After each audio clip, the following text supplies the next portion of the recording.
All right, everyone. As you can clearly see from what I just booted up, we're going to have a nice, cool, chill stream today. And we just got the first thing. First thing that pops up is a Back to the Future pack. But we're here.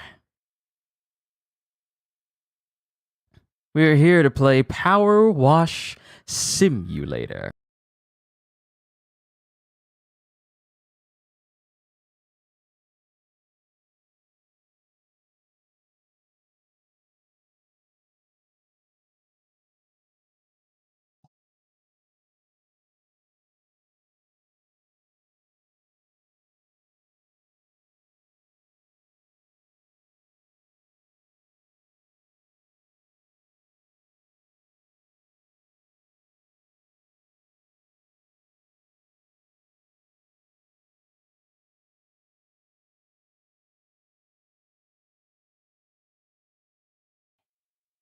Give me a couple of minutes.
Okay, I think we should be good now. I was just double checking. Psycho, good to see you. Ravi. I know Ravi said that he couldn't join, but he's played this already. Said it's very relaxing, especially if you use mods, which makes me realize that he's played this on PC. So, ladies and gentlemen, we are here to play Power Wash Simulator. And it was one of the games that you could play.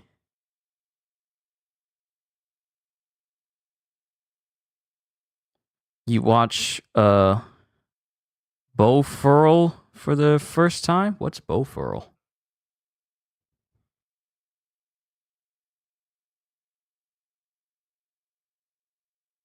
Oh, you don't want to get hurt, so I don't want to get hurt, so I'll max out my defense. Oh, you watched that. Yeah, ain't it crazy? The power of increasing your defense to the point where really nothing can damage you. Yeah, it is hilarious just how random it is. Oh, let's go ahead and make the hardest boss we could ever make in this game.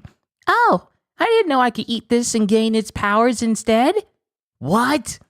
She got even more powerful. Now we have to rescale everything. Imagine being a player so powerful that the makers of a game have to revamp everything because you are the single most powerful player they've ever witnessed. Imagine. Imagine if that's how it worked. If some person came up with a build or whatever for something, for a video game that was just so strong and they're the only ones who could achieve it, that any patches for the game is meant to deal with you being OP. Just one singular person. I'm surprised From Software hasn't figured out a way to make Let Me Solo Her less, effective in taking out Millennia for Elden Ring players. But yeah, we're playing Power Wash Simulator. Career! Juggle weird and wonderful cleaning jobs and try to make your new Power Wash business a success. So we got Start Career, Bonus Jobs, Free Play, and Challenge Mode. And of course, this is co-op as well, because this is one of the games that is free for January for PlayStation Plus. Amongst the other games is Nobody Saves the World and Evil West. So I figured Power Wash Simulator would be a lot more fun because it'd be relaxing. We can talk, we can chill, and, just enjoy each other's company, if you will. Let's go. So, clean the van, and I can earn up to $150. And I'm going to be the voices of everyone who speaks. Great news! Finally found a van for you at the auctions under your budget. Don't freak out when you see it. It looks like it's just been dredged from the bottom of a lake. But that's a good thing. It meant no one else bid on it. They missed out. Underneath that hideous layer of gunk is your perfect workhorse. Engine's a dream. No rust. There's even equipment in the back. It was in the back when you bought it? Just needs a good hosing down and you're in business. You'll certainly earn your pressure washing stripes getting this thing clean. So, details. So all the things we got to clean is the body, the bonnet, the brake lights, the bumpers, all four doors, the grille, headlights, hubcaps, indicators, tires. Tires they spell with a Y instead of an I. Interesting. Windows, windscreen, and the wing mirrors. Any other messages? No. Just the image of the van itself. Start job! I gotta tell Godzilla about this. This could be like a very relaxing thing that he and I could play when he has time. Okay, so aim mode, toggle washer, show dirt, pick up, place object, jump, select soap, select nozzle, select extension. I'm looking over the controls to get myself familiar with them. All right.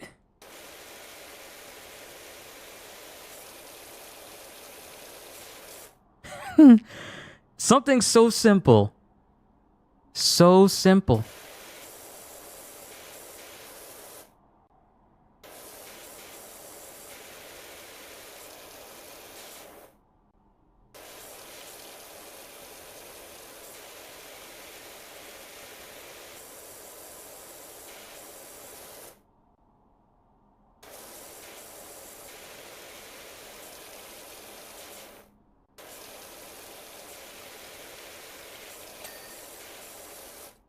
All right, one headlight is clean. That's a full $1.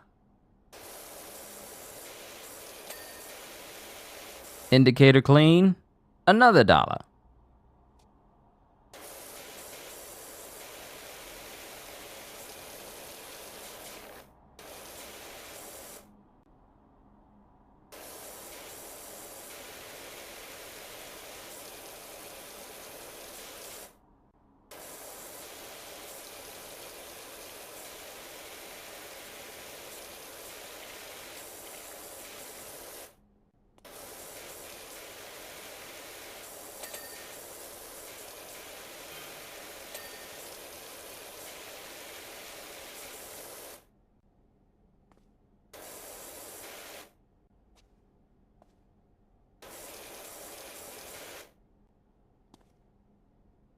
Okay. So that part's done. Look at it. Look at the shine. Look at the shine. Oh, what you mean rotate nozzle? Oh, side to side. Oh, let's go clean. Clean. Switch nozzle. What type of nozzles do I got? 25-degree nozzle, 40-degree nozzle. Oh, this is going to help out. Oh, this is going to help out so much.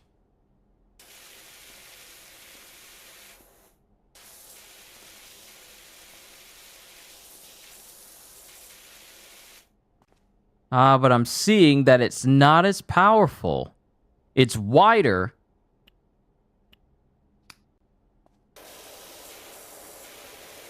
It's wider, but not as forceful to get all the dirt off. It can cover a greater area, but not greater to the point where the dirt disappears.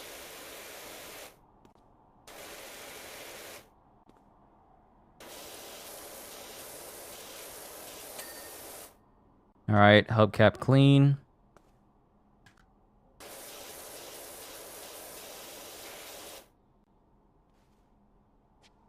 Ah, there we go.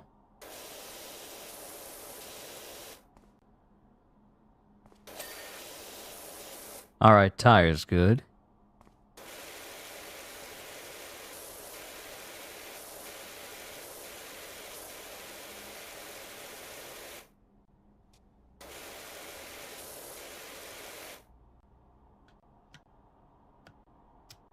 Oh, okay, you got 3 crouch settings.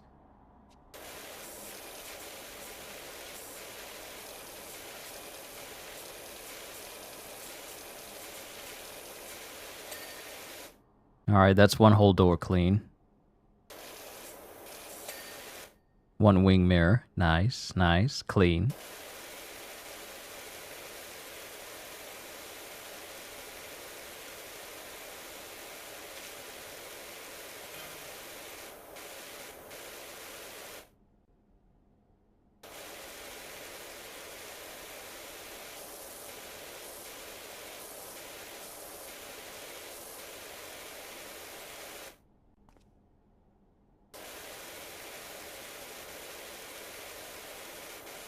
Good thing I'm not being timed for this. I get to take my time washing.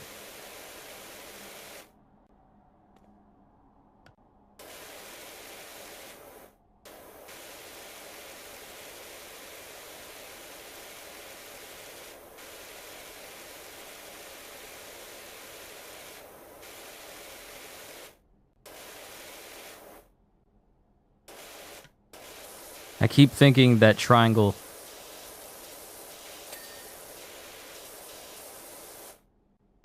is the button to hit in order to switch my nozzles around. I keep thinking that. It's a force of habit, really.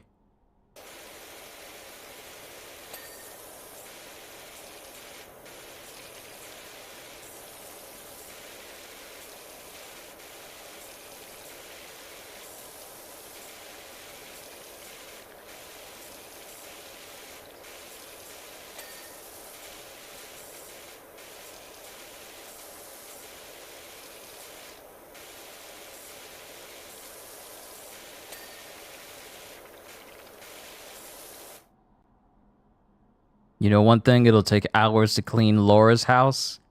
As in Laura Croft? Yeah. There's a removals van outside my nightmare neighbor's place. They're finally going. Whoever moves in there is gonna need a quality pressure washer. Okay, so we're about 60% done.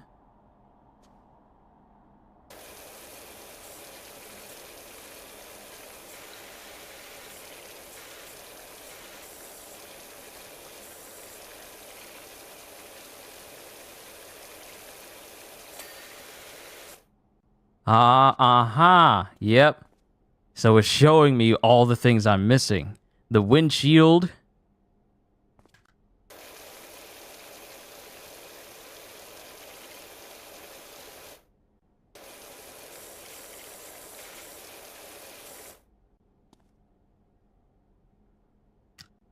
Because even the plastic lining of the windshield counts as well.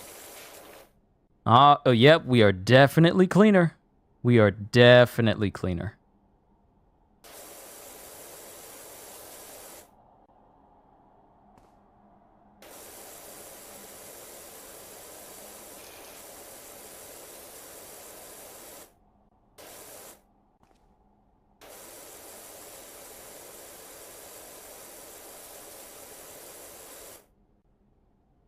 Oh, wow. So much extra dirt I didn't even notice. Yep, now the grill is clean. Wait, are we still good? Are we officially good again? I don't know what's going on. It happened earlier today during my Fire Force session, and now it's happening again. Really hope it just doesn't do that for the next hour or so. Martin, good to see you. Welcome to the most chill stream you'll ever watch. We're playing Power Simulator.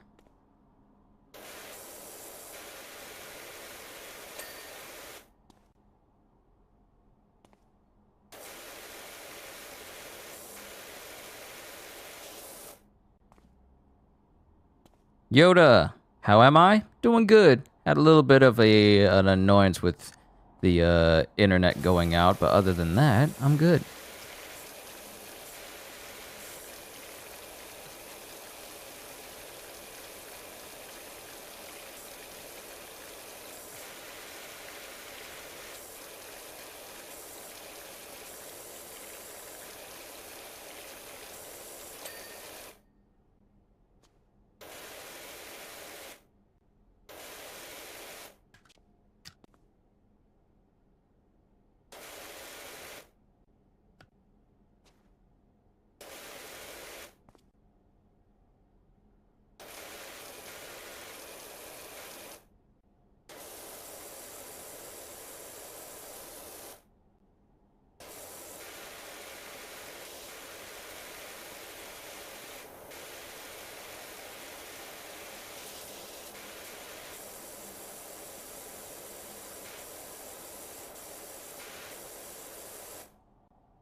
Okay, the bumper is saying that it still has a little on it.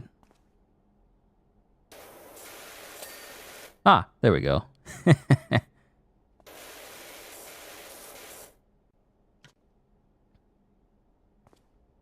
All right, so the windows.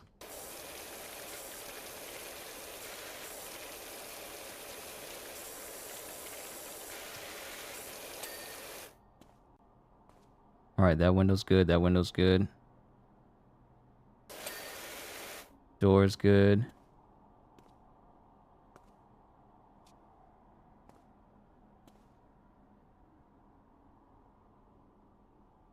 I'm double checking. We've done pretty good for our van so far. Look at that shine. Look at that shine and no soap. No soap. So what I'm using, oh, you mean, oh, wow. So this is the most basic one. This is the most basic gun. And it shows me all the, oh.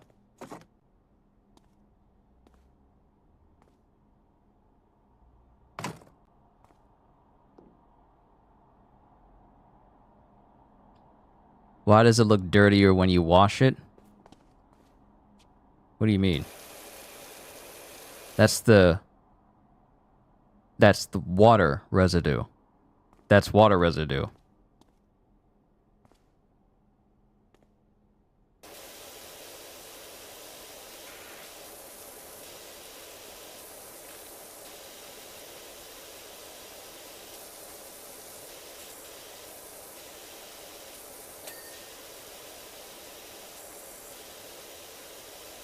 Yo, kitty lover.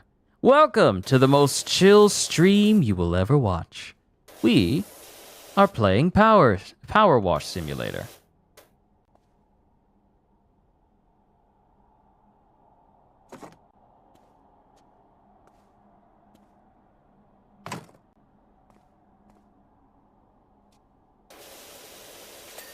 Just cleaning this van here. And this is the first stage. There are many. I don't know how many there are, but there are apparently many stages.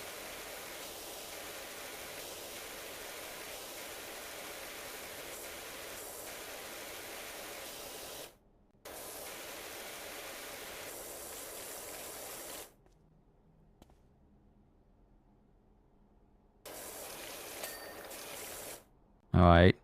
Wing mirror, clean.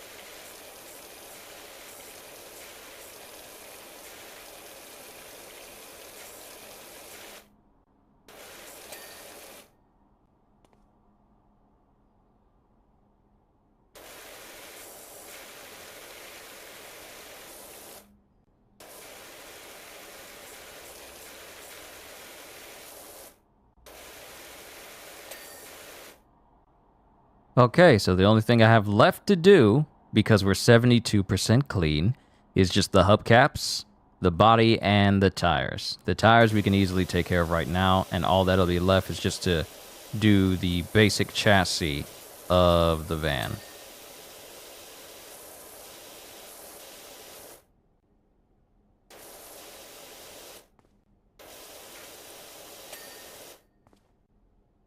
All right, all tires done. Only thing left is to clean the entire chassis.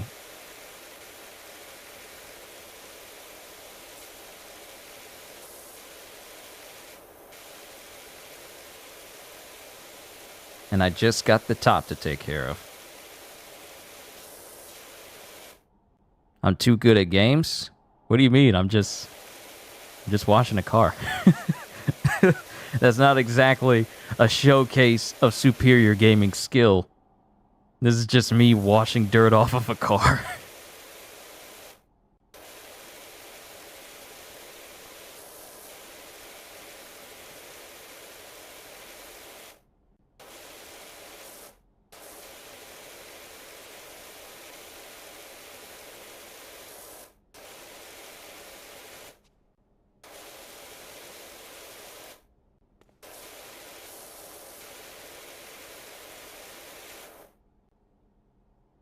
You got a nasty tension headache, kitty? Be careful. Be careful. And if you gotta leave in order to take care of yourself, by all means, take care of yourself. Look at that. Look at that glisten. Look at that glisten. Look at the clean. The only thing that's left is to take care of what's on the back.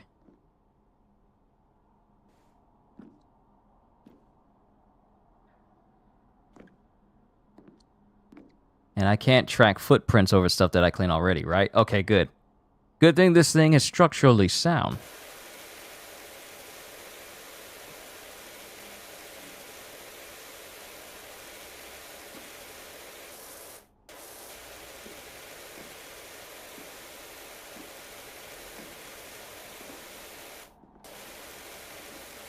All right, get that.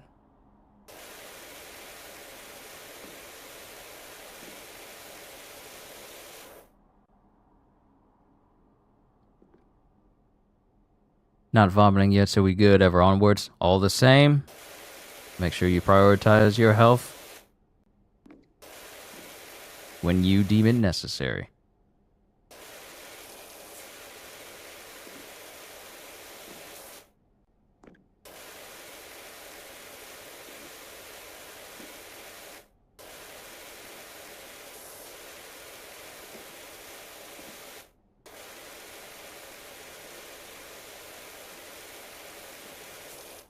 All right, so that is all of the black creases. Now we're just making our way in a circle.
starting out. Earn 5 stars in career mode. Is this the extraordinary Dr. Powerwash? I couldn't even look at the message.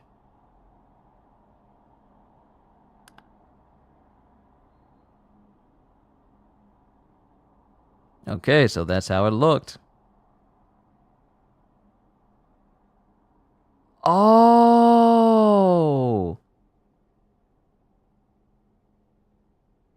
Wow, it records every step I've taken in order to clean it. Everything I do is a time lapse.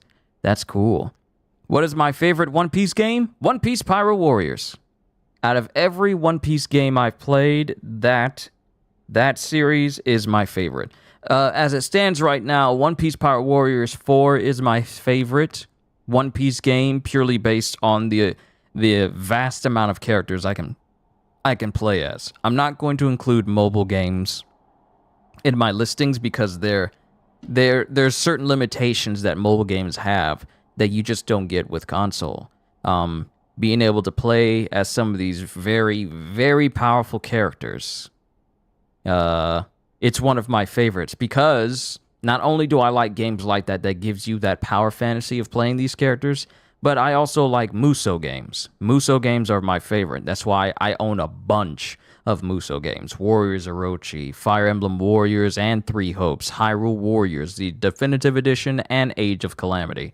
I love Musou games. So when they make it into an anime form, I am a big fan of that as well. And One Piece Power Warriors 4 is also my favorite game simply because there's no other game where you get to play as all the admirals, members of the Vinsmokes, and, just take them to different stages, beat up on entire armies, play as Kaido, play as Kaido's hybrid form, play as Whitebeard. These good showcases of character abilities in a video game, I love it. And with the upcoming film Red Pack, which gives us a brand new, more powerful Shanks, Kobe, and Uta, it's just adding on to what already makes the game a very fun game. But one other thing about Pyro Warriors 4 that I'm really looking forward to is the fact that when we get the film Red Pack this week, sure, we'll have that to keep us occupied for a nice long while. For some of us, it can occupy us for months. But once we get this film Red Pack, the next pack afterwards is by far the most hype thing to ever happen to One Piece games since forever. You are going to be able to play as Goldie Roger himself in a 3D video game. It's not a mobile game. It's not a gacha game. You're going to be able to play as Roger in like a physical 3D, I get to control him everywhere type of angle. There's no gacha attached to him like with Bounty Rush, where you hope to pull him and then be able to play as him in that game. Or there's no gacha system like in Treasure Cruise, where you hope to get him. No, it's going to be full playable Roger. And you get to level him up. You get to make him stronger and take him out and just decimate entire armies with the King of the Pirates, which has never been done on consoles before. I can't wait for when that pack happens, because if the people coming with him is true, this may be one of the greatest DLCs to hit a One Piece game in decades even. I want to say decades. Well, in forever. I'm just going to say forever. Because the Roger Pack might be the greatest thing to ever happen to One Piece games, period. A playable Roger? Seriously? Yeah, that gets me very excited. But Halster, good to see you. Just got back from D&D, so I'm feeling pretty good. That's good to know. I just finished washing my work van, so that's good for me. Harper Shaw. Van looks fantastic. Told you it'd be fine under the grime. I've pinged you the $100 left over from what you gave me, so that should help get you off the ground. Also, just met my new neighbor over the fence, grumbling about his dirty backyard and told him to give you a shout. Looks like you got your first customer. Don't worry.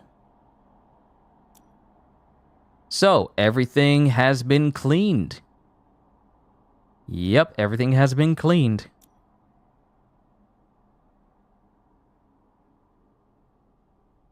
Okay, so in progress, completed, career, clean the garden.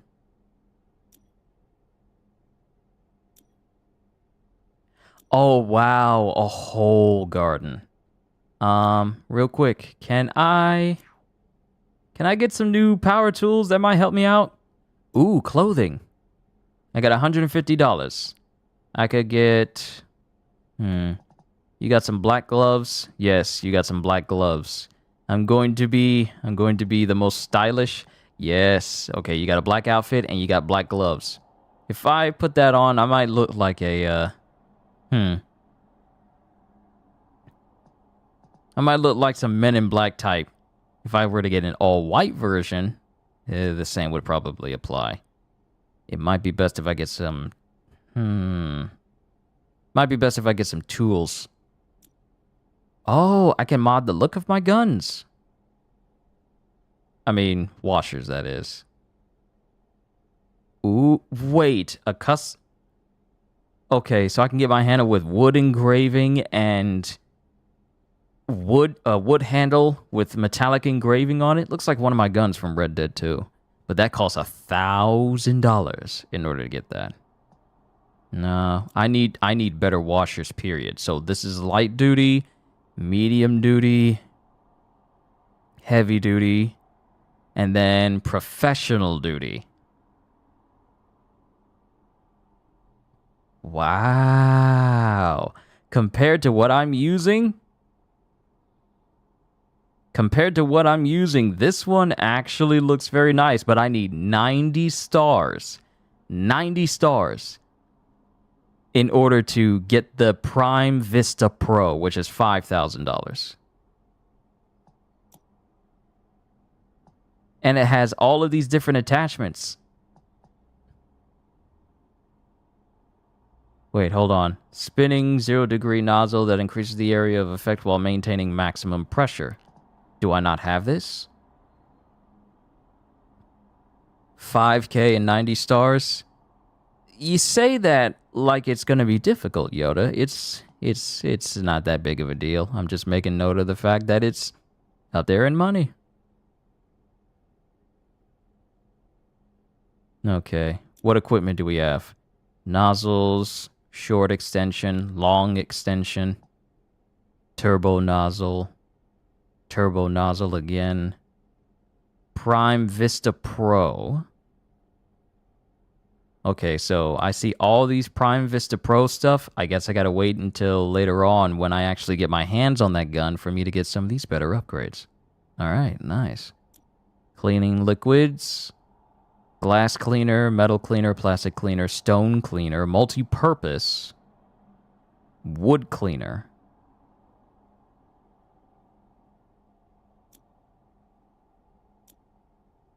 All right, this is going to pay out $450. Hey, Doc. I hope you would like a challenge, because I'm pretty sure I've got the dirtiest backyard you've ever seen. It's not me bragging, by the way. I had nothing to do with it.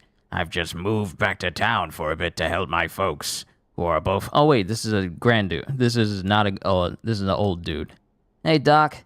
Hope you like a challenge, cause I'm pretty sure I've got the dirtiest backyard you ever seen. That's not me bragging, by the way. Had nothing to do with it. I've just moved back to town for a bit to help my folks, who are both down to their last knee, and rented what I thought was a great little place. Should have questioned why there weren't any garden picks in the air. They must have bred rhinos here or something. Anyway, my girls are itching to get out there, and I don't want them still itching when they get back inside. So please, do your thing. Thanks a lot, Cal.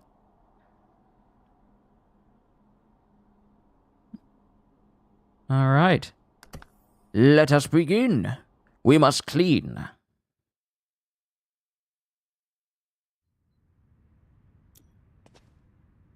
Whoo! Okay, we got this whole backyard to clean. The sensitivity for spinning around, it is not fast. It needs to be faster.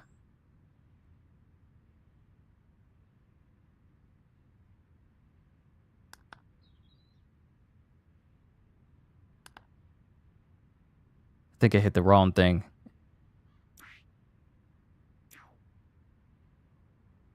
Yeah, I did. I hit the wrong thing, not the motion sensor.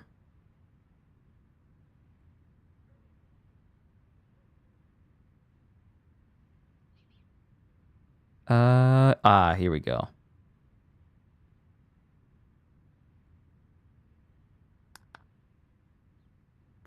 Yep, there we go.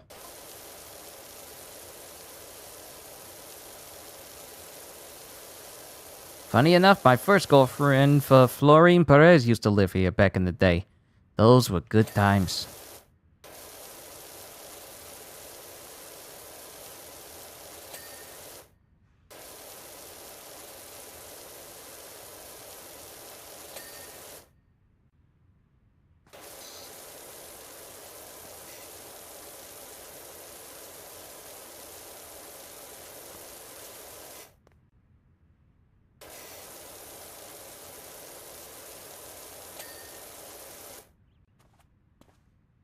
Oh, and I gotta get the wood too. See, the wood, the house part, I ain't got to worry about. It's just everything else I gotta clean. This little pool here, because that is not a fire pit. It's a little, well, actually, yeah, it's a little house pond there.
And you know what's crazy? People actually do be living like this. They don't clean up their house, they just leave it nasty.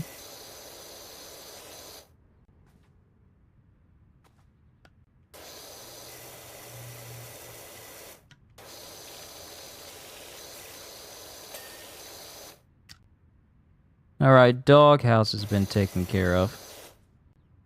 Not to a maximum degree, though.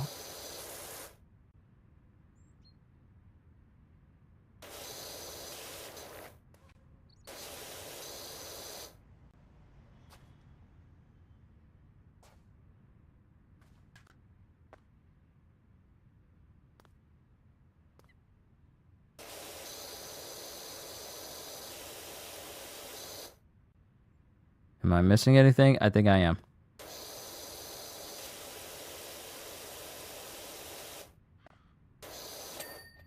Haha! Dog door, water bowl. Yep. Doghouse is taken care of. Alright, cool. Let's get back to the path.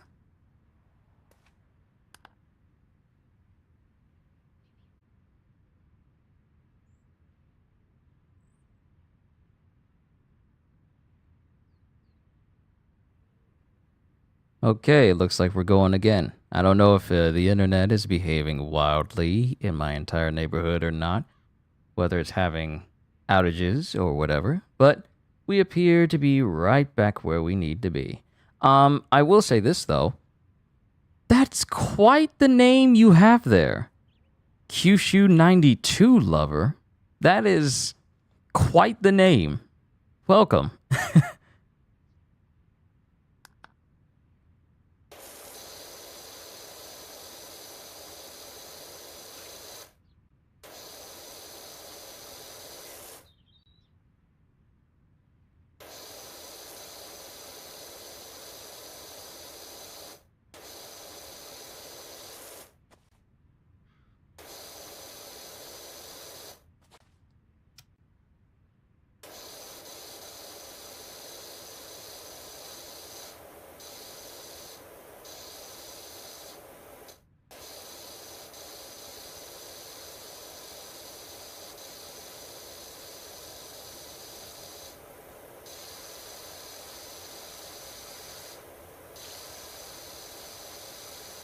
Yeah, it's probably best if I stay at an angle, at least close to it, in order to keep all this stuff clean.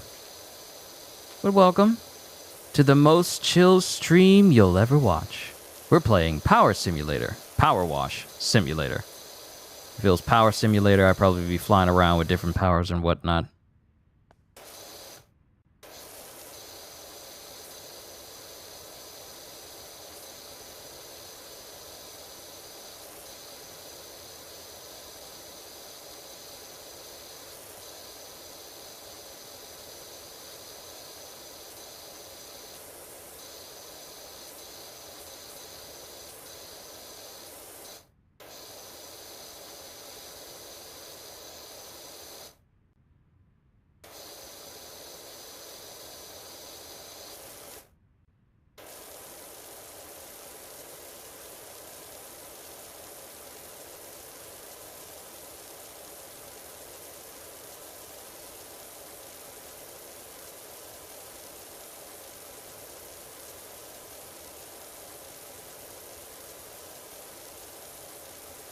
Your friend Chris recommended this channel? And apparently you liked what you saw so much that you decided to make your YouTube name named after me? Didn't think I had that much of an I could leave that much of an impression on someone.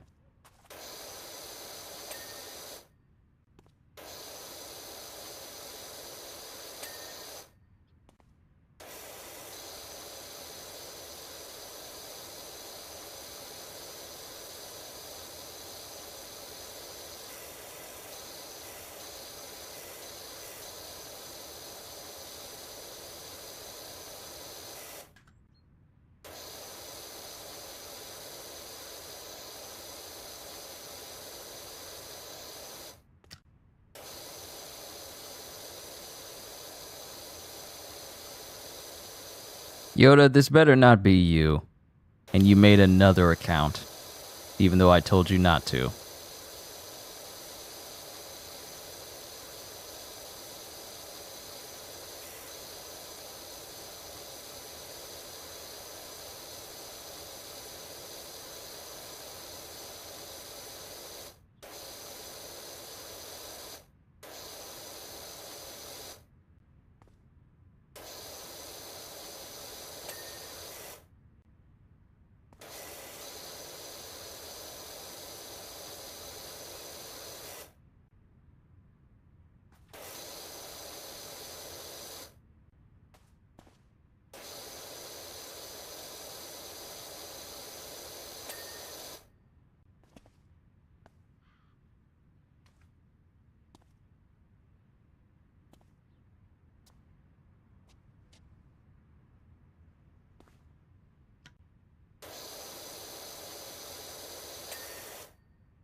Michael Mauger, welcome, welcome, welcome to the most chill stream you'll ever watch.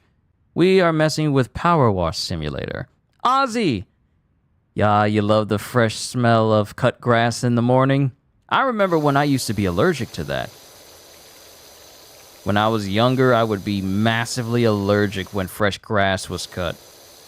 I grew out of it.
All right, so fence paneling, all of it is done.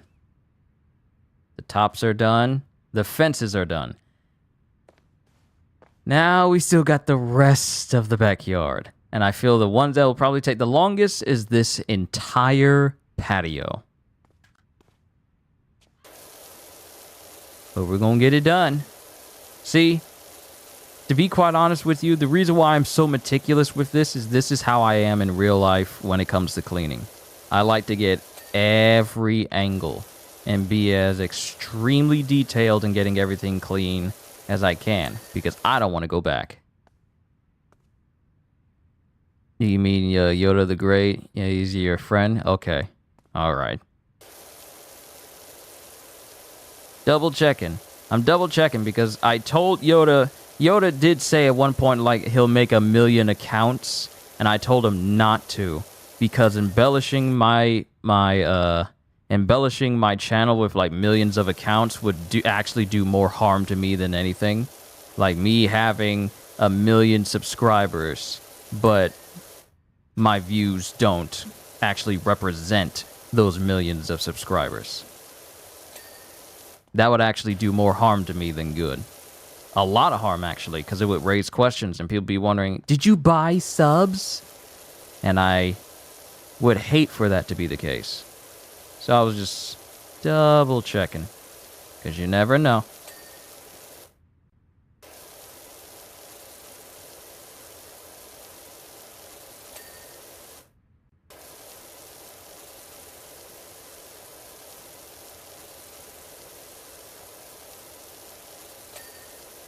All right, so this section, nice and clean. Now let's begin with the brick.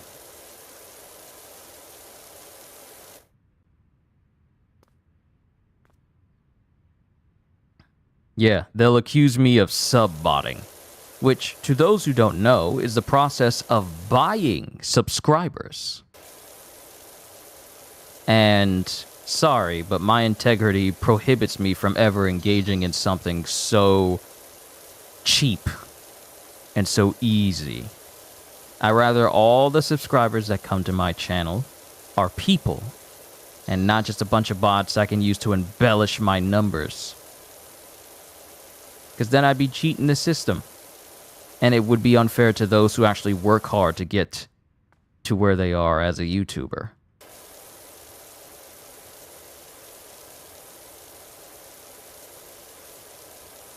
It just wouldn't be proper.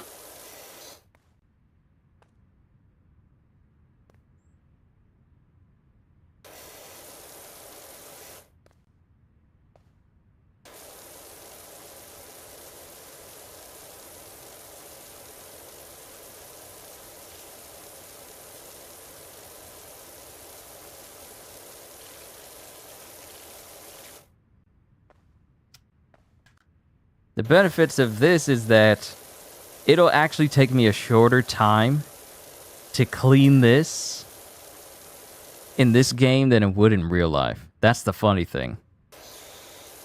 Because in real life, you got to move a lot more slowly because you're not just going to... It's not going to just perfectly clean itself like this. It would be nice if everything just perfectly cleaned itself like a video game, but...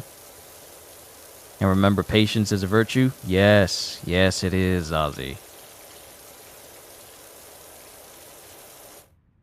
A virtue not everyone possesses. Oh, I'm on YouTube. I gotta get 1 million subscribers right now. But that sort of thing takes time to build. It builds like trust. Because anyone can build up a YouTube channel. But the best ones are the ones that take, are more filled with integrity than trying to, get rich quick.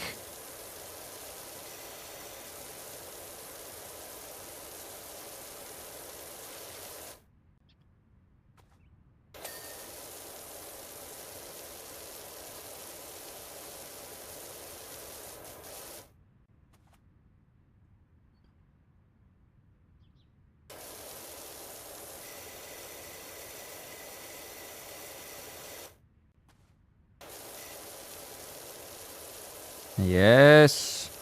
Everything's looking good. Stone wall looks nice. Got to make everything look clean. Oh my goodness, even the rocks are dirty. I honestly didn't think... Well, what if the rocks were dirty? I didn't think of that. I gotta clean everything.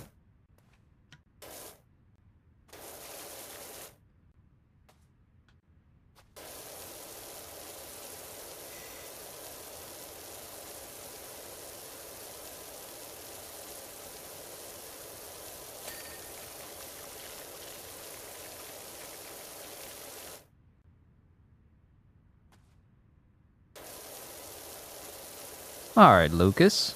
Welcome. Because I don't know about you, saying Kyushu 92 lover over and over again to address you, I'm not used to that. Matter of fact, I'm not used to anyone making their username anything like that. I'm not used to that at all. Maybe it comes with the territory, but that's just that was completely new to me. So I was like, how do I approach this? But Lucas will be just fine.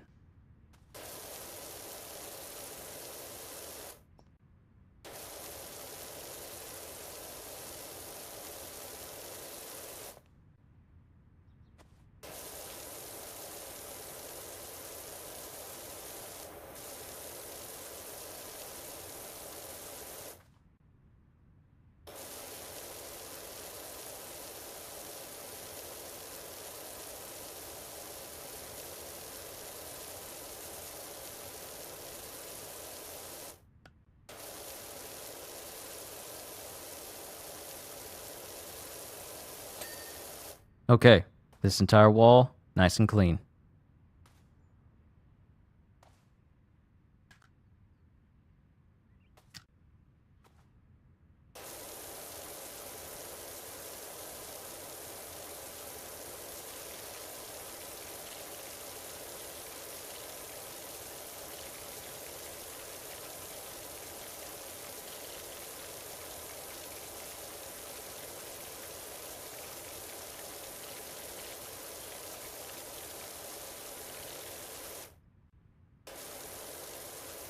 Oompa loompa doopa dee dares. I'm power washing the backyard stairs.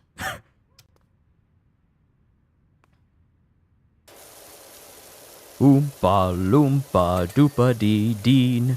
When I am done, this place will look clean.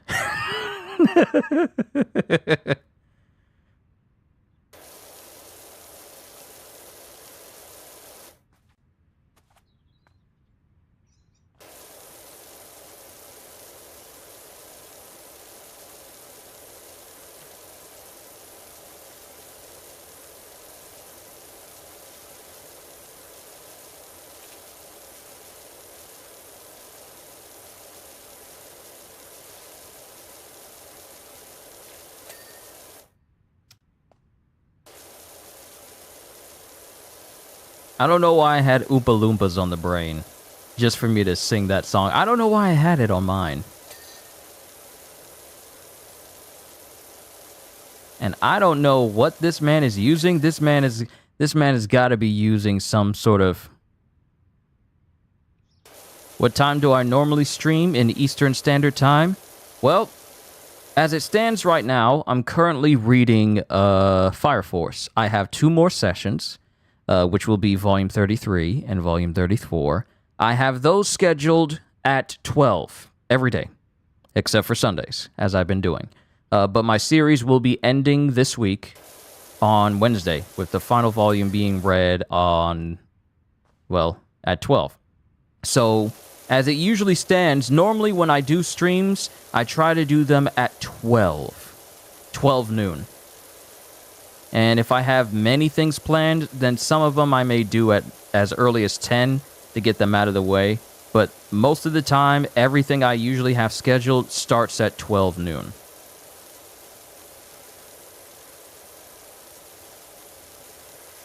And that tends to be the norm. And the amount of time that I tend to go for It used to be several hours, easily several hours. But now, 12 a.m. or p.m., noon, 12 noon, which would be p.m. Because 12 a.m. would be considered midnight, but 12 noon.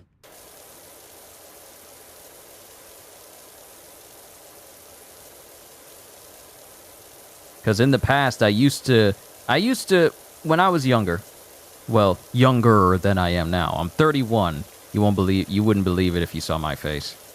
But when I was younger, I used to do tons of streams starting at 10, and I could go easily from 10 in the morning to maybe about 10 at night. Even if I took breaks in between, I could just constantly keep going. But I've cut back on the hours because, well, I tend to still be busy even when I'm not streaming because I still have other things that I need to do for, well, my job, which is this. Which includes research, getting things ready for future streams, creating thumbnails, editing videos, making videos, planning stuff ahead so I can play games, certain games that I'm looking forward to when it's time for them to release on certain months, getting all that sorted, making sure my equipment is always upgraded and maintained. There's a lot that goes into what I do that may seem easy, but it took me years for me to get it down to a science. And though I'm still learning, I mean, I could call myself a professional YouTuber, which I consider myself to be. I consider myself to be professional. But I'm always learning something new, something even more beneficial that can help my time as a full-time YouTuber go a lot more smoothly. So every single session I have, every live stream I have, every video that I do, every single one of them is a learning experience. And I welcome them because I can't improve, nor can this channel grow if I stay stagnant, if I don't learn, if I don't get better at what I do, if I don't get better at my videos. I mean, I can't keep pulling in subscribers and people who actually watch what I want to do if I just keep doing the same thing but never improve.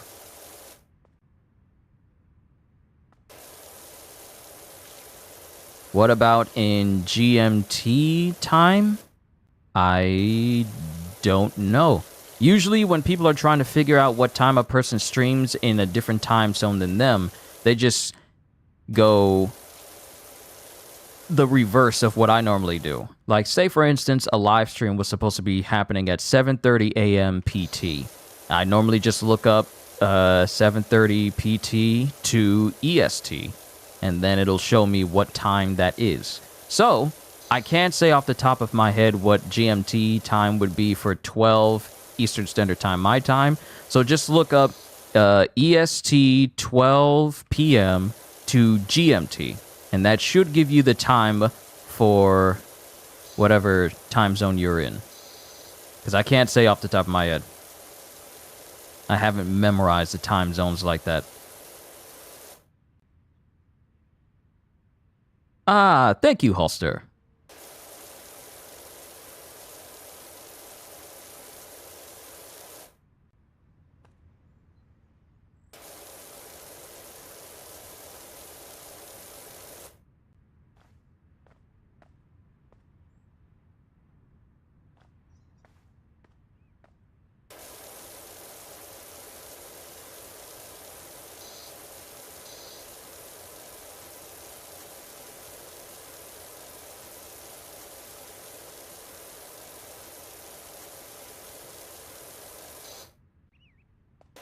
Whoever owned this backyard kept it so undeniably nasty. See, my heart goes out to any professional worker who does this for a living, and they come across that one particular house where cleanliness is not in that person's vocabulary. Oh, I'm just going to leave my patio or backyard looking any type of way and then just pay someone else to just clean up the mess. You could, like, this is, if I'm doing this, it's nasty. It's disgusting. Absolutely unbelievable. Why would people live like this? Just despicable.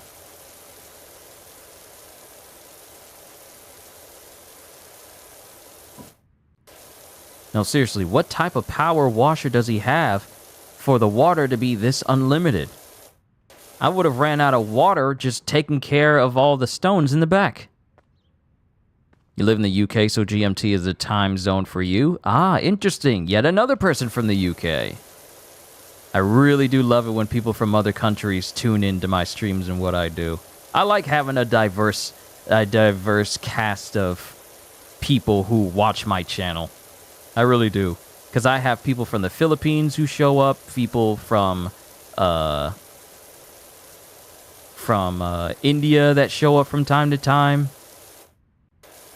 I love the diversity.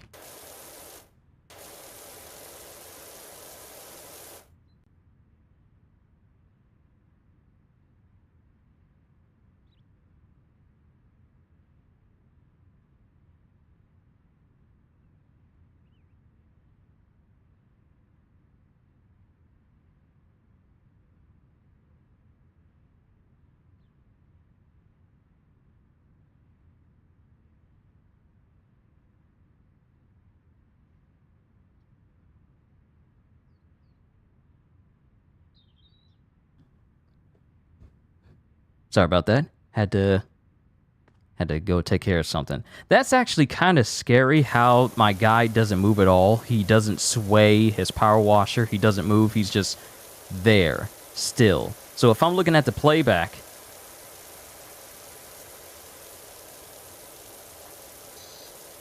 it's like sometimes I can't tell if it's good or not.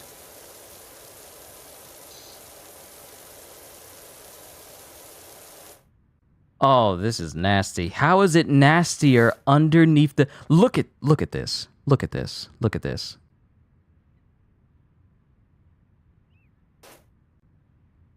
Look at how nasty.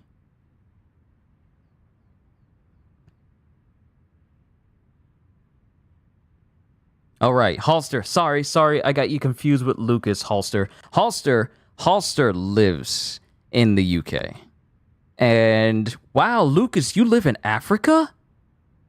Oh, that is so cool. You might be the first person from Africa who's ever tuned into my stream. Welcome. Oh, that's cool.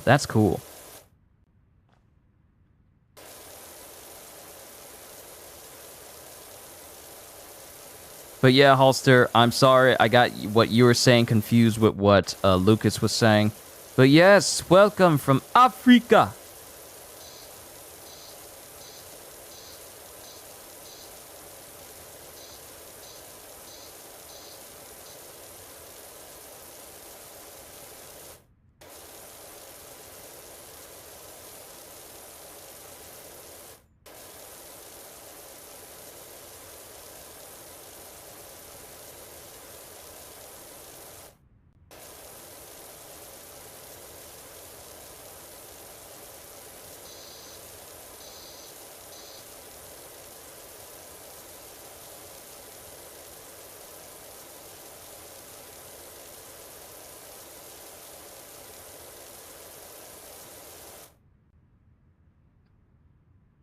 Oh no, did the internet stop? Oh, no. It didn't. Don't worry about it. No need to sweat the small stuff. You know how I am. I tend to be kind of apologetic sometimes.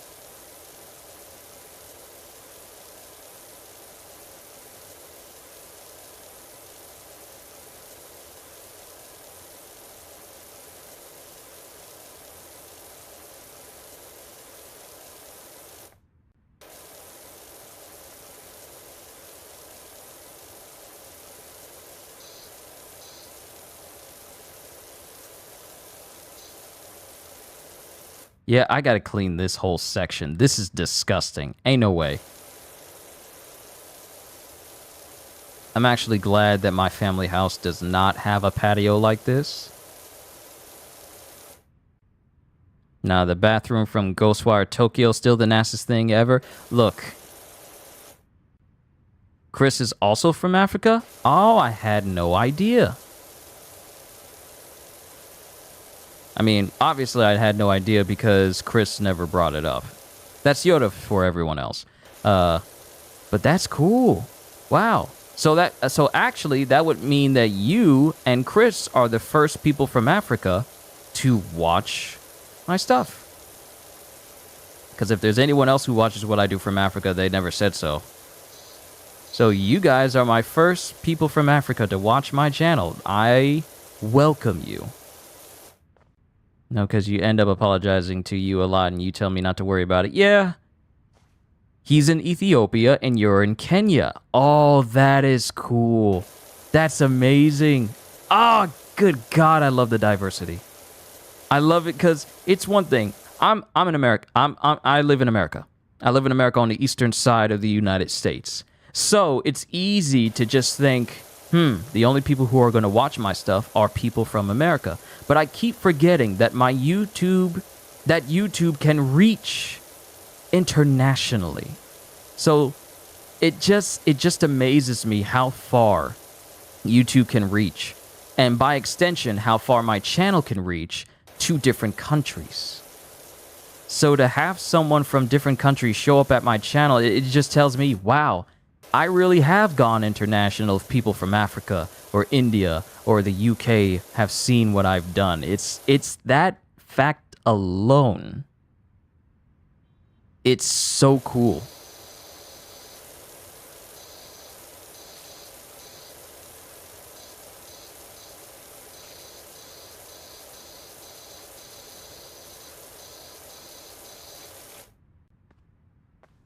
Don't think you're the first from Africa. Oh no, that's why I said if you said that Chris, since you said that Chris is also from Africa and he showed up here first, then yeah, I mean I included both you and him together. Y'all are both the two first people I've seen from Africa show up here. So it's both of you. I included you both. And like I said before, welcome, welcome.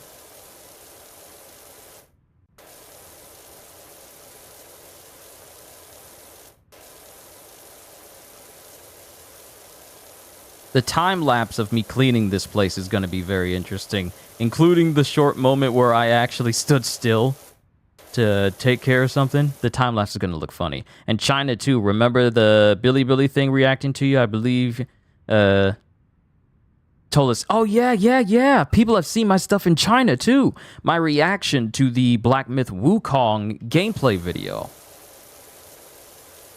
Apparently, that video over in Billy has like over 132,000 views, and I'm all like, of all those 132,000 views, send every single one of them people over here.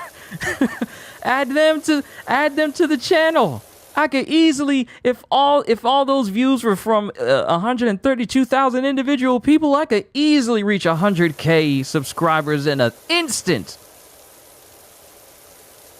That would be simply amazing.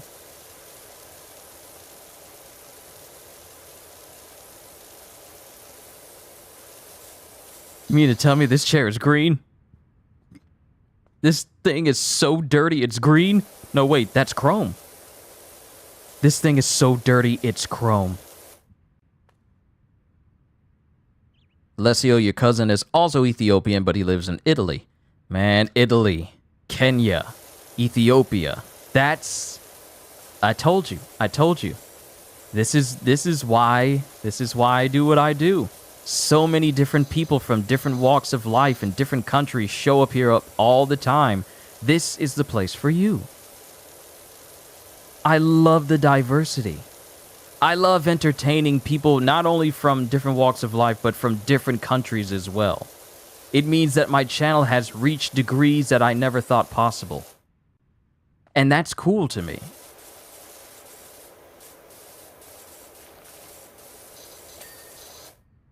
All right, chair's clean. How do you let your chair get so dirty that it is entirely covered in dirt? Do you know what that means when the armrests are covered in dirt? Either You let these things sit out here during storms and allow the dirt to fly on it, or the people who sit on these chairs' arms are so dirty that it stays on the chrome, on the metal handles. And I would not be surprised if the people who lived here had some of the dirtiest bodies you have ever seen.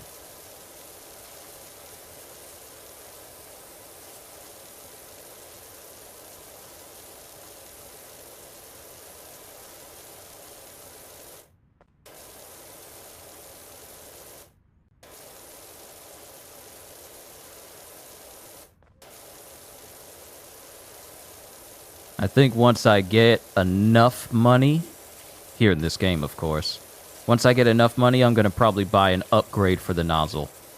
Because I think it can work well.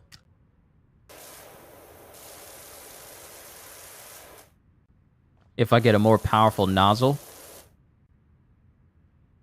Because this is the 15 degree, this is the 25.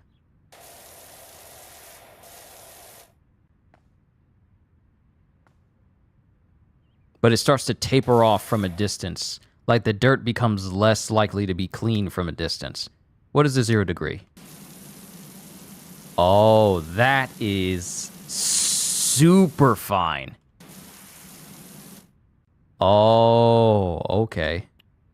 This is meant to get a wide... Okay, I see you, game. I see what you're trying to do here. Wait, can I buy an upgrade now? I wonder, can I buy an upgrade now? Okay, so I only got the Prima Vista Pro, but can I get like an attachment for it?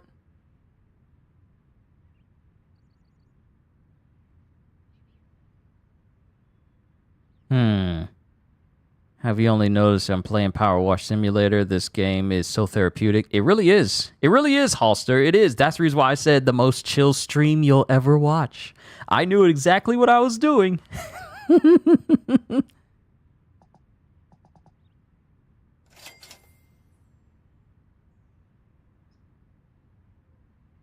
It may not be as therapeutic for other people. Hey, it's therapeutic for me.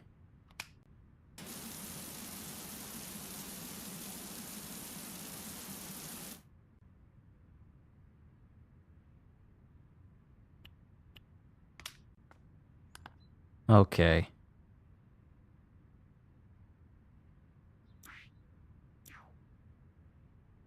Let me see here. I need some better equipment. Short extension, long extension.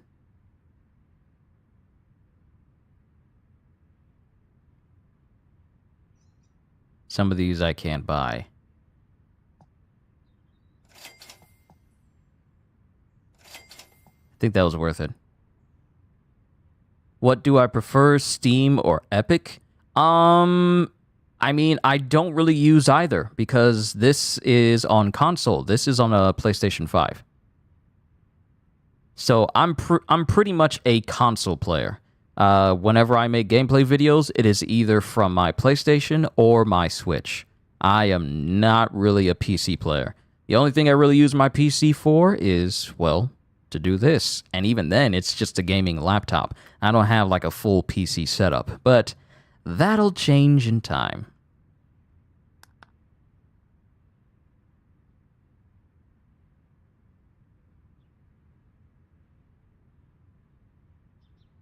I'm sorry, what? Wait, what? What? That's actually harder to control that way. No, I can't do that. No, I don't like that aiming mode like that. It's too unwieldy.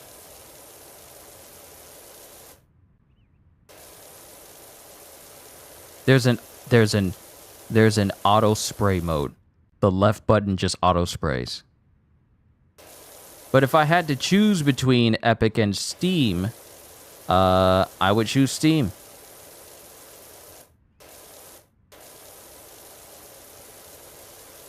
I would choose Steam if I had to choose between the two.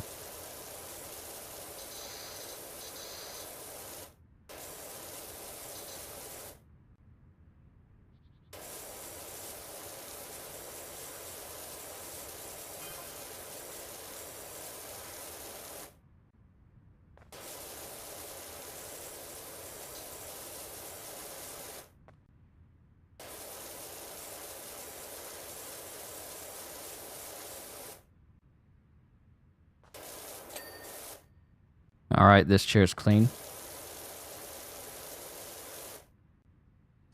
All right, I forgot. There's a button to help me find any missing dirt.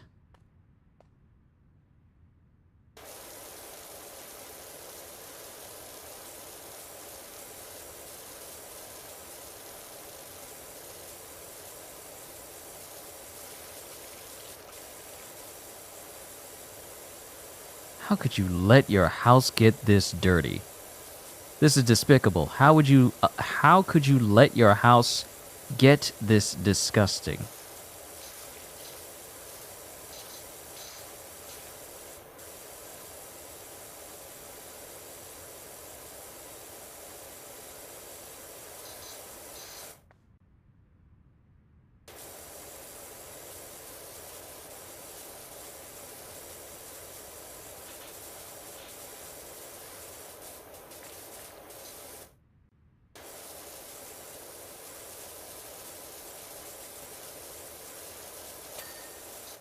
All right.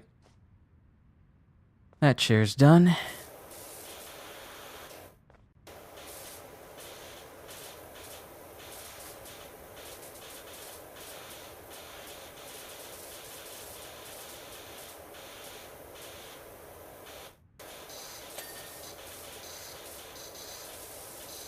All right, the pole is clean. We need to get rid of the dirt that's still down here.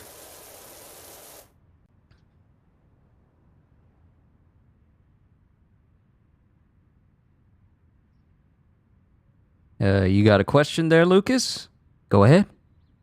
By all means, ask it. Ask away, and I'll try to answer as best I can.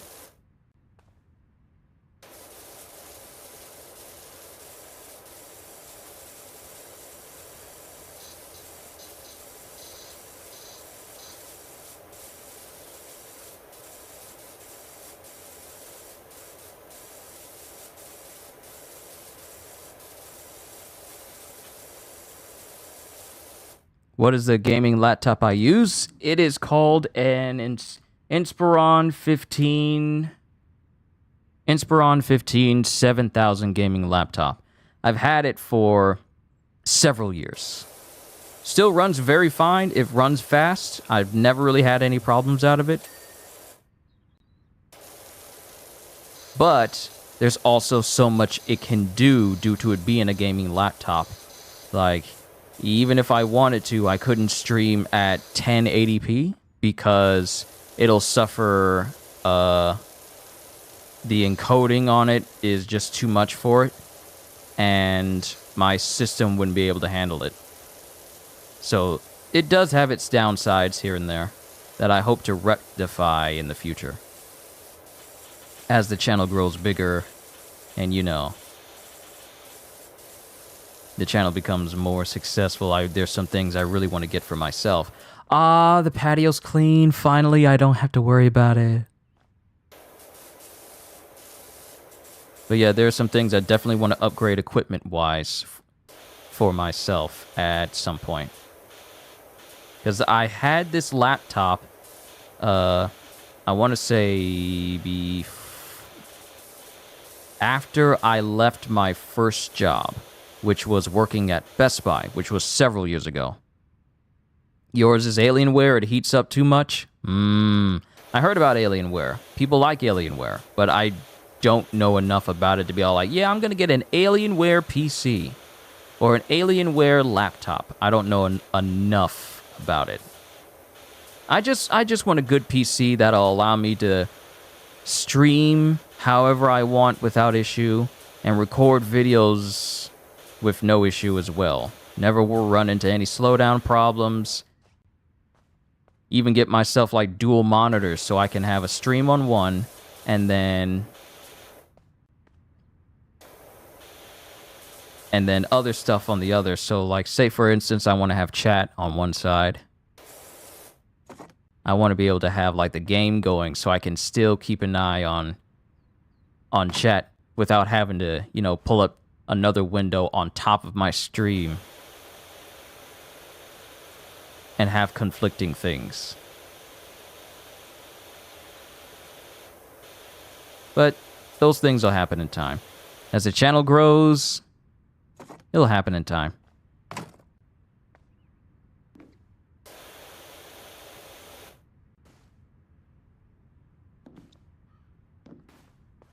Why am I being casual about this? I don't weigh anything. I can stand on top of this umbrella and clean this.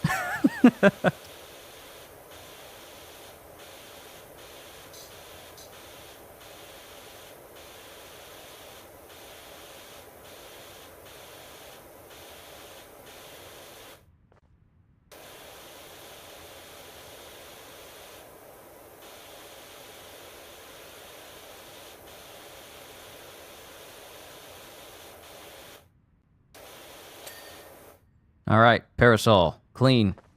Now we just got this fence, and then we can start to move towards the rest of the backyard.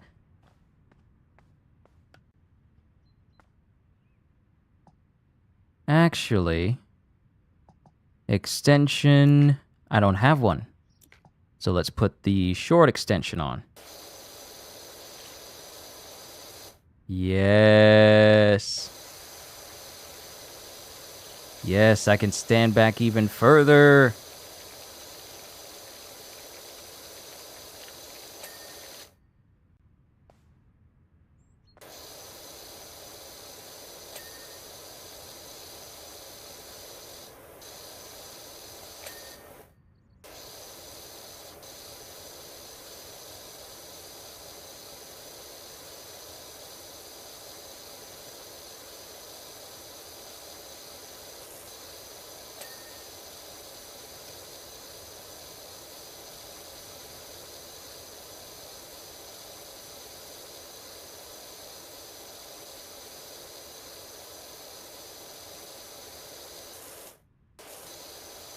I wonder, can I switch out this nozzle for a better one now?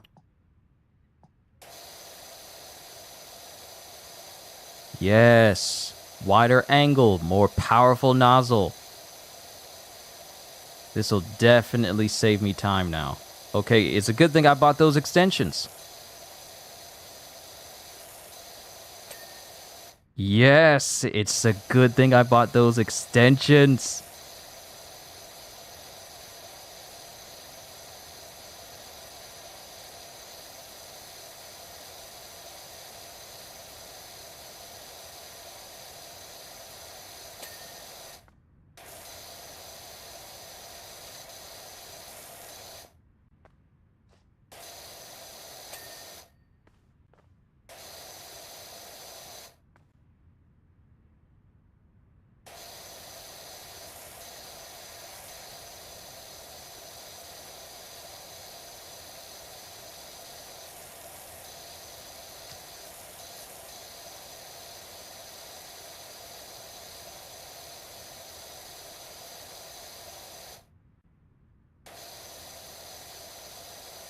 Ah, yes.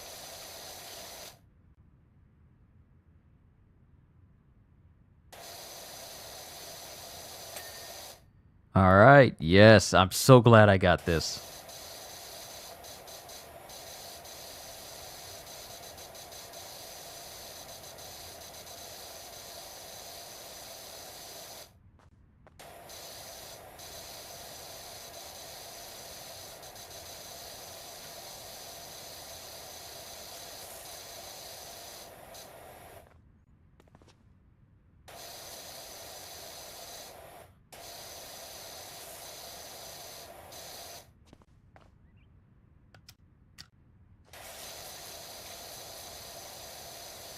Say, you used to watch my One Piece streams? Well, as long as you enjoyed them, that's all that matters to me.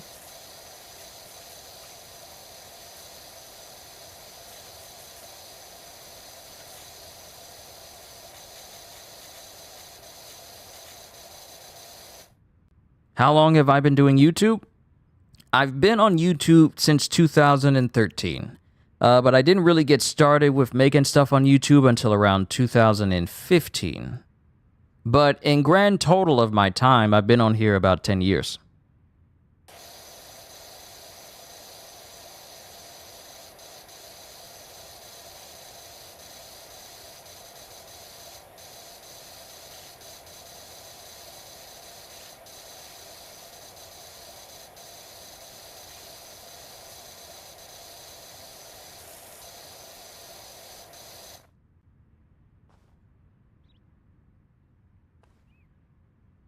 Oh, wow, there's dirt in the cracks.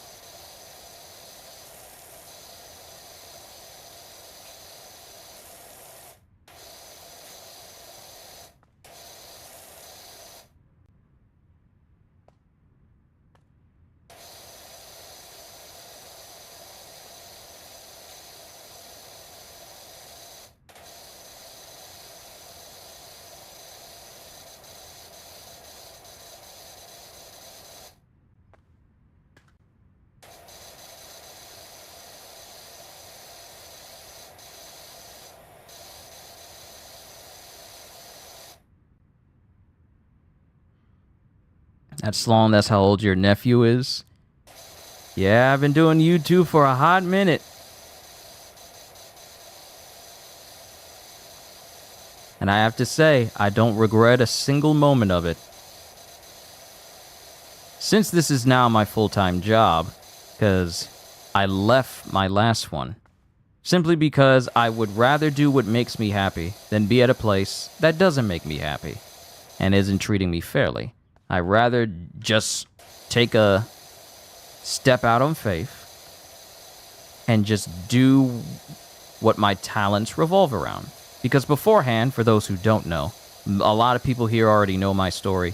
I used to work in retail jobs, all of them associated with trucks and inventory, none of which revolved around any of my talents or skills that I have. Voice acting, no use for that except for entertaining some people during my shift, such as this lady named Michelle. She was the warehouse lead whenever she showed up. Nice lady, one of the few people that I respected at my last location.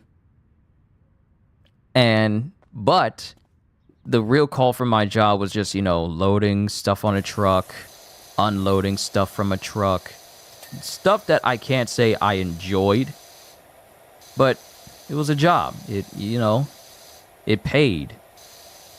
And it helped me to, continue to live where I currently am right now. Like, I'm with my family right now, for right now. But, it kept money in my pocket, and I just thought, it's a living. But it got to a point where I was tired. I was tired of being tired. My family knew it, I knew it, but I didn't want to be seen as a freeloader at my house if I said I wanted to leave my last job. And my family, as amazing as they are, they said, "We got you. Whatever you decide, pray on it, ask God about it, and proceed from there." And they've been ever supportive of what I've been doing ever since. I literally have the best and greatest family in the world. So, I've been running my channel full time for over a year now. It's going to be 2 years in July. So, I've just been ever appreciative for every person who's helped me make this titanically large decision for a career change. And I've just been having a good old time. Because this is what I love to do. Not just playing video games and such, but, entertaining people. Really putting smiles on people's faces and giving them something entertaining to do. Some people watch me while they're cooking. Some people watch me or listen to me. Not watch me while they're driving, because that'd be dangerous, but listen to my voice when I'm doing stories or whatever. Or listening to some of my streams while they're driving or on long trips. I just love entertaining people. It's literally one of the things that I'm good at, aside from being a musician.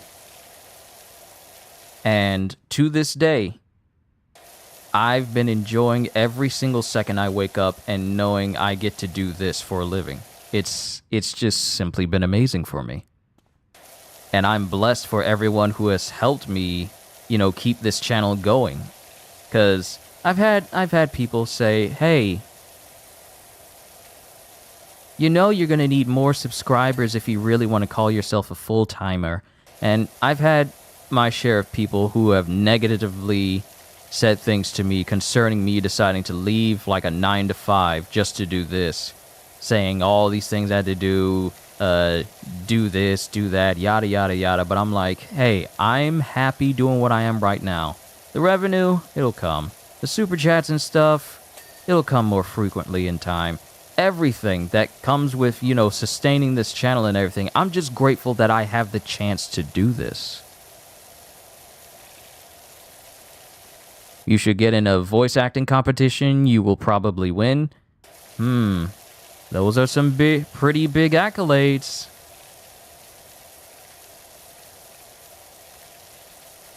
If there is one day, I'll see about entering into it.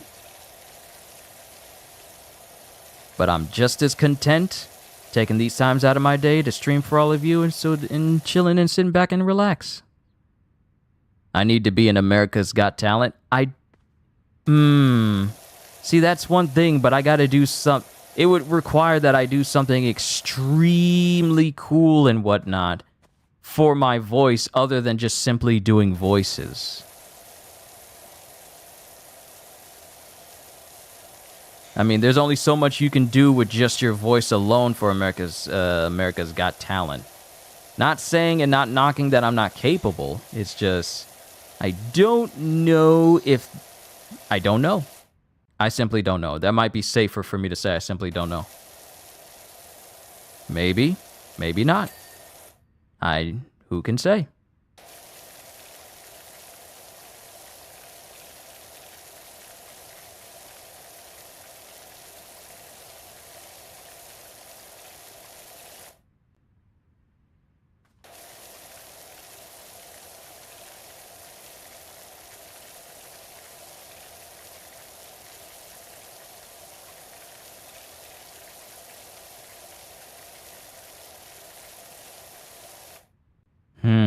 Okay.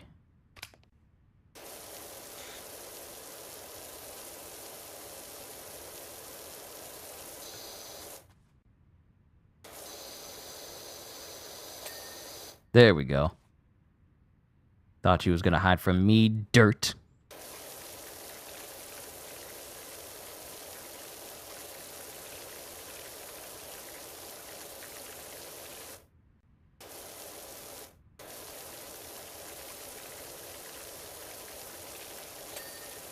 Alright, that wall's done. That wall's good.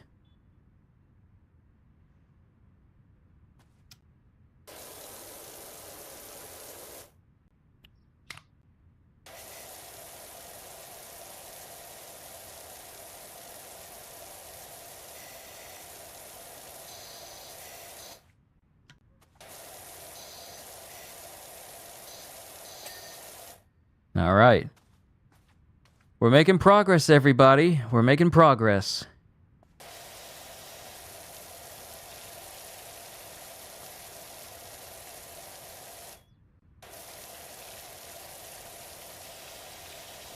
There's some heavy-duty stains in this little pond here. You can tell these people did not clean.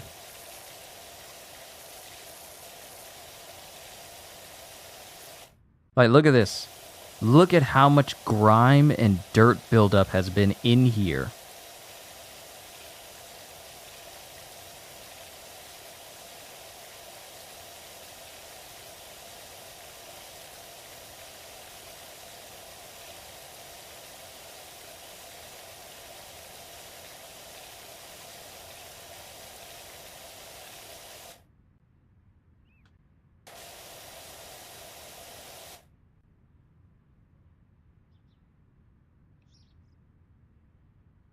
Spam calls always popping up every single time.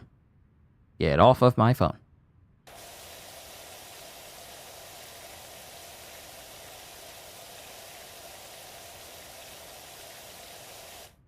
Just glad you didn't listen to those hateful comments, because if you did, you wouldn't have started. If you did, you wouldn't have started anime. Oh.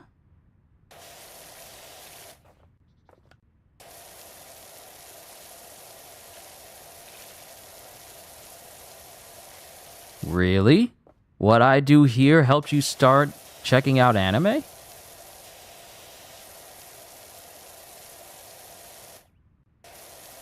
Oh, there's so many dirty spots. So dirty.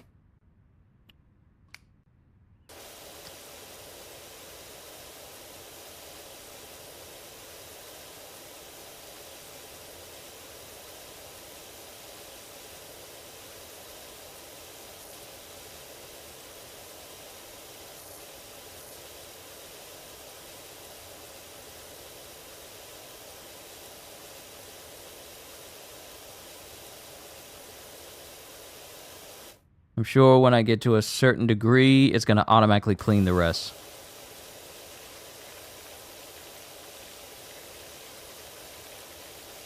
I'm just waiting on it.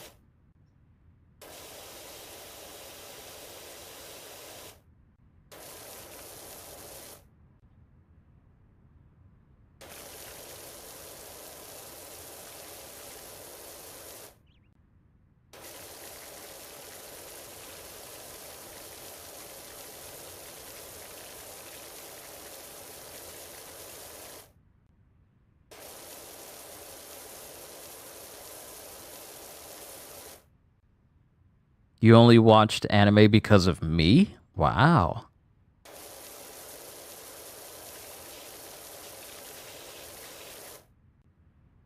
Glad I could show you the amazingness that is anime.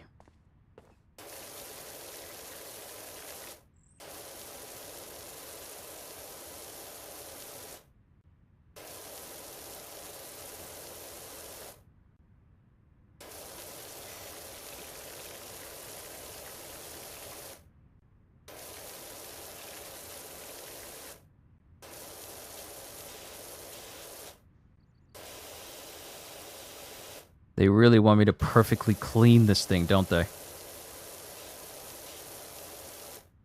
Wow, it's only been an hour and 49 minutes. I feel like I've been doing this for longer. Ah, there we go. We're good. This is entirely clean now. There's nothing else dirty that's over here. We can make our way down and take care of the lower floor.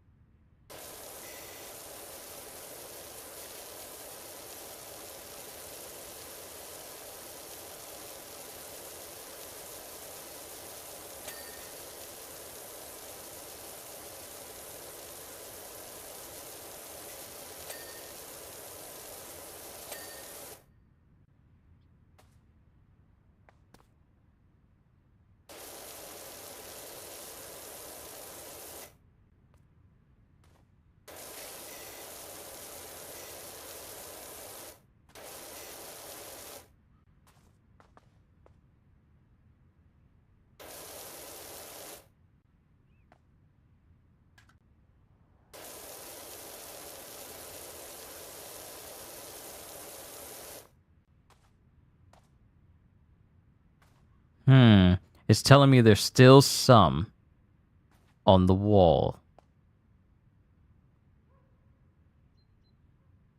Because of my One Piece read-through, started reading manga and watching anime? Wow. Hope you've been enjoying yourself with what you've seen thus far. Okay, that's another one. Okay, so everything is taken care of stepwise. Or they halfway clean it? Yeah.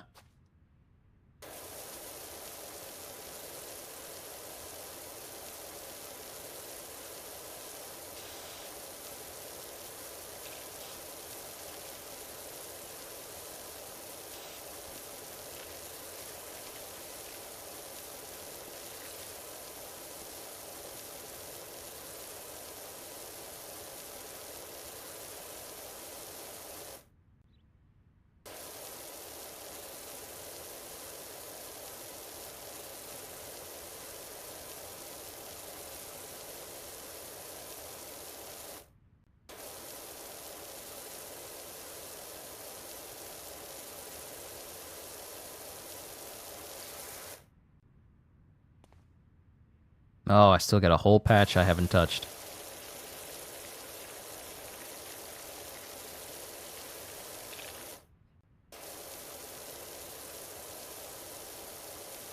You want to know something? I'm actually glad they don't have any music that plays while you're doing this. Because depending on how long you take...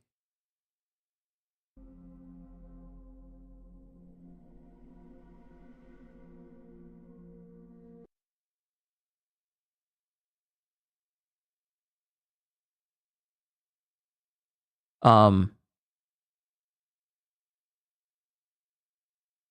Uh...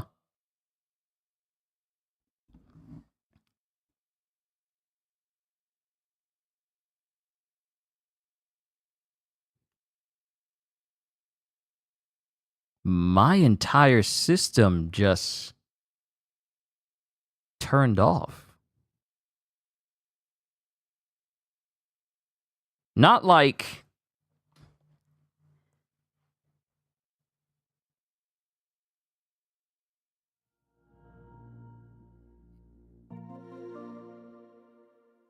What?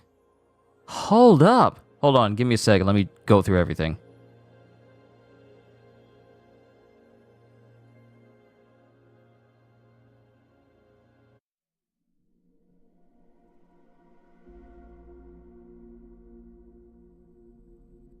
Yeah, it didn't just like it's not like the power went out.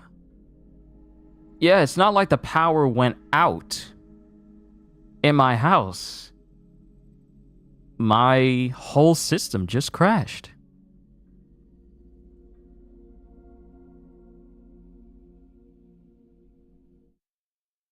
I hope there's autosave, because if I gotta do that whole place all over again, I really hope there's autosave, and it saves where I was.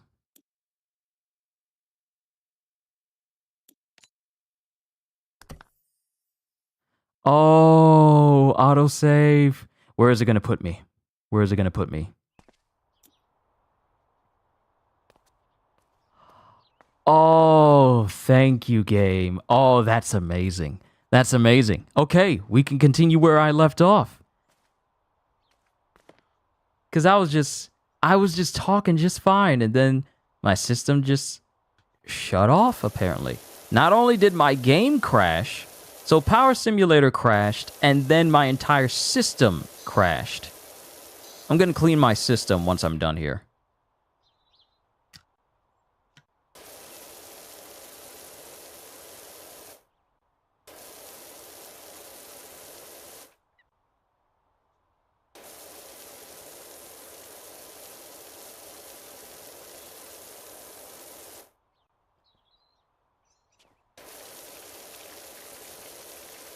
No, I'm grateful that it has autosave. I'm very, very grateful.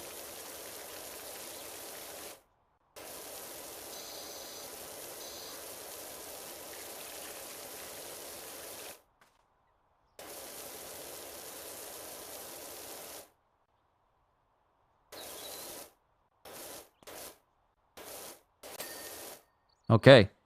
Retaining wall completely taken care of. Now we can focus on this, on the pond wall. Clean that up. I'm glad that it saved my progress, because I would have been very cross. It would have taken the chill out of my chill stream if it didn't save my progress.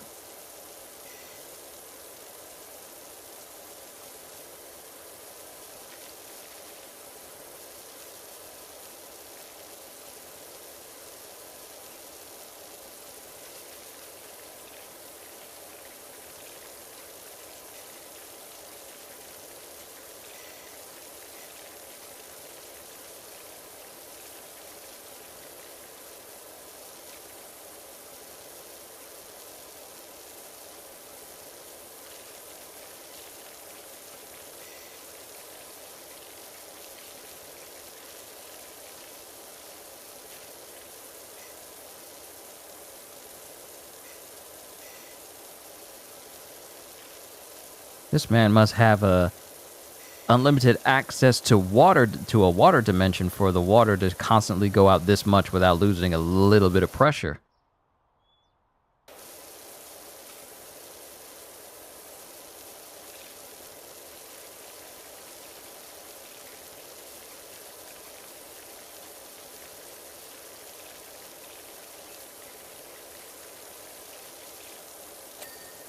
Okay. Edging done. Pond edging done.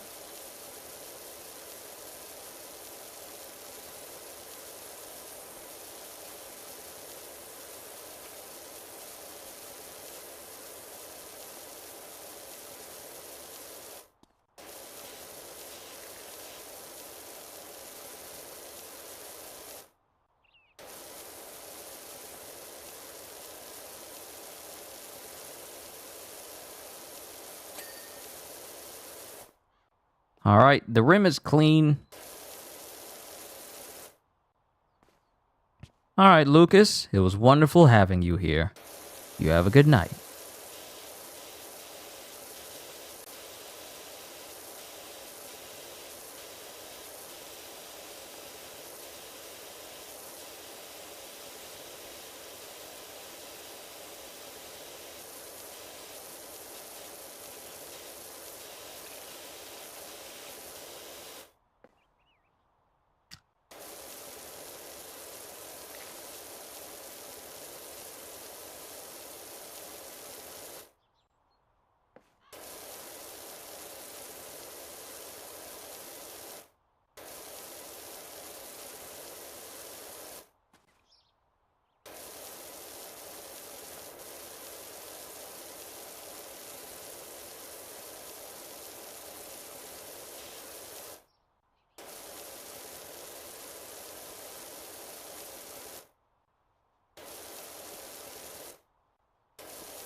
Okay. Pond wall done.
All right, the pond itself is clean.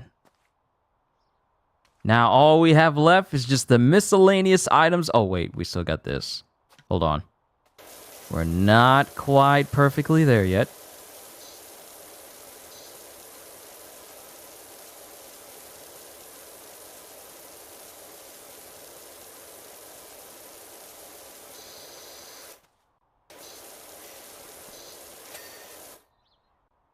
We just got the miscellaneous items in the backyard now.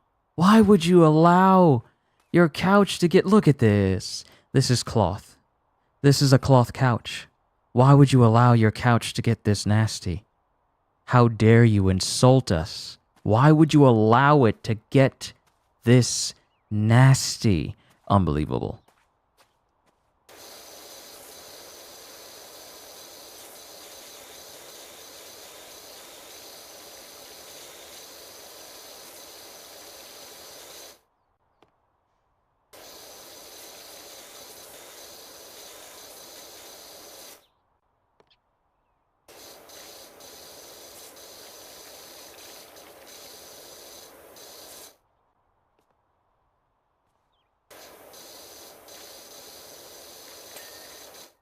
All right, bird stand. Good.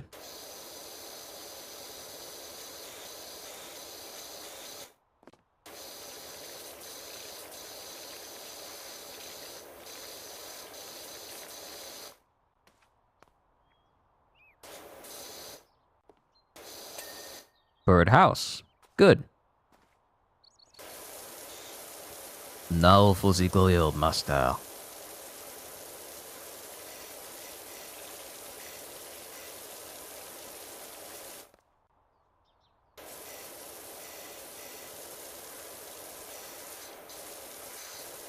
I'm going for that 100% run for these stages, simply because I don't want to have to go back and re-clean something like, oh, you missed this spot. No, we're cleaning it all perfectly. This will be a successful business.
Come on. Where's that last bit of dirt?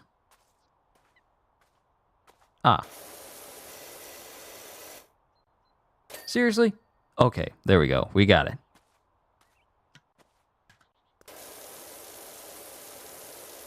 Heard about this game? Yo, CJ, it's good to see you. Welcome to the most chill stream you'll ever watch. We're playing Power Simulator. I mean, Power Wash. I don't know why I keep calling it Power Simulator and keep leaving out the Power Wash part.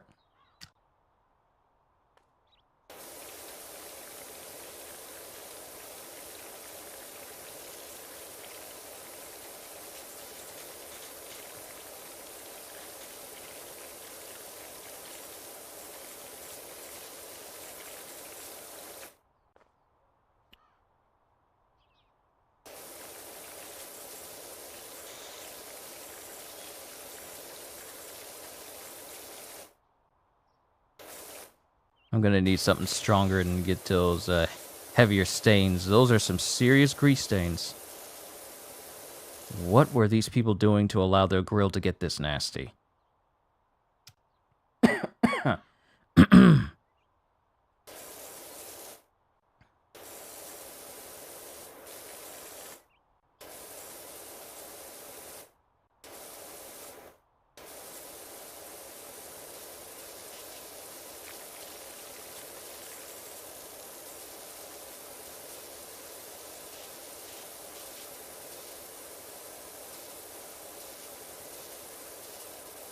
Ah, yes, CJ. That we did have a newcomer. He went. He said he had to go, so he's gone at the moment. But that's Lucas.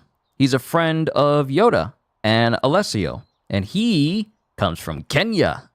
And I had no idea. And he also told me that, and Yoda didn't tell me this, but apparently both he and Yoda live in Africa, with Yoda living in Ethiopia, and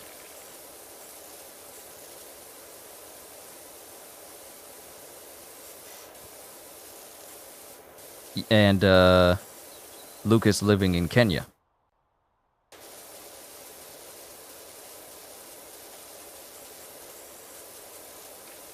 So the channel continues to draw in people from different countries, man. This channel just keeps getting more and more diverse with all the people. And that's exactly what I love to see. New people getting introduced to the channel, new subscribers, and people from all over the world. I love it! It's a cavalcade of diversity.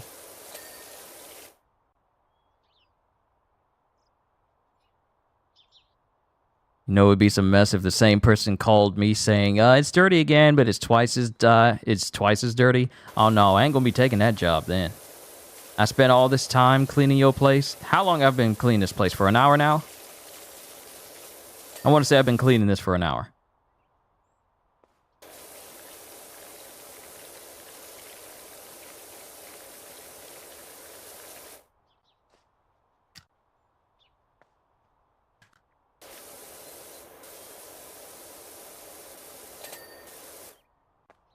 All right, so food trolley is clean. Control panel clean. Food shelf is clean. I think we got everything.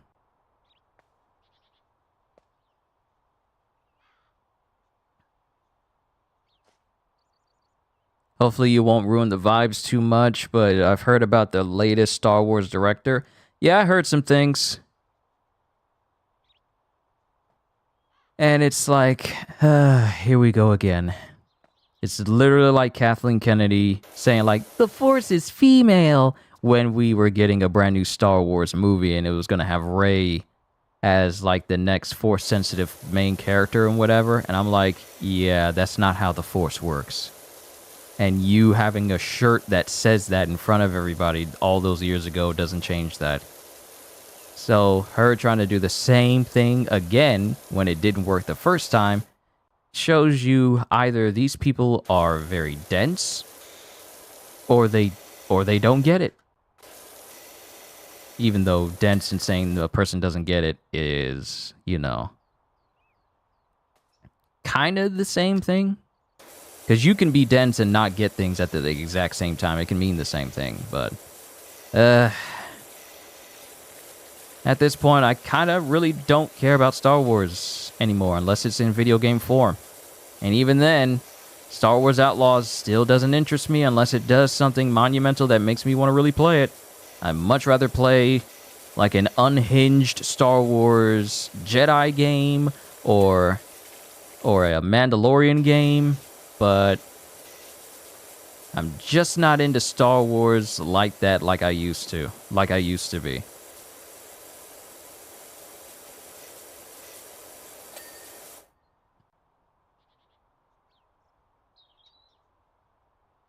It's 23:08 GMT, so it's pretty late in the time zone. Ah, I see. All right, toy car taken care of. Now we just have the lawnmower, the couch, and the shed. Let me get my chair.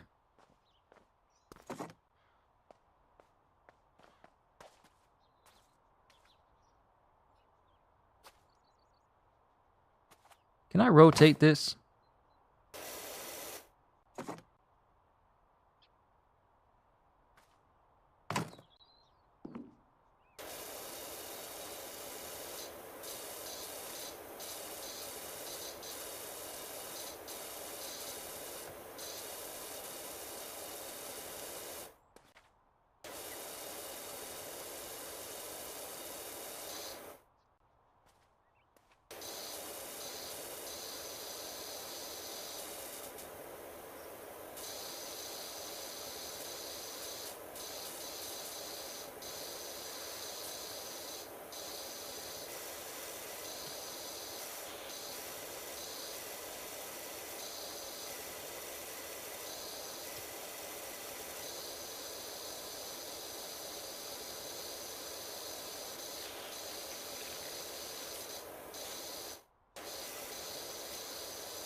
Seriously, how do you allow your furniture to get this dirty? Look at this.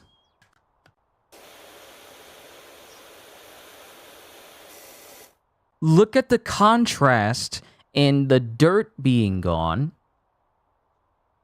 and the dirt being on.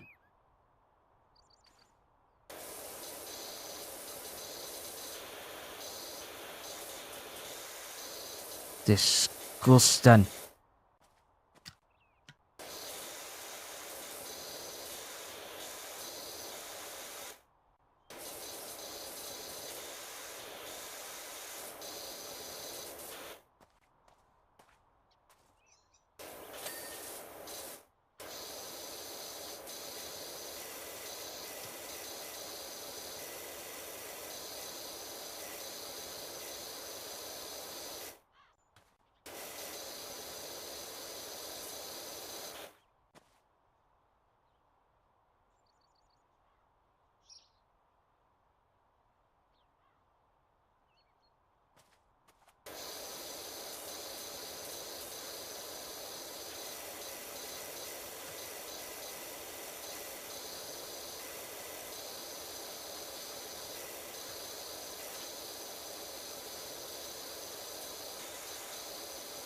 CJ, can I ask you something?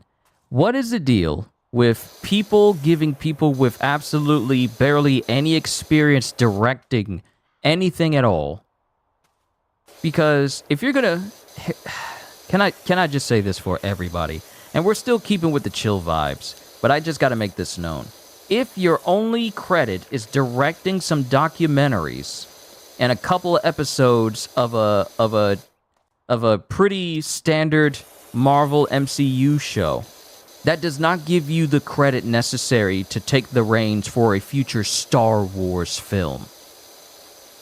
Sorry, but you need to be a full-on professional at what you're doing. You need someone who knows what they're doing to be in the role of one of the biggest franchises in existence.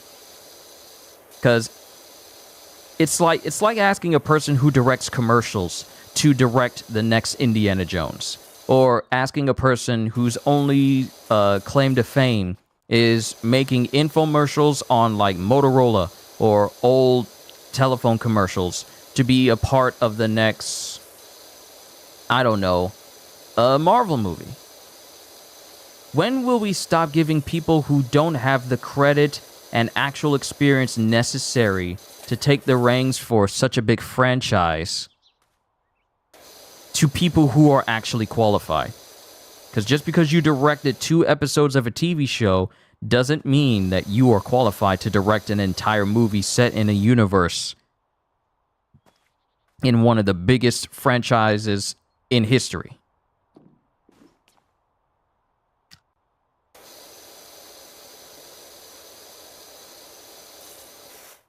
That's like getting someone who's never had experience in directing or creating anything related to Street Fighter, never even interacting with anything dealing with Street Fighter,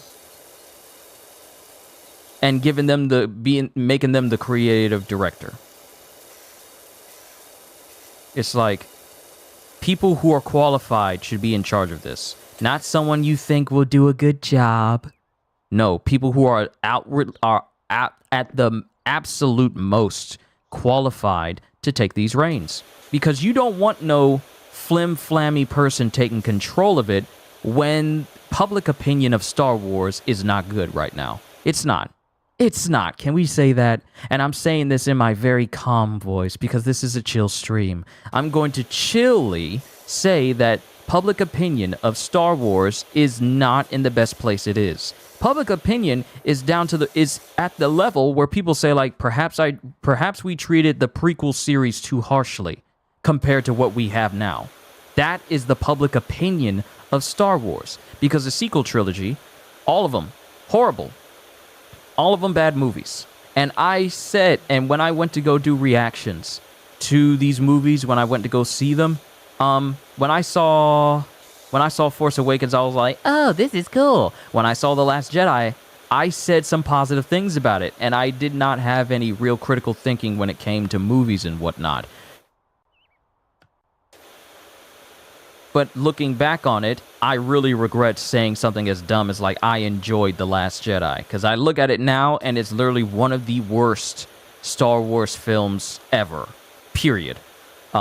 Then I saw The Rise of Skywalker, and you guys saw that review, and I did not hold back. It was literally one of the worst versions of Star Wars I've seen. I don't care what anyone says. Rise of Skywalker was essentially the Independence Day resurgence of its kind. Because you took something that people really didn't like at first, and then just doubled down on it.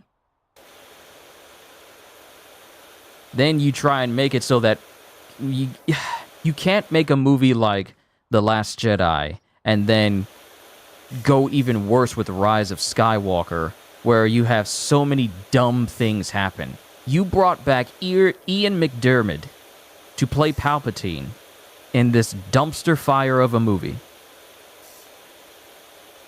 The only good part of Rise of Skywalker was Babu Frick and Palpatine's bass drop Sith lightning. That was it. Hearing that bass drop inside of a theater, absolutely nice. I love that. Babu Frick, love that character. Everything else, garbage. And ever since those movies came out, public opinion for Star Wars has not been all that well. Mandalorian, for some people, they can't stand it. Me, I think it's passable. I think it's very passable. It made a whole bunch of memes. It makes me want to have a Mandalorian video game, if that means anything. But public opinion of Star Wars has regressed. It's not in a better place than it's ever been. Ahsoka, while I do enjoy it, I understand the criticisms. Rosario Dawson, she does a pretty good Ahsoka. I don't mind it. But I do understand the criticisms all the same. Star Wars is not in a place where it can just fumble out anything that it wants to and expect people to just eat it up and proclaim it the best thing ever. It's not in that state. It's not in that place.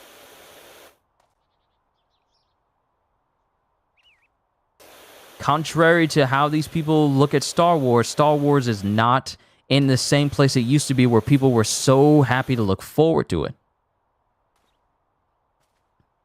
What we have here is a failure to literally read the room.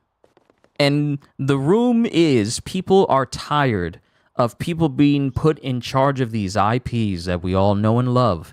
And these people want to either push an agenda or they have absolutely no respect for what George Lucas did. Because can I say this? What George Lucas did with Star Wars, far better than what Disney is doing with it. Because Disney don't know what they're doing. They don't. They think they do, but they don't. You can't tell me that, oh, we're gonna have Rey, this Mary Sue of a character, be the greatest Jedi and greatest Force user ever, and then we're gonna fumble the ball, not once, not twice, but 3 times in a row, and then continue with another movie with Rey in it. Because apparently public opinion for Rey is at an all-time high, when people cannot stand Rey as a character. People much would have preferred that Finn, John Boyega's character, be a Jedi and be the character that we follow.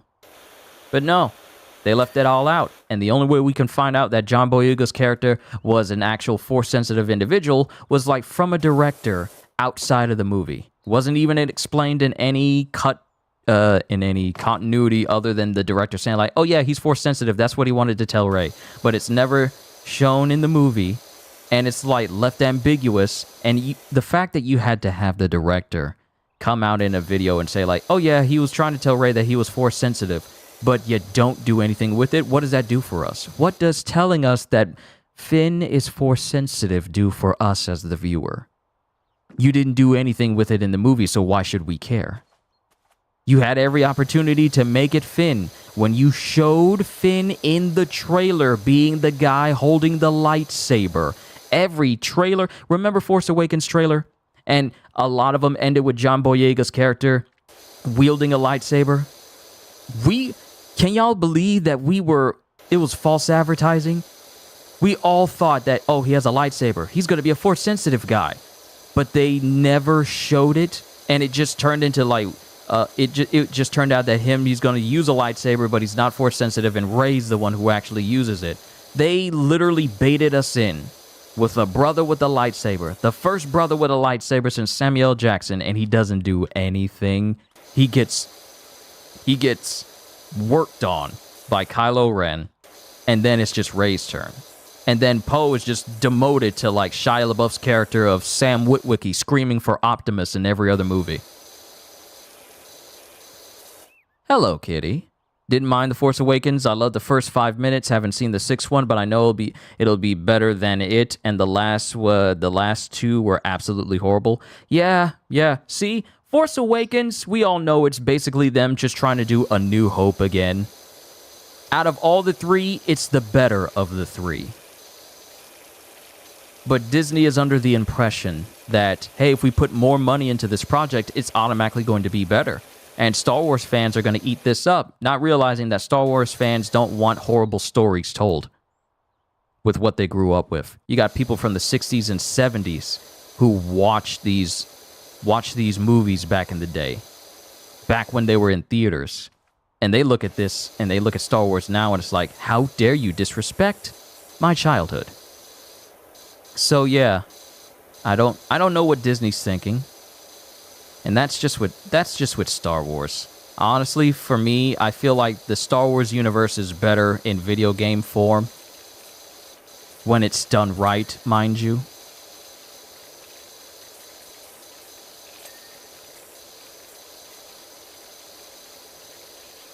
Or the fact we thought that was the only rogue stormtrooper, but it turns out that he wasn't the only one. So you literally took away that's the crazy thing, Psycho. Not only are we told that Finn is force sensitive outside of the movie, but we also find out that him being a defector isn't even really unique to him. So the one thing that made Finn unique throughout all these films, literally thrown out the window when we go to a planet that has a whole bunch of rogue stormtroopers. So it no longer makes Finn a unique character. The one trait he had, being a defector from the Empire, a defector stormtrooper, that's gone now because you find a whole planet full of them. So now Finn is just yet another character that just exists. A wasted opportunity.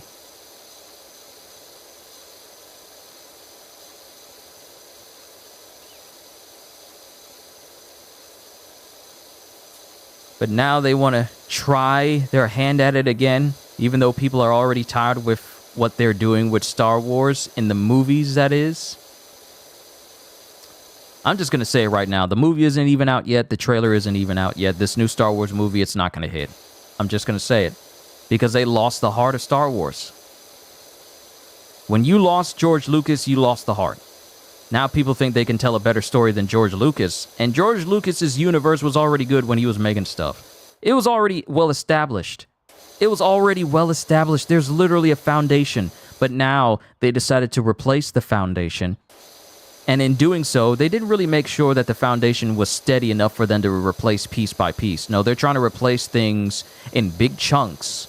And that's caused the entire foundation to crumble underneath them. And now render Star Wars as an optional property, as an optional IP, rather than a mandatory IP that people absolutely need to go into theaters to see.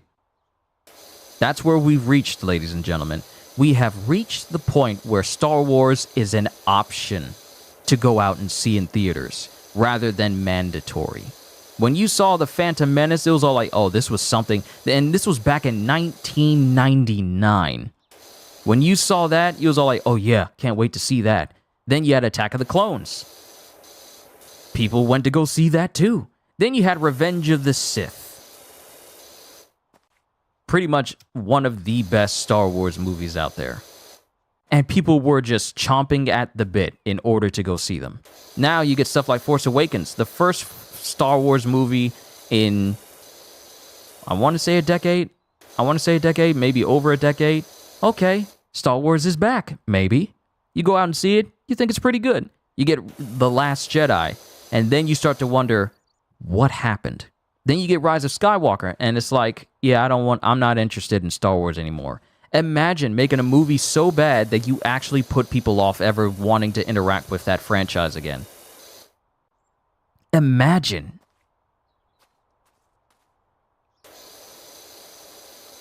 So I'm just saying right now, if I highly doubt they learned their lesson from Rise of Skywalker.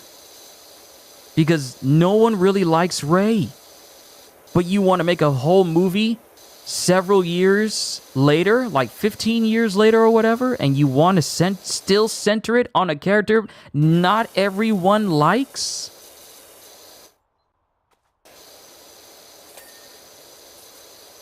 Obviously, you don't get it. Rogue One? Rogue One was actually good. Rogue One was actually good. And by extension, Andor was good as well. I haven't watched the series, but from what I've heard from people and how they regard Andor as a TV show, like as a Star Wars TV show, Andor is apparently very, very good. And I need to sit down and watch it one day when I get the chance. But Rogue One is one of those movies where it gives you hope that maybe Star Wars is back. Then you get Rise of Skywalker, and it's like, well, that hope is gone. You know what could really trigger the Great Cataclysm in Fire Force? Telling people that you're going to get another Star Wars film exactly like Rise of Skywalker. That alone would fuel an entire despair, an entire Great Cataclysm in Fire Force. Just the sheer amount of despair that's going to fill people with.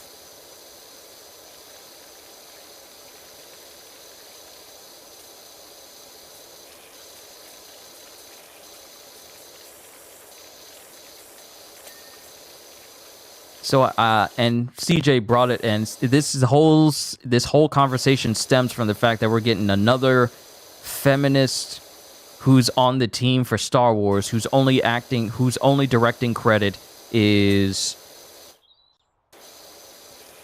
some documentaries and 2 episodes of Ms. Marvel. Even in The Force Awakens, your least favorite part of it by a significant mile was Rey. See?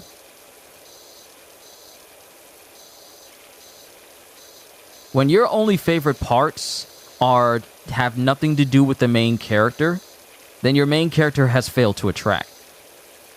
Because I would rather watch the Empire do stuff or the Resistance do stuff than watching Rey do stuff.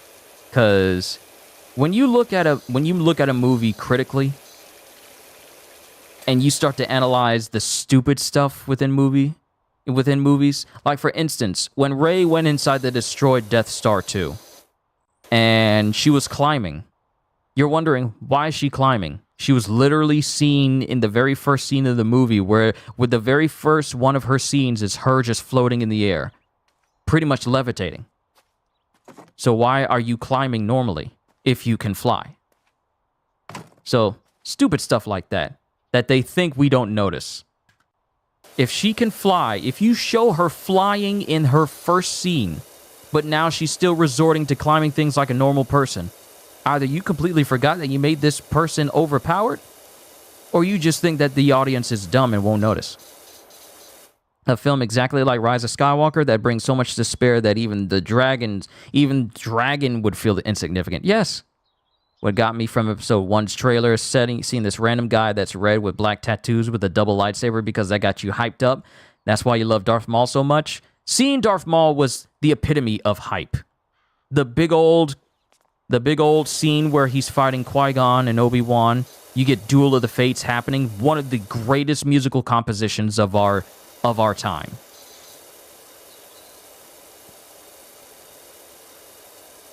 And you see that hype moment. Then you have another moment where one of the big takeaways from the Attack of the Clones trailer was seeing Yoda prepare to fight, which is something you never thought you'd see. So that was a real big trigger. And you got that. You weren't gaslighted into thinking, oh, Yoda's about to fight, but then he only pulls out his lightsaber, Count Dooku runs away, and you never see him fight. That's essentially what you get when Finn takes his lightsaber out in the trailer for The Force Awakens, and you think he's going to do stuff, but he doesn't really do anything. He immediately gets clipped, and the lightsaber goes to Rey instead. And then John Boyega is just tossed off to the side.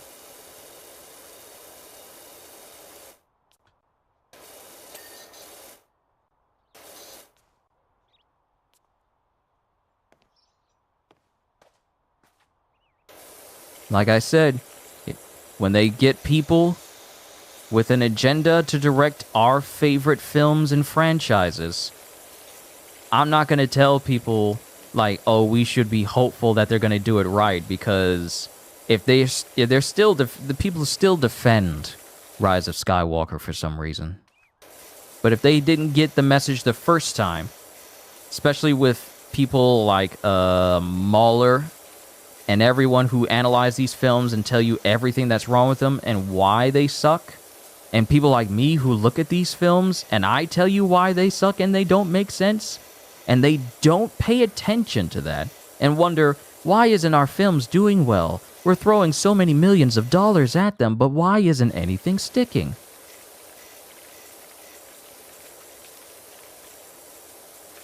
It ain't because you don't understand movies, it's because they don't understand movies.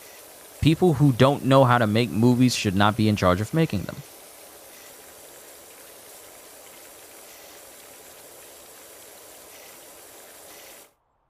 This lawnmower about to get on my nerves.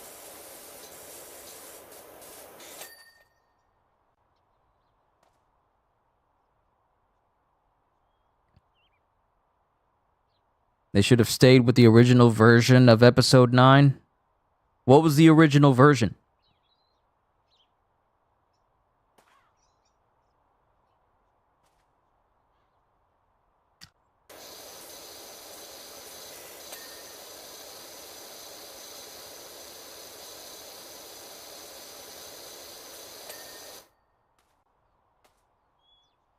Stepping stones.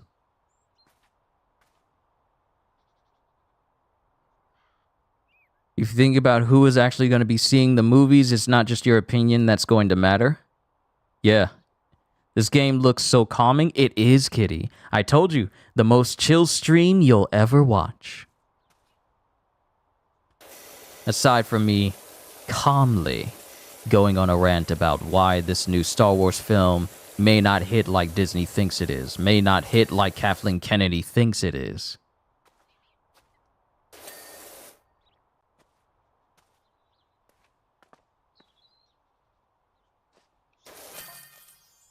Haha! Another job well done. New job available. Extra cleaning supplies in stock. Okay, I gotta stretch because I was sitting still this whole time. I gotta stretch. Oh my goodness! Ah! Oh boy. Whew. After a job like that, I deserve a stretch. It was called Star Wars Duel of the Fates? Huh. Interesting, Marcus.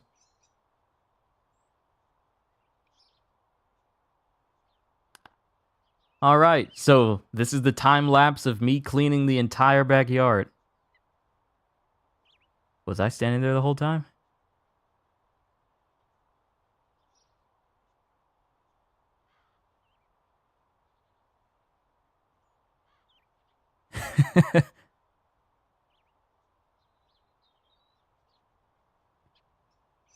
Think this one is going to be even worse than Rise of Skywalker, which feels weird to say because that shouldn't be possible. Halster, ain't it amazing how people can find things that are already bad? It really is that situation. The sequel films, the sequel trilogy is really the world's first case of things can in fact get worse. And now with this new Star Wars film being directed by a person who is, matter of fact, you know what? Let me do this. I'll pull it up on my phone.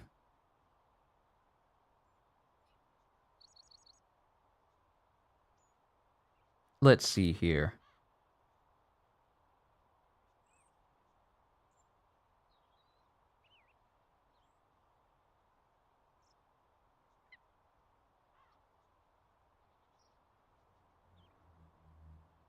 Yeah, Star Wars director backlash.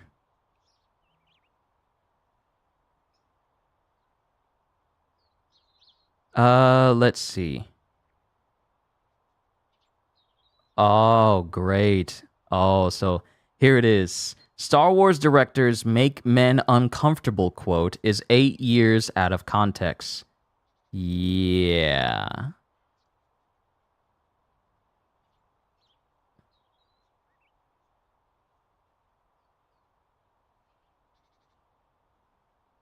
And the fact is that it's actually taken her comment about that her goal is to make men uncomfortable, but this was like from 8 years ago.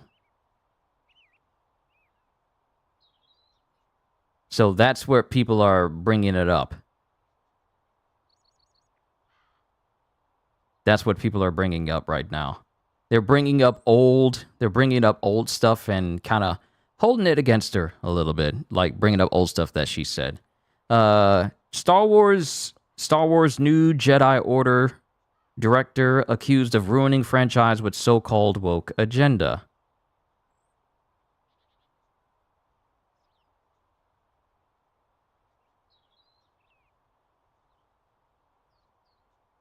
Yeah. Honor was once set to go to Wonder Woman helmer Patty Jenkins. Unfortunately, Rogue Squadron failed to materialize due to apparent creative differences, and it will now be Sharmeen Obaid Chinoy who steps up to take charge of the Daisy Ridley-led Rey movie set during the new Jedi Order era.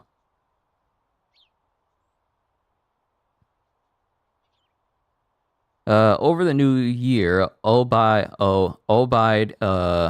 Chinoy was asked about the project and said, I'm very thrilled about the project because I feel what we're about to create is something very special. Everyone thinks that until their movie bombs. We're in 2024 now, and it's about time that we had a woman come forward to shape a story in a galaxy far, far away.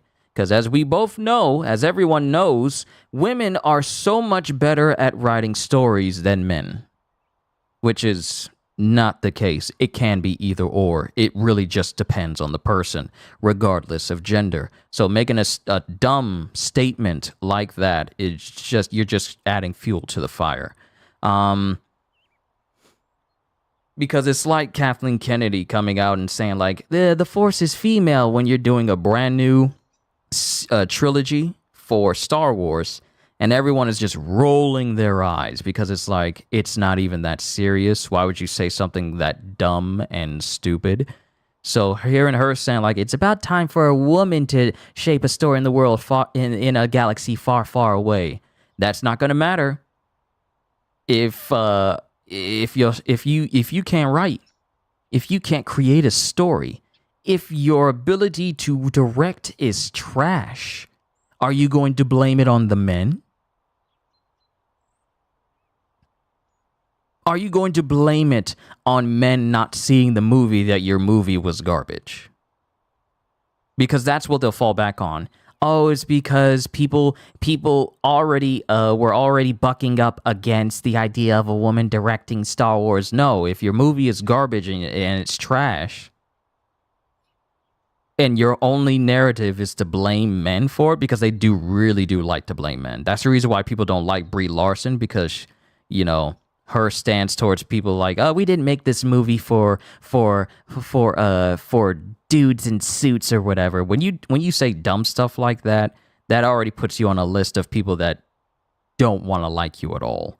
Why is it people are all about gender now? I don't know, Kitty. Because it looks good on a Twitter bio.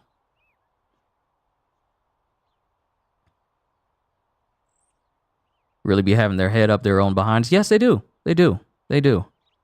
But we're the one who are wrong. We're the ones who are wrong, apparently, because we don't accept it. Sorry, but I refuse to accept anything that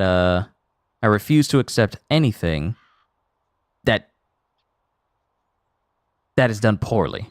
Nilsson, can we play together? No, I'm just playing by myself today. This is just a chill stream where I'm just playing by myself.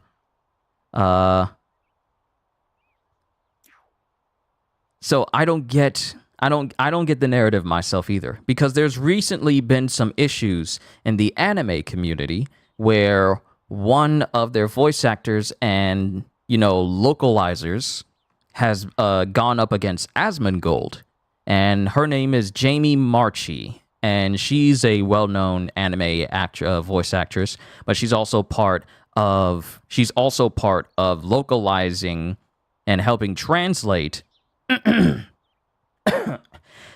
animes and such. And she's recently come under fire because she's been justifying changing lines in certain animes, specifically Ms. Kobayashi's Dragon Maid. That's pretty much the biggest example. To make it sound more Western and completely different from what the actual Japanese anime says. She's part of the localizer for the English dub, and she's come under fire because of what she's saying.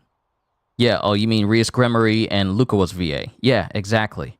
Like in the anime, in the sub, Lukawa changes her clothes and Toru asks her about it, and in the sub she says, "Oh, people were getting on my nerves, or I kept getting pestered about it, so I changed clothes." But in the English dub, she says a very weird line that doesn't even sound like something Lukawa the character would say.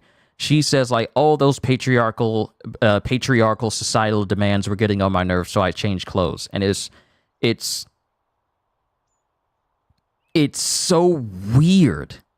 And since that time, localizers have been coming under fire and actually been up in an uproar because certain companies wants to start using AI to be part of their script writing so that their localization and translation won't be wrong. Let me say this. It's not that AI will be replacing people. It's just that AI will be used to make sure that the real meaning of what an anime is saying will not be altered by Western localizers. And some localizers have in fact become upset because that means they can't push their own narrative and sneak them into translations when they're helping write this stuff, and they're getting all up in a tizzy about it. And amongst these people is Jamie Marchi.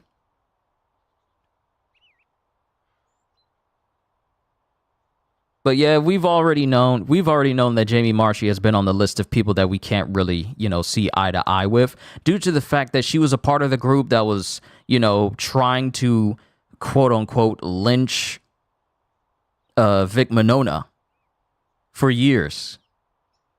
And that man was put through the ringer. Man lost his ability to voice act ever again. And they were encouraging every bit of stuff to say against him. Even after all that was proven that he didn't have anything to do with it, they went that extra mile to make sure that man could never work in the industry again. That's the reason why Sabo's voice actor in One Piece has been replaced, because Vic Mignogna was the voice of Sabo. Now we have Johnny Yong Bosch, who's the voice of Sabo.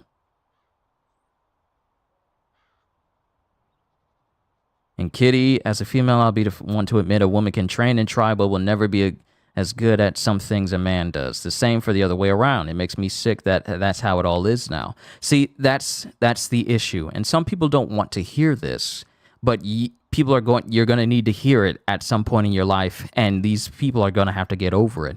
Not everything that men can do, women can do. I don't care how much these women think they can do everything a man can do. There's a specific reason why our physiology is different. If we were meant to do everything the exact same way, if we were meant to do everything if men were meant to do everything a woman could do, and women were meant to do everything that men could do, our body types would not be so different in sizes and stature. It wouldn't be that different. We both have pretty much the same physiology. Outwardly, that is. But no, that's not the case. There are certain things that only men can do, and certain things only women can do. Trying to blur that line and force it to so like, oh, because if a man gets into a boxing match with a woman, chances are, if both of them are properly trained, chances are the man can take more punishment. Simply because that, in some cases, that's how he's built. And there are some cases where women who do certain sports, they can do it faster and far more agile-like than men, because that's how they're built, and that's how they're conditioned for.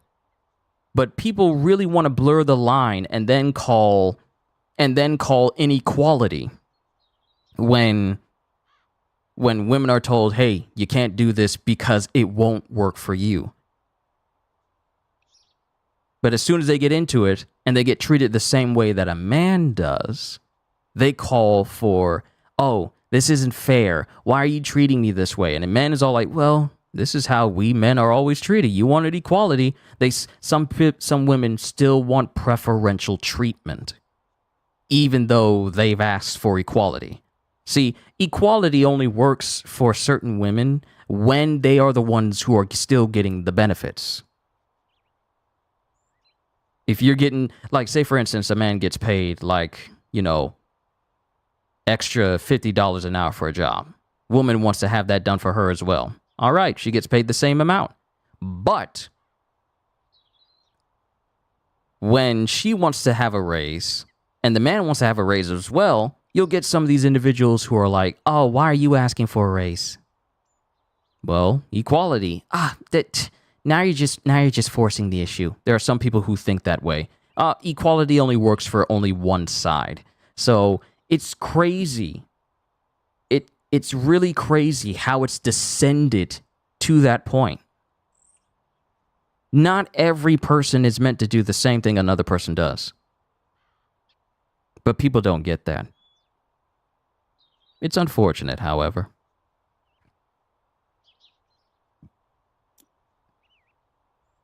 I don't have enough for the medium-duty washer. We need to keep going. I need 40 stars in order to get the heavy duty, and then 90 stars in order to get the professional duty. Same with Crow from Ruby. He went from Vic to Jason Liebrecht. She's not even the first female to have leadership in the Star Wars franchise. George Lucas's wife was essential since the original films. And here's the thing about George Lucas. He respected his wife and the advice that she gave him. Everything that she did for Star Wars, she did it not for her own benefit or trying to force a narrative. She did it to help her. She did it to help her husband's universe expand. But now we have individuals who want to take over Star Wars and take it from George Lucas and pretty much pervert his dream and now try to push a narrative. Oh, we've already had Luke Skywalker, the greatest Jedi ever. Now we have Rey, and she's more powerful than a man literally called the Chosen One, the most powerful Jedi ever.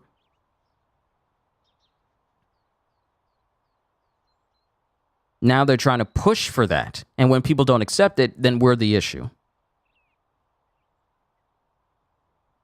Yo, Julian, are you late? No, not really, no. I've just been talking with everyone here. We're having a nice chill session here, playing some Power Wash Simulator, looking to get some new tools, some new equipment to help me out.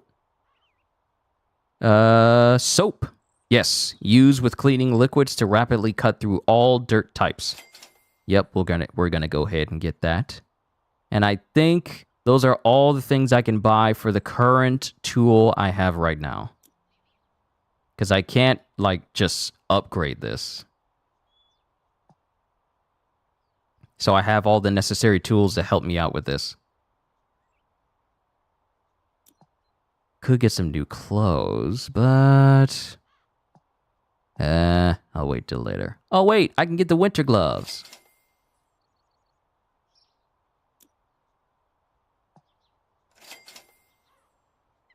Da da da da da da da da da da da da da.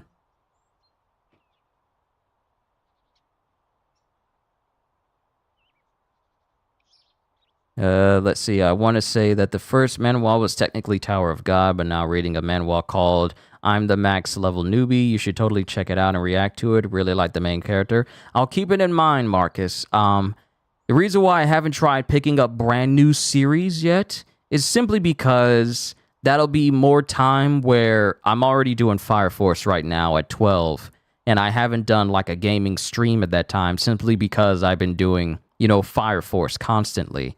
So that will actually open up an avenue for me. So at the moment, I'm not trying to start a new series just yet. I'll keep that series in mind, but I'm not in the avenue of trying to start a brand new reading series again just yet. But we'll see.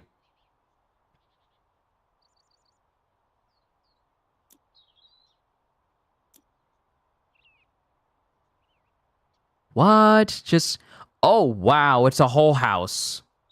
Clean the bungalow. Clean an entire house. Clean the playground. And then clean the dirt bike. Yeah, we're going to go with the dirt bike.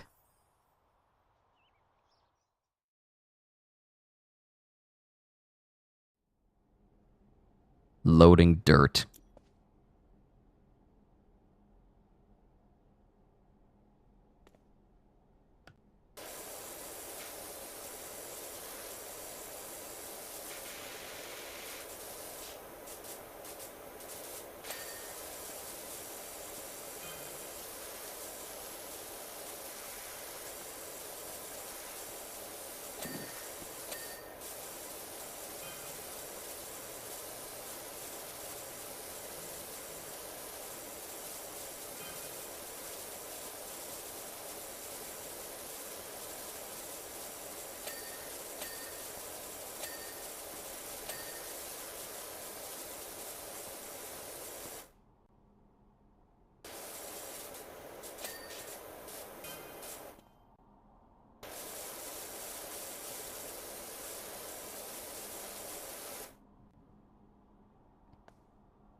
I see that dirt. How dare you hide from me? Speaking of Fire Force Season 3, is it still? I don't know. Speaking of which, I don't know if this is true or not, but I heard David Productions might not be the ones doing Fire Force Seasons 3. I haven't really heard too much about the next season of Fire Force. Not too much. I haven't heard too much about it.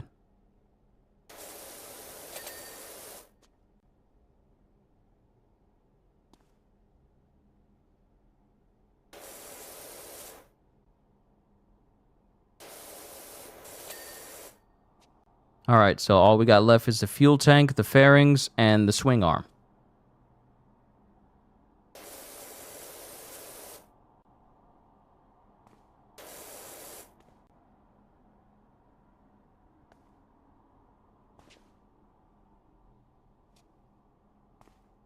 Sometimes you forget Fire Force had 2 seasons. I'm almost done reading the entire series, Julian. I only got 2 more volumes to go. Volume 33 tomorrow, and then Volume 34 on Wednesday.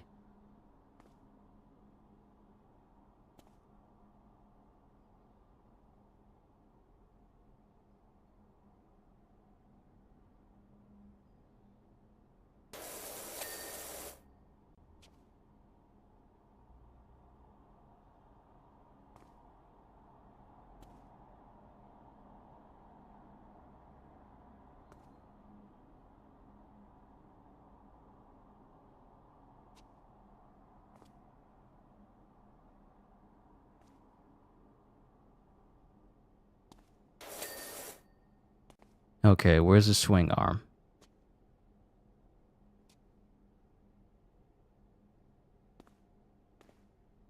Quit hiding, where are you?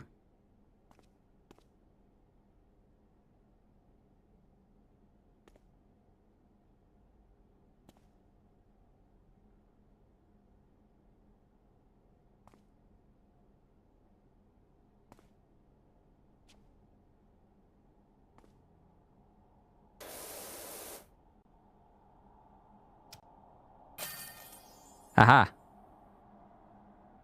Anime only watchers don't know what's going to hit them if the anime returns. No, they don't. They have absolutely no idea. Watch me work.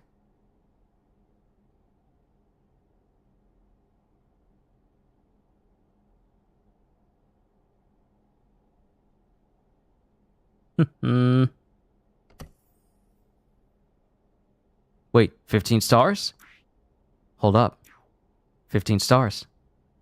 We can go heavy duty.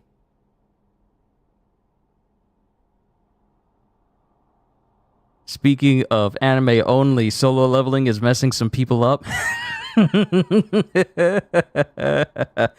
Yeah, people have no idea what they're in for with this story. They don't.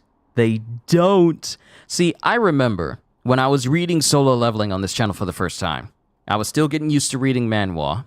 So I wasn't reading the official translation. I was reading from some off-brand site for a number of streams until I decided to go strictly official. So certain things I got mixed up with. And there was some mistranslations, and some people said like, "Oh no, this is not right. This is not right. That's not right."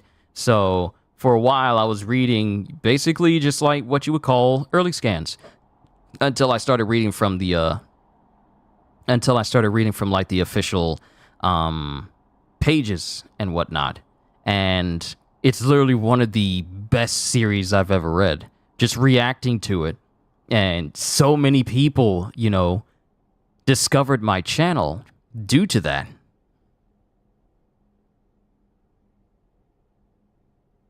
So to see Solo Leveling reaching an even broader range of people is amazing. It's actually amazing to see all these people who never heard of Solo Leveling watching it for the first time and not knowing that it's like a webcomic, and not knowing that it's also a light novel and everything about it. For them to be interacting with the series for the first time, it's amazing to see how people react to it. Because it's such a good series. And if they think the first episode is something, because I looked it up, we're supposed to be getting 12 episodes for this first season. 12 episodes. It is going to be interesting to see how people react to everything that happens to Jin.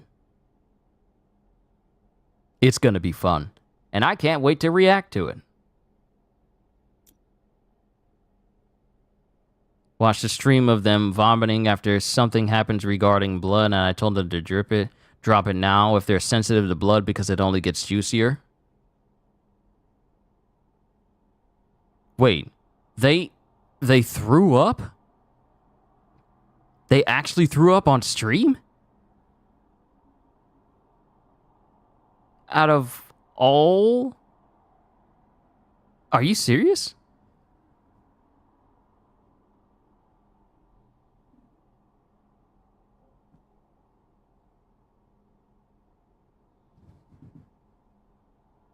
Felt so bad for them? Wow. That's real? They really did?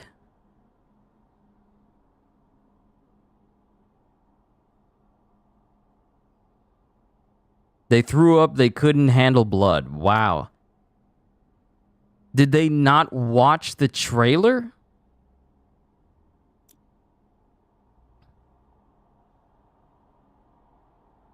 Wow.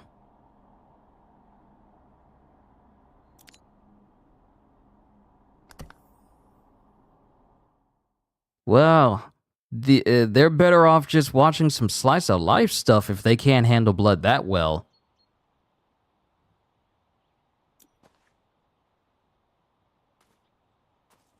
Oh, it's the whole house. It is, in fact, the whole house.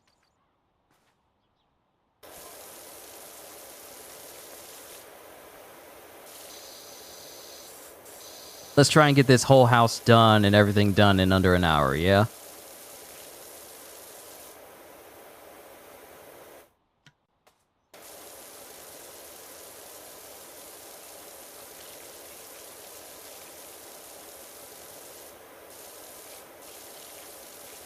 How do you let your house get this nasty?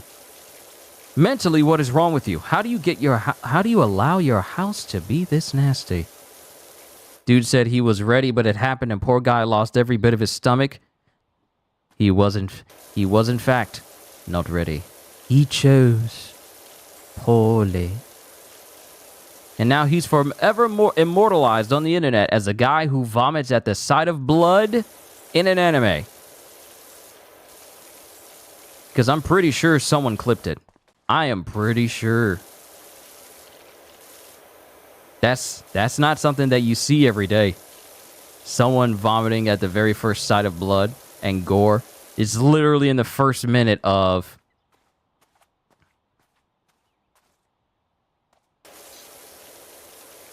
Literally in the very first 2 minutes of the show. So you mean to tell me that he threw up 2 minutes in? Because people are getting killed immediately.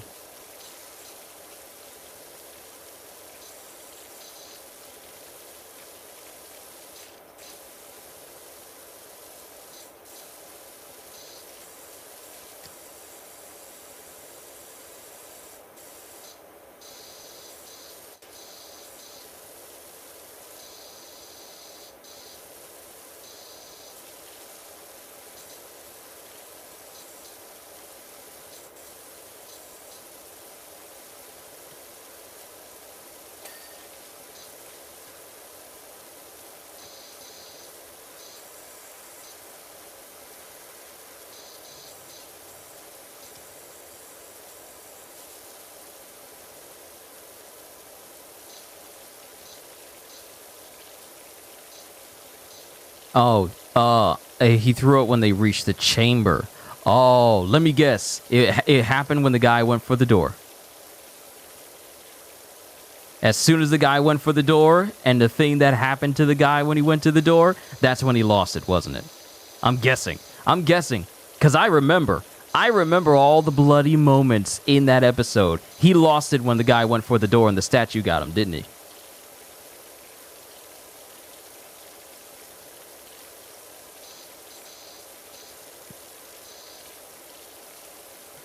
Thought so. I thought so. Because there is literally no moment that's more gruesome than that. You have it on your watch list on Crunchyroll? Check it out when you get the chance, Psycho. Just make sure you have a strong stomach for it. Granted, since you've been here for so many streams where I'm just dismembering things and a ton of other games, I'm pretty sure you can handle it.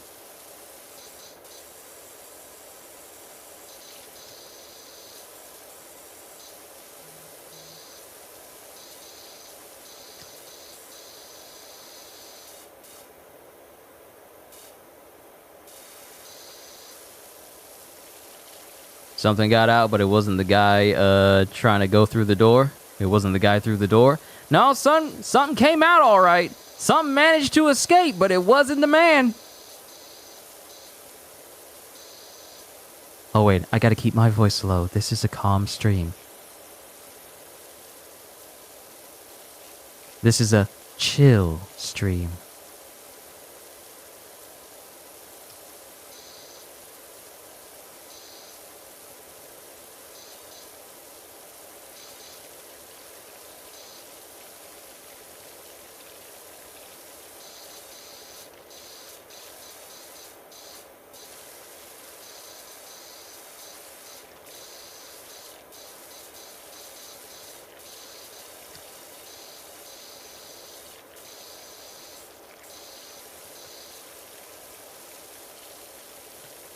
Do you have a strong stomach? Oh, this I know. You wouldn't have been able to survive half of my streams, Psycho.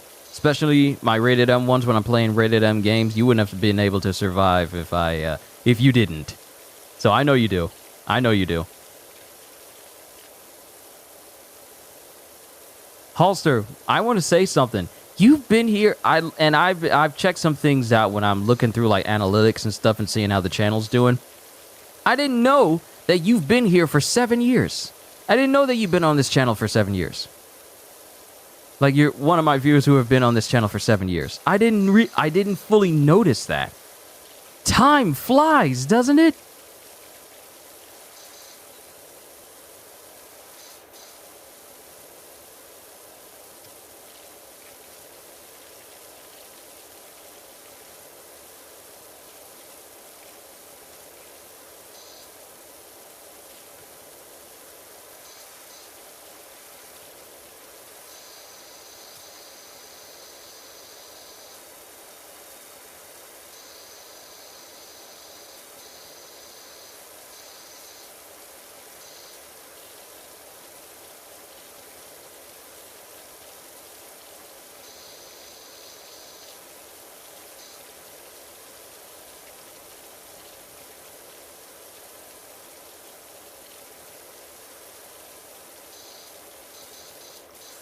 And Halster just came back, apparently, not hearing what I was saying. Dang it, I gotta repeat it. Halster, you say you just came back. And I gotta say, when I was looking through analytics, I didn't fully know, or I didn't remember, I forgot that you've actually been here on this channel for 7 years.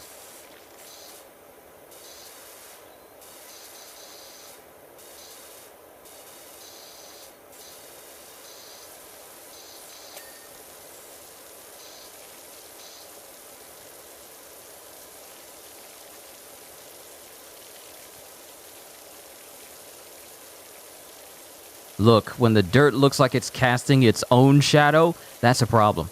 That is definitely a problem. Yeah, I looked when the last time you commented, one of the things I can do is when I'm looking in my YouTube studio and people make comments, I can hit their name.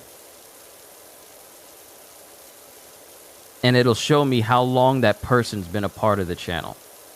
Actually, I think I can only do it when I'm looking on my computer. It can only do so much. But yeah, you've been here for a while. Yeah, it won't let me do it from here. It won't let me do it from here. But yeah, man, you've been here for a while. For a while.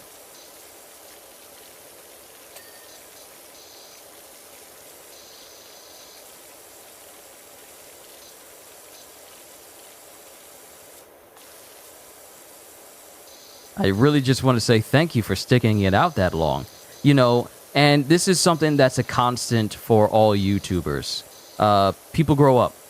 People grow up.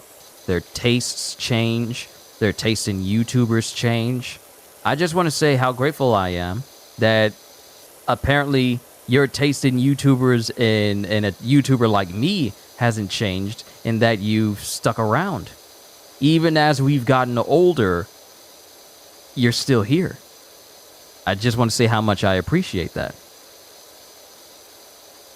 Because people who grow up with YouTube as like young adults or even kids, they could be liking a YouTuber one day, and then they grow up, their tastes change, and they become more mature, and it can be all like, why did I like this guy in the first place? But I'm grateful that your taste in a YouTuber like me has pretty much remained the same for me, apparently, that you've stuck around.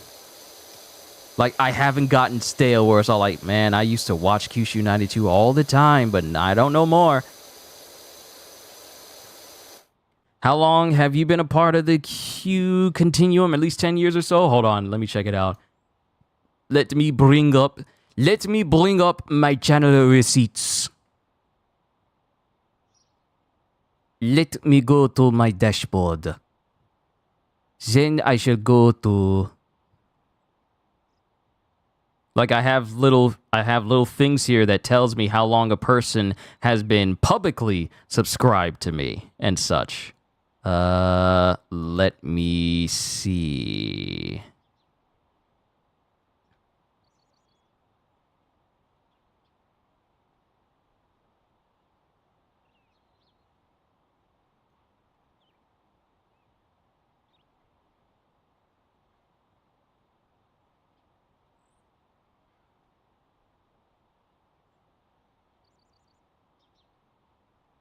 And let me go by date subscribed.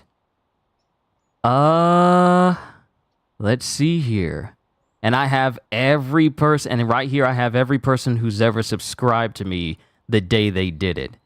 And let me see here. 1, 2, 3, 4, 5, 6, 7, 8, 9, 10.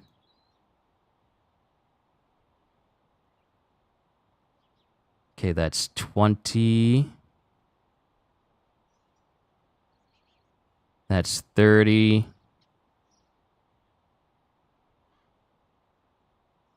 Okay, that's 40. That's 50.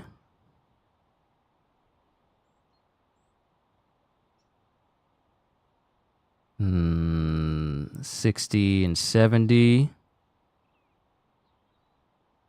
That's 80.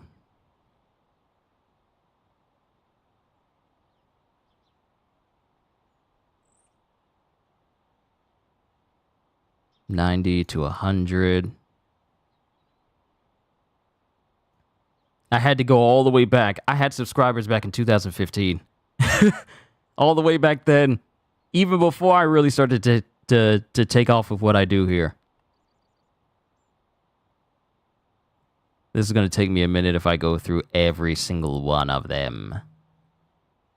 But I'm a find your name. Too bad I can't just straight up look for your name. Like, Neil has definitely been around. He's been around here since 2018.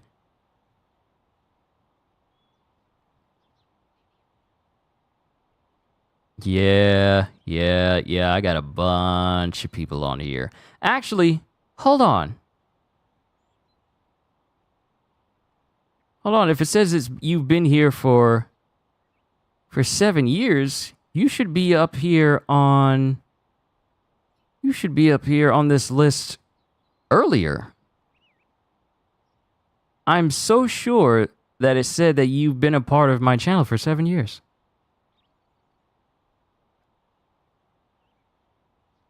I can't be overlooking you.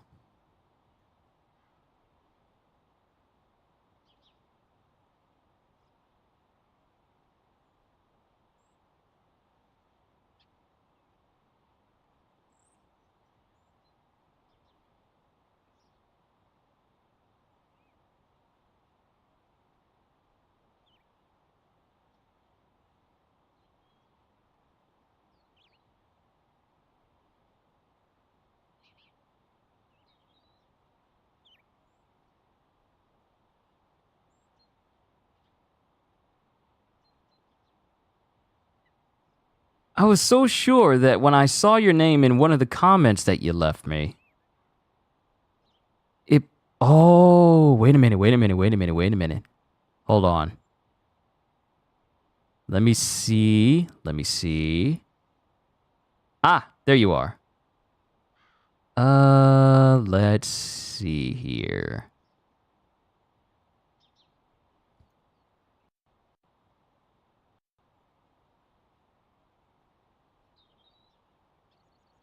Oh, it won't let me look. It won't let me see it. It won't show it to me now all of a sudden. Now it doesn't want to show me.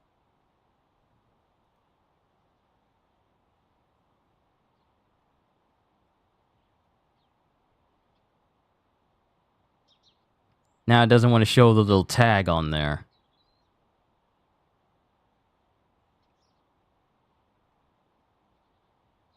Like, it has these little nods to them. Sure, it's not a thing of you commenting on an old video or something. You haven't had that YouTube account that long. That's what I'm saying. I might be getting it mixed up. DJ's been here for 2 years. Kitty is noted for receiving one of the highest numbers of hearts from me because it tells me that sort of thing.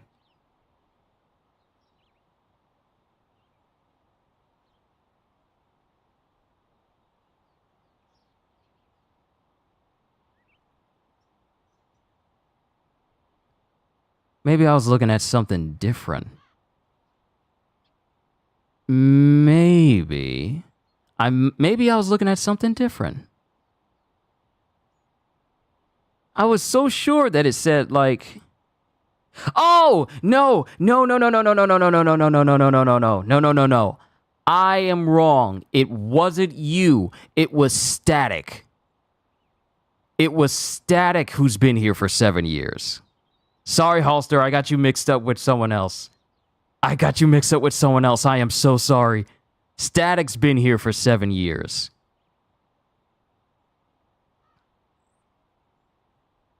Like, so many people have graced my channel.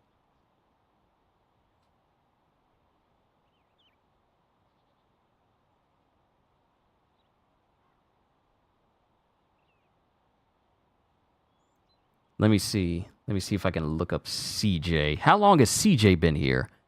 I need to look up CJ. How long has he been here? CJ, CJ's been here for 6 years. CJ's been here for 6 years. 6 years.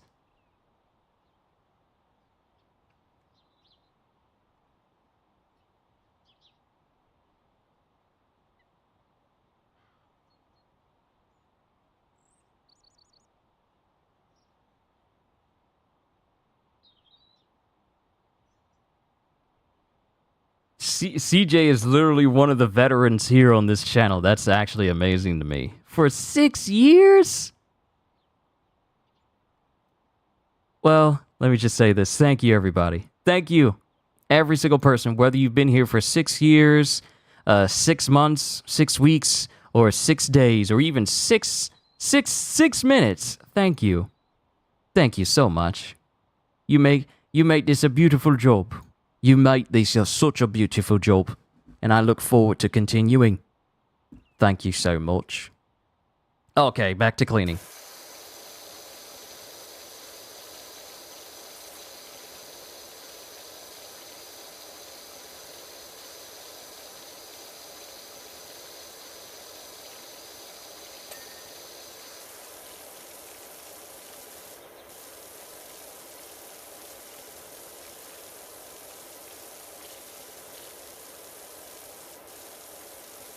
Just 6 years. Thought it was going to be longer. Time passes fast when you're having fun. It really does.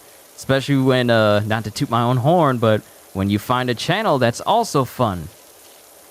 Time really does fly. I remember when I was doing gaming streams, had a basic microphone, and the only way I could stream was through the PlayStation 4 broadcasting system. Some of my first streams was of me playing Lego Avengers and Lego Marvel Superheroes.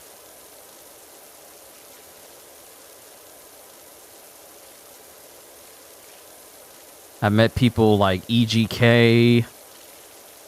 So many people that got introduced to my channel. And mind you, the same person I was at the start of doing my channel, I think I've been the same person ever since. I haven't changed much.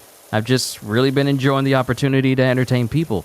And as the years went on, how I conducted myself, because you got to conduct yourself a certain way when you're in public, I feel has refined over the years. I've gained a better understanding of what to say, what not to say, especially on a platform like this.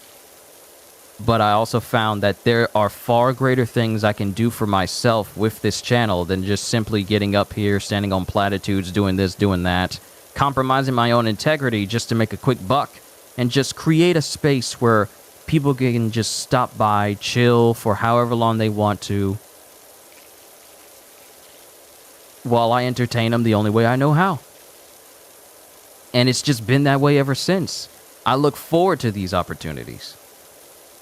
Has it been easy this whole time? No, it hasn't.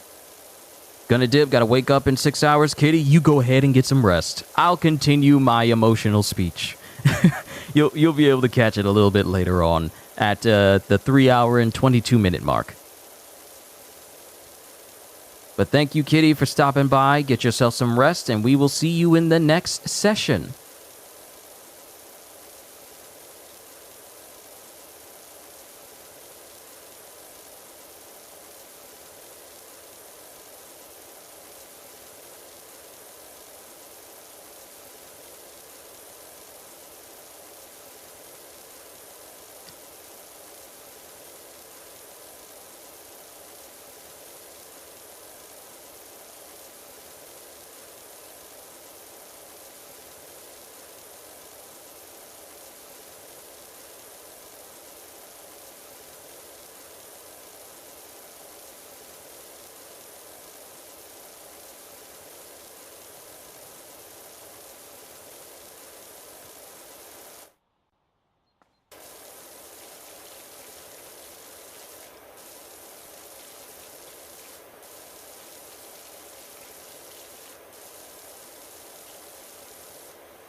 Is it odd to say that I'm just completely focusing on cleaning?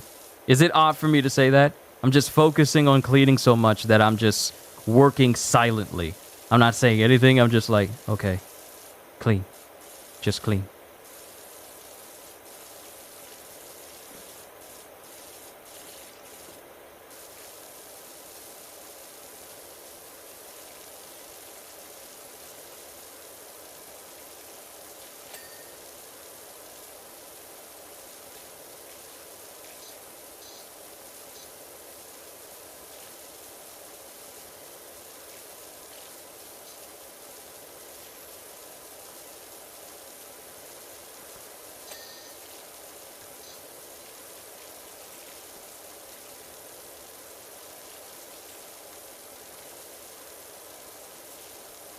Pretty sure you do that with cleaning in real life too. You're just not saying anything. You're just focusing on cleaning. You're not playing too much. You're only focusing on cleaning. That's literally me when I go outside to do yard work. I don't talk. I just focus everything I have into cleaning.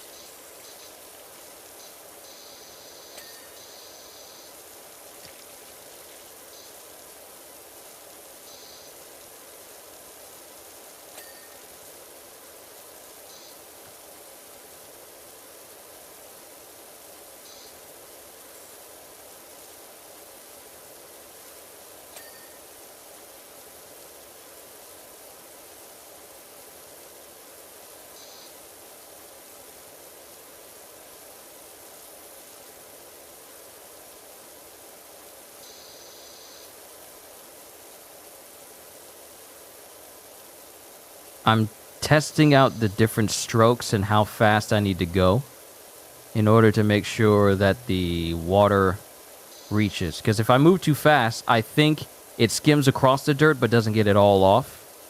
So that's why I got to be a bit more careful with how I do it. So what I'm going to do is I'm going to get the side of the house as best I can. Well, just get the sides of the house and then leave the roof for last.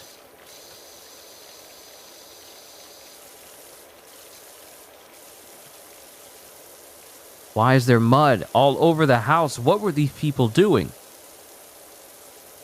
Why is the whole house dirty? What were you doing?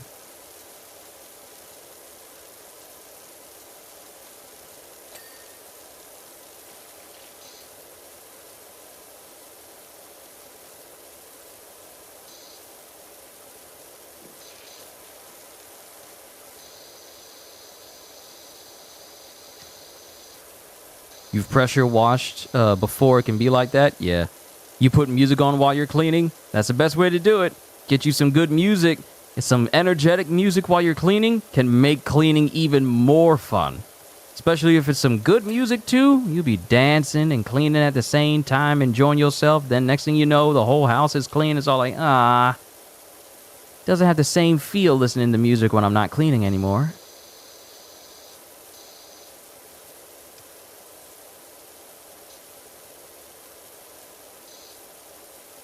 I'm telling y'all, well, we're enjoying Power Wash Simulator right now, but I cannot wait for that Film Red pack. For that Film Red pack for Pirate Warriors 4 to drop. I can't wait to play as Shanks, Kobe, and Uta, and then get the new Soul map as well for even greater power. Y'all know I'm looking forward to that. Then we got Kill the Justice League at the end of this month. And when I say I cannot wait to play that game for y'all, I can't wait. I can't wait to play that game for all of you. I know it's going to be fun. I know it is. This isn't me like hoping it's going to be fun. I know it is. Based on what I know that I still can't talk about until the game releases, I know it's going to be fun. And what I played was a game that was still like in the process of being worked on. So I know the final product is going to be flat out amazing. I know it is. I know it is. It's going to be fun. This isn't hopium. This isn't copium. This is just straight facts. This is going to be something I can't wait to play multiple times on this channel. I have so many stream ideas in mind for that game that I can't wait to bring to all of you.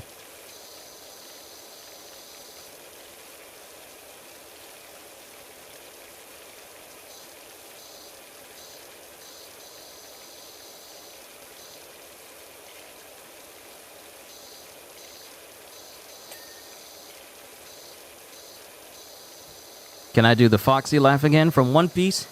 Good luck, Strawhead. Now you'll face my slow beam.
It's crazy that games like this can be made, and you would think that they can't be relaxing or even fun. And I'm sitting here and I'm just wondering, I really am having a stream right now where I'm just washing a house. I'm really washing a house. In a video game, I'm just washing a house.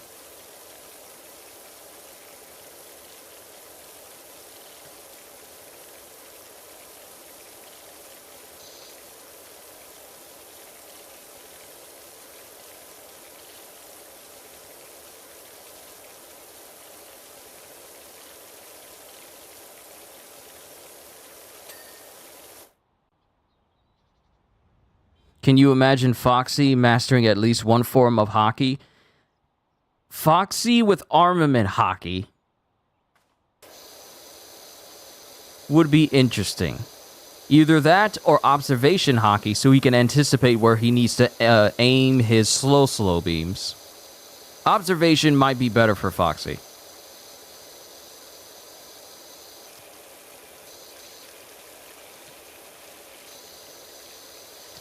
Can you imagine if Buggy actually learned hockey? It's crazy how this man has gotten through the entire series on pure luck and dumb happenstance.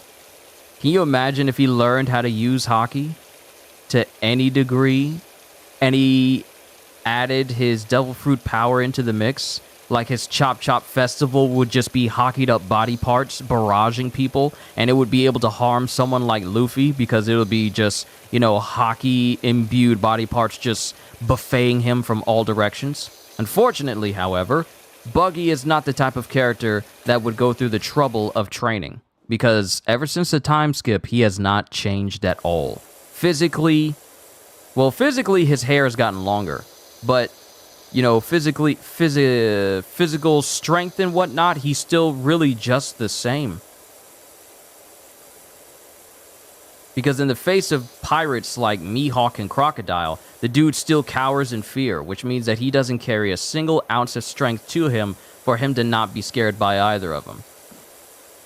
Because if he gotten stronger, he would be more confident. But he's not. He's still the same old dude that was scared when he was talking back to Whitebeard during the Marineford War. He's still... Because I remember in the English dub for One Piece, when everyone was all like, how did he survive? And Ivankov said, like, well, every pirate ship has its black sheep.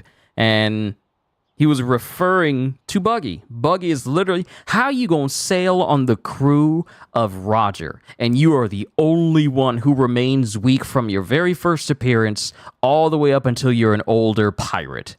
How have you not changed at all? Everything he's gained thus far has been because, well, he was living in paradise, and people who have devil fruit powers are rare and fewer in between. They become more frequent the closer you get to the Grand Line and to the New World. So he managed to survive until Luffy came along. Then he just got thrusted into a time where he was just surrounded by people stronger than him, and he never improved. All he's done for himself was essentially make himself appear even larger and more threatening to his own crewmates because his crewmates are dumb.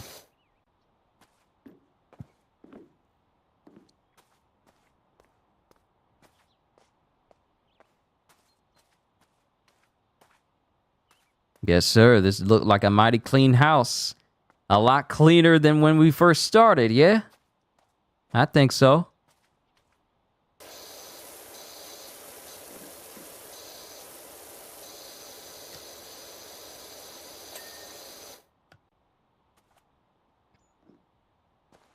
Because everyone who was on Roger's ship, they carried like a vast amount of notoriety with them. Shanks, Rayleigh, Crocus. All of them part of a crew that the world government wanted to stamp out immediately because they were the crew whose crimes can never be forgiven. Even though Rayleigh stopped being a pirate and decided to work on coding ships in Sabaody, they all became notable pirates. Barely anyone knew that Buggy was part of Roger's crew. Until the Marineford War. Either this man kept that to himself, because you would think that him saying that he was on Gold Roger's crew would gain him some notoriety. Or rivals, but he never mentioned it. And it wasn't until the Marineford War, when he was interacting with Shanks, that it became apparent, like, oh, he was part of Gold Roger's crew as well. And that helped his notoriety. But he never, that's literally all that he has to go on. Oh, he's the brother of Shanks. Not knowing that Buggy and Shanks have always behaved that way towards one another since their time as apprentices.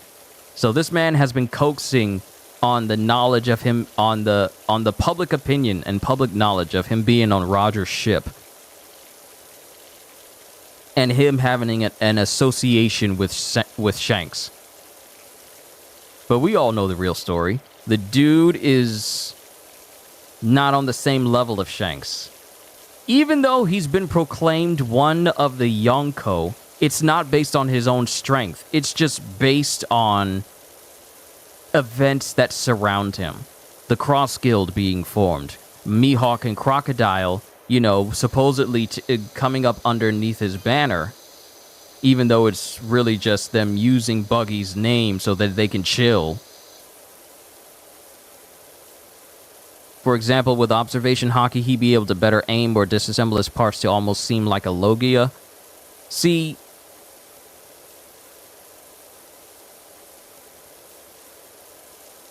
that could work, but that requires work. And Buggy doesn't do that. He doesn't do that. He doesn't work hard. He lets everyone else work hard. See, this idea of Buggy having hockey training and becoming better over time, it sounds nice, but Buggy ain't the type of person to actually work hard to achieve that status.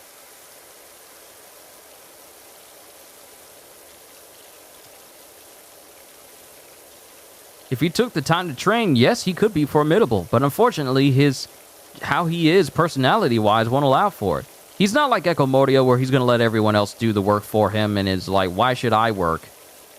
He's a coward. Let's not forget. But at least he's not on Gecko Moria's level.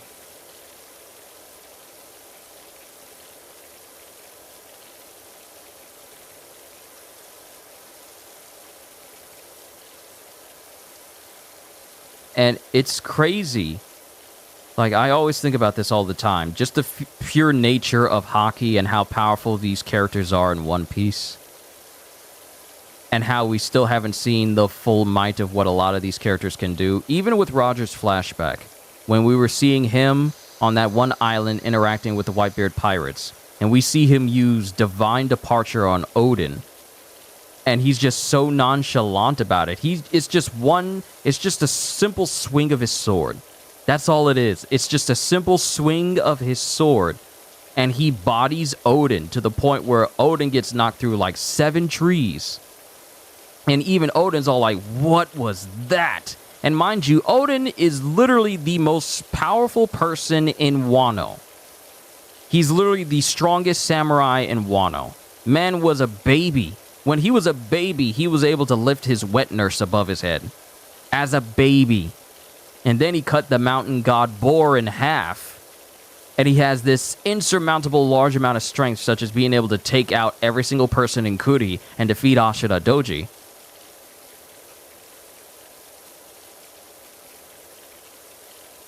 So for Roger to be an individual who just bodies Odin, just instantly in their very first appearance, and it not only catches Odin off guard, but it also hurts him, that says a lot.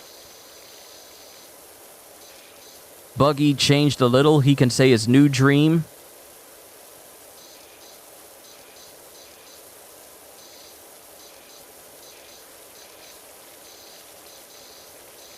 That sounds nice, but I think he has competition.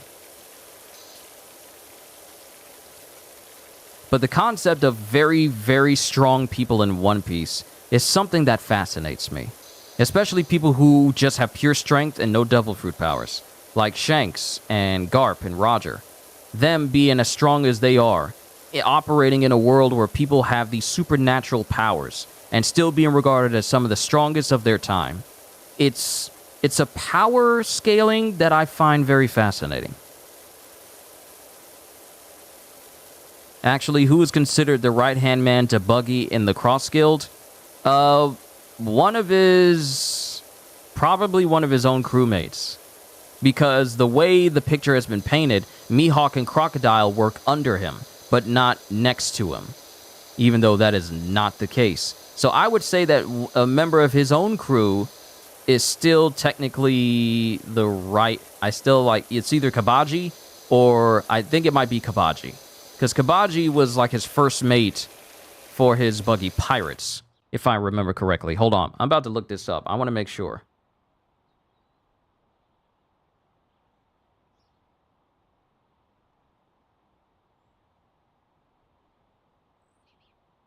If it even has a member status over...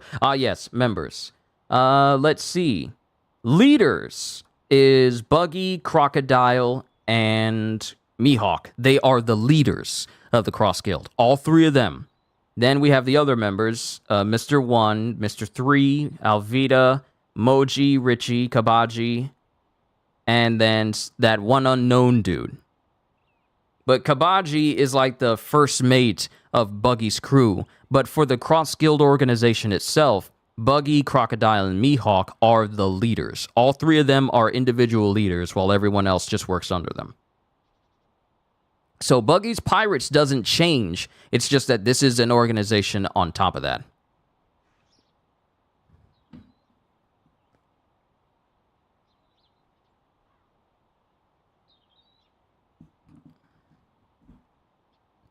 All this talk about... Wow. The game crashed again. At least it didn't shut down my system this time.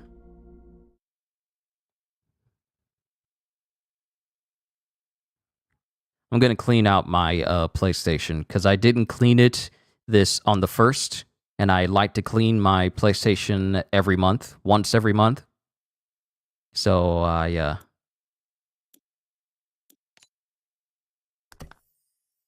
got to take care of that once I'm done.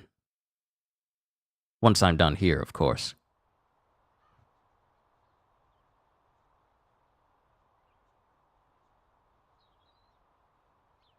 Wasn't too sure how the hierarchy worked. Oh, it's all good. It's all good.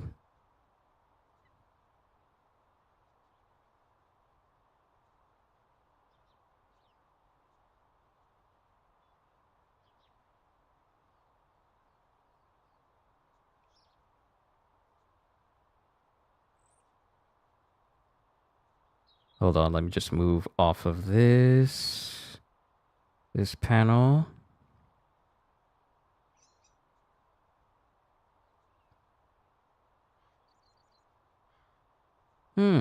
Very interesting.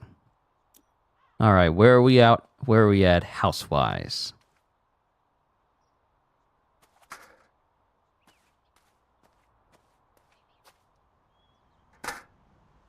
Okay, we're still right here. Okay, I just got this back half and then the roof itself. Because imagine they viewed Buggy as the leader and Crocodile or Mihawk as a right-hand man instead of being recognized as leaders too. I'm pretty sure Buggy would actually be dead. I mean, they were already annoyed. They were already annoyed after the fact that one of Buggy's members went ahead and made Buggy the figurehead of Cross Guild. Because, you know, his crew is stupid. They don't know what's truly going on between him and Mihawk and Crocodile. So they just put him as a figurehead because they revere him so much and think that Mihawk and Crocodile serve him and work for him. So that's already sullied things. But Mihawk being the, you know, smarter of being the more, I wouldn't say smarter, but, you know, he understands the advantage this could have. He's all like, yeah, let him be the figurehead. We'll rest up. I don't feel like being a Yonko. Because it's too much work. So, dude already saying, like, I could be a Yonko, but I don't want to. I don't want to deal with the hassle.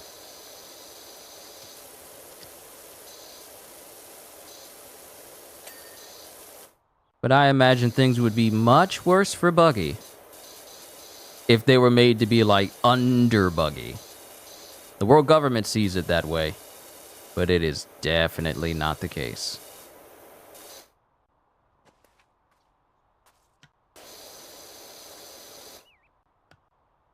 Maybe I don't need to have the water constantly going. I should stop it. It's a good thing I wasn't using the PlayStation streaming feature in order to do this. Otherwise, my stream would have been interrupted several times over. Plus, they have more freedom without the setbacks of being the center of attention. I mean, that's the whole purpose of them letting Buggy be the figurehead for the Cross Guild. It takes attention off of them.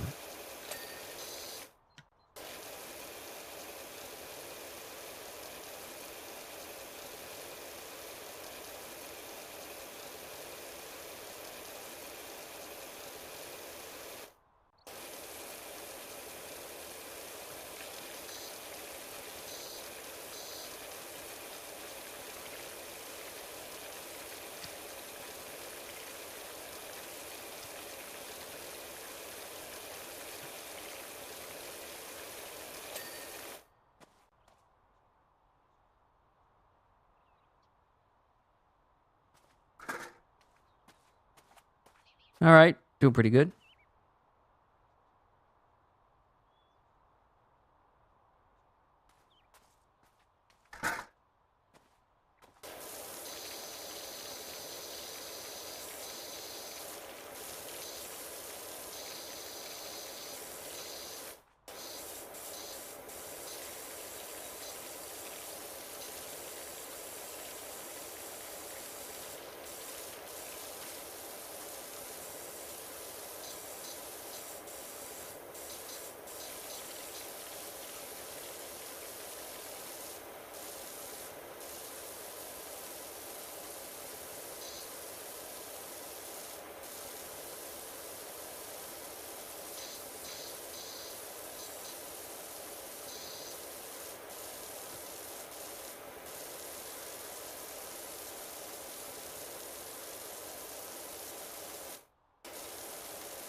How would a slow fruit awakening look like? More than likely, it would probably be like a projected field of slow around Foxy rather than just emit it from his hands. Since we know that Paramecia type awakenings affect the area around them, kind of like how Doflamingo's devil fruit powers work around him, and how Katakuri's Mochi Mochi no Mi affects the area around him, it would possibly affect an entire area around Foxy. Think along the lines of, like, I don't know, a domain expansion, but everything is slow around him. It's like a sphere of slow around him. He doesn't have to direct it. It's just everywhere it's just emitted from him. Something like that to a degree.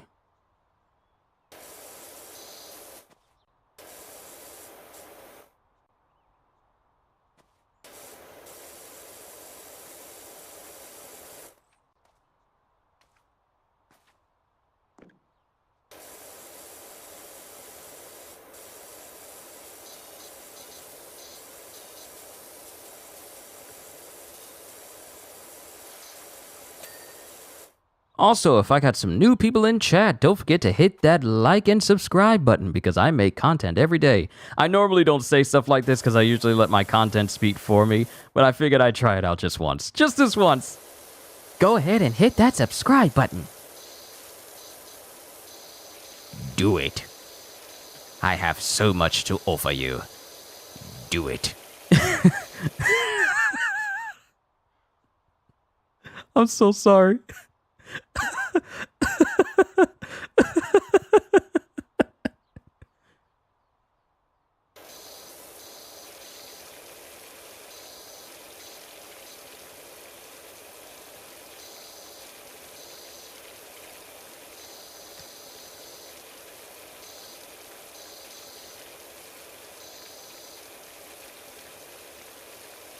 It's like a significantly worse version of Gojo's Limitless. I was thinking more along the lines... of Naoya Zenin's domain expansion.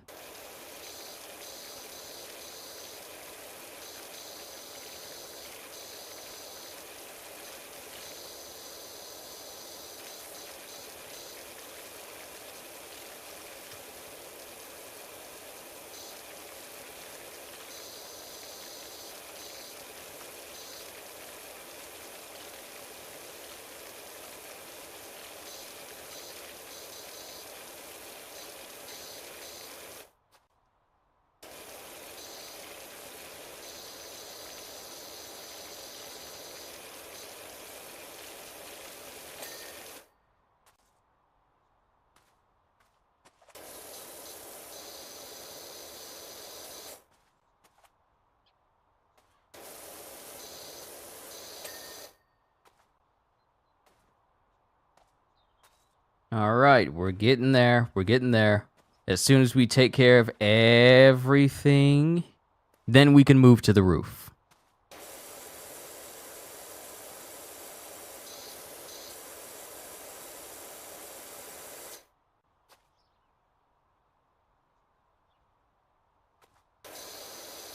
Stopping time in an area seems realistic. Yeah, it would just be this dome of slow time. We've seen that type of aspect in video games before,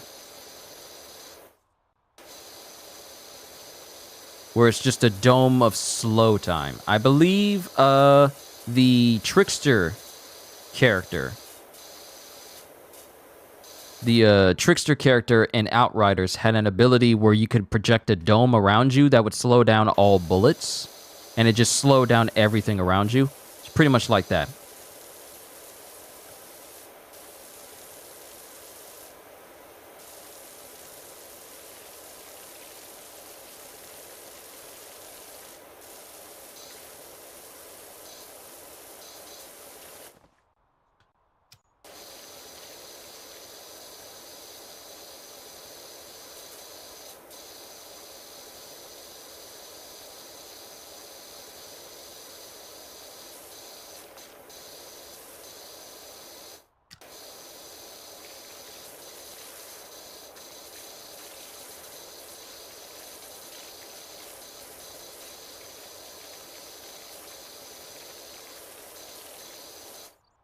Always forget about Naoya. I always remember Naoya.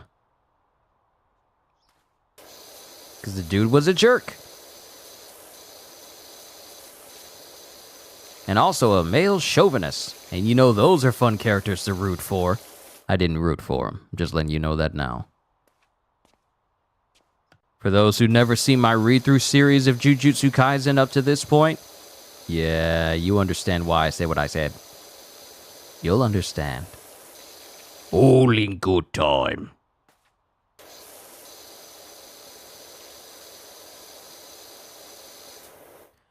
And while I'm on the subject of different types of animes and such, I'm gonna divert to video games. I really hope we get some news about the Shadow of the Erdtree DLC for Elden Ring, because I still need to work on some of my other builds I have for Elden Ring.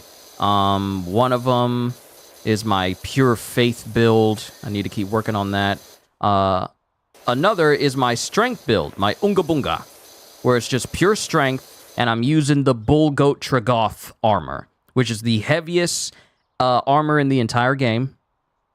And I managed to get my guy to a level where he can not only wear that armor, but also use the giant hammer as well, like the big stone hammer, and I'm just smashing people with it. I still need to continue playing that particular file. I might do it as a stream where we're just going through and we're smashing everything with a big old giant hammer. But I hope we get some more news about the Shadow of the Erdtree expansion for Elden Ring, so we can at least know what we're going to be getting into with what could possibly be a prequel DLC to like the earlier stage, the earlier age of Queen Marika and her children, which I honestly feel would be very cool. So I hope we have something like that. And I hope we just get news in general. I also hope we get some more anime games this year. Aside from Grand Blue Fantasy Relink, I hope we get some more anime games. What the? Why am I stopped? I was wondering why I was moving so slow.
Let me see.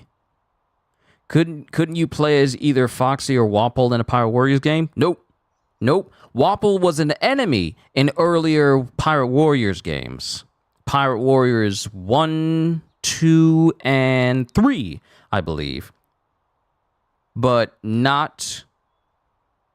Actually, I think it was like 1 and 3. I don't think Wapol was present in 2. Because 2 was a what-if story just centered on the New World. But in 1 and 3, Wapol was an enemy, but you could never play as Wapol. He was just a boss enemy for the Drum Island stages. Or occasional ally if he was there with you in like a special Dream Log stage or Nightmare Log stage. But nothing ever further than that. Honestly, when it comes to Pirate Warriors games, they pretty much only pick the powerful characters and the fan favorites, which is understandable because who would you choose? Would you choose Rob Lucci or Foxy? Would you choose any of the Supernovas? Any of the worst generation? Or would you choose like Mr. 3 or Mr. 2?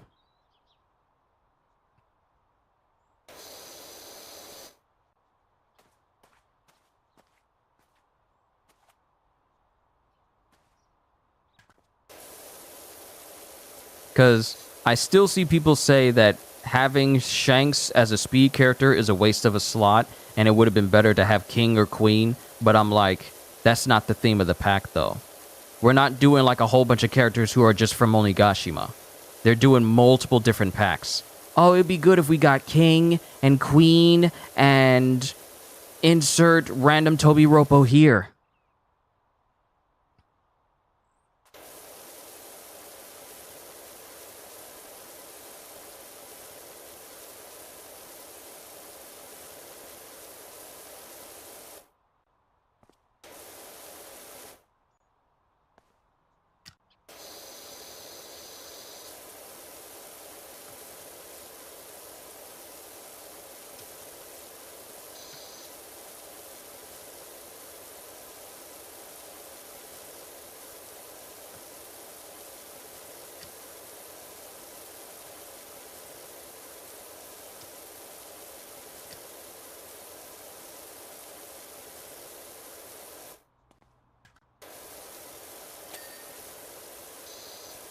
Oh, that sucks. Do you think either of them would be technique types? Foxy most definitely would be a technique type.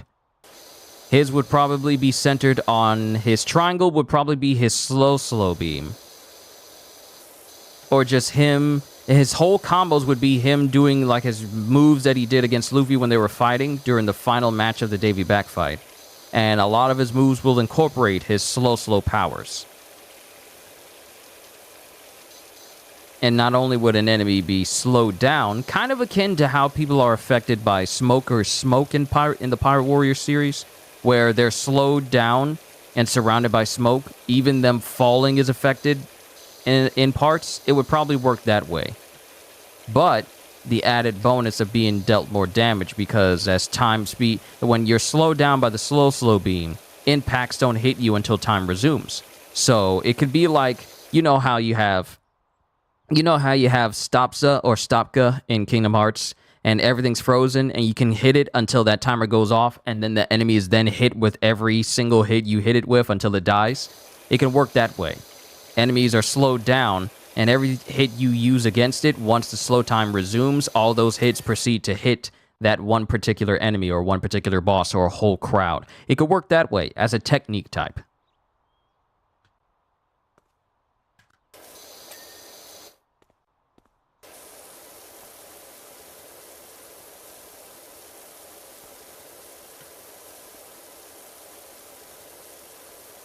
Well, so much for me getting this house done in an hour, but that's what happens when I start talking about One Piece stuff.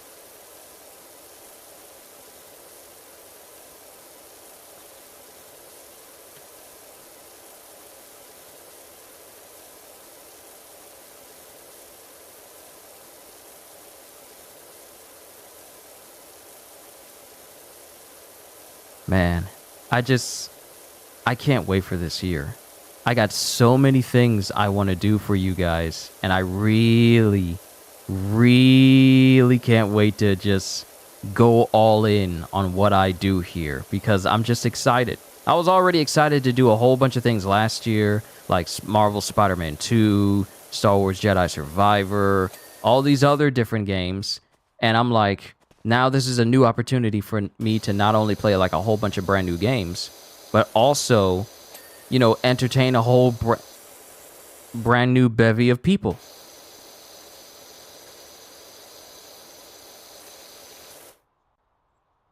Hold on, give me a sec.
Okay, I'm back. Okay, I had to close the door to the man cave. And also, something flew into my eye, and it turns out an eyelash was at the bottom of my eye, and I had to push it out. It was so uncomfortable. It was like a dry spot just setting on my eye. And it was, oh my goodness, I'm so glad it's out. It was, I can't believe that actually got into my eye. Like an eyelash just was just at the bottom of my eye. I didn't even feel it start to go in. It was just already in there. That's crazy. But DJ, yes, good to see you. Good to see you, DJ. Chill stream. Yes, we're cleaning a house. But this might be the last thing I do, simply because it's taken me so long to clean this house, and I've cleaned numerous things the past 4 hours. This is time consuming. This is not only, it's therapeutic, but it's also very time consuming. And yeah, this is going to be this is not only a chill stream, but this is one of those streams where I'm going to be working towards 100K just by doing what I do best. It's literally my road to 100K. This is like one of the first of many streams I intend to do. Okay, I'm looking around. I'm inspecting the walls, the base, the wood, the glass. Wait, wall. Ah. Yeah, we still got that section. But I can cover that once I get to the roof. Garage door. The gutter. I can take care of that from the roof.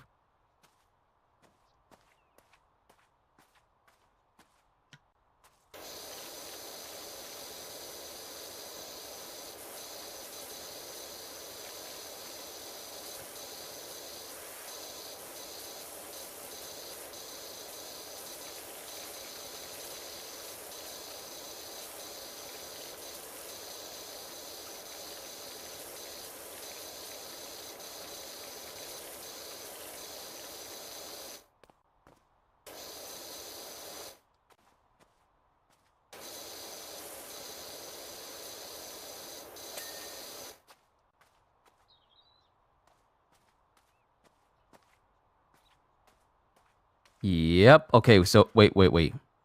Wall. Post. Aha, you're not gonna get me. Wait. Post. Ha ha ha. Uh-huh. Okay, gotta check all the posts. I gotta check the posts. They're good. They're good.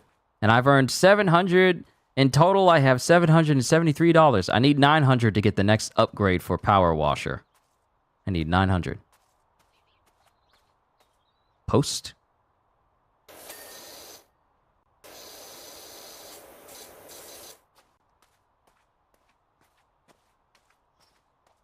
Okay, we're good now.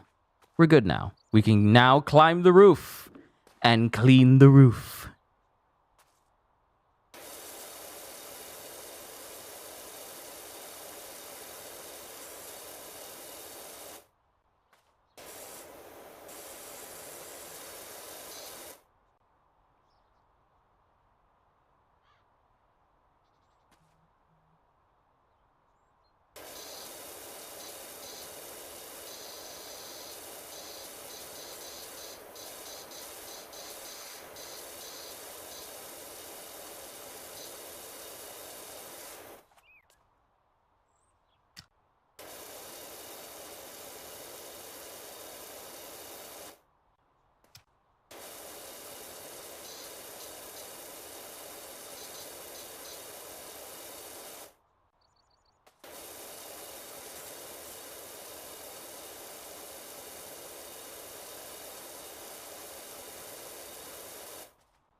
Once we get done with this roof,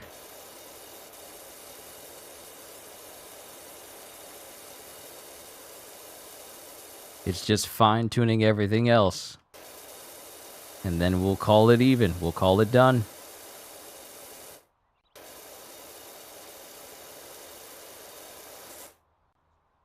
And apparently my speed is determined by how far I look down. So maybe it's best if I don't look down when I'm moving forward, but rather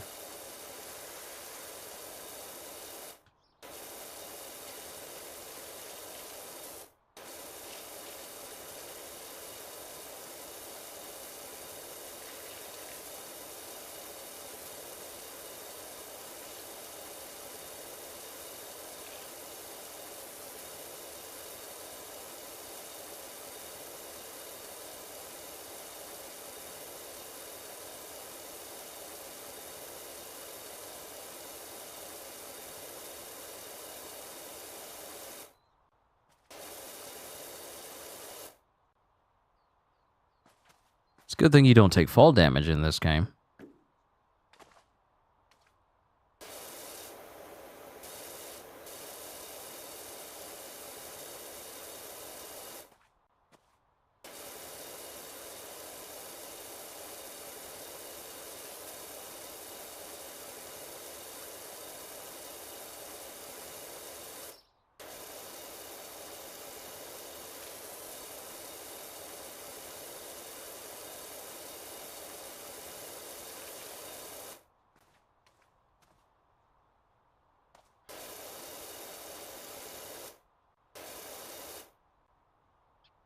Okay, we're doing good. We're doing good. Let's just take care of this section of the house.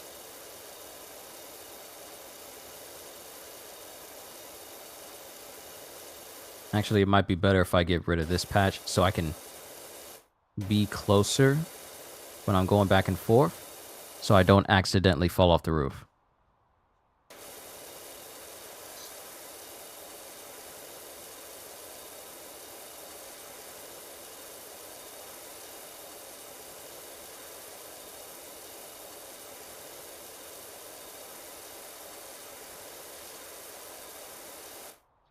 People are so immature. What you talking about? What you talking about, DJ? What you talking about, DJ?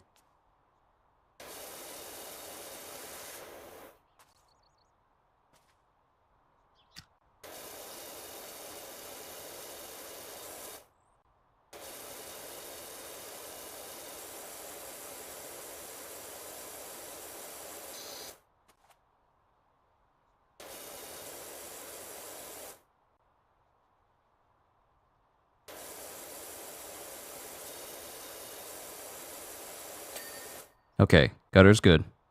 Gotta go back across. Clean off what's left.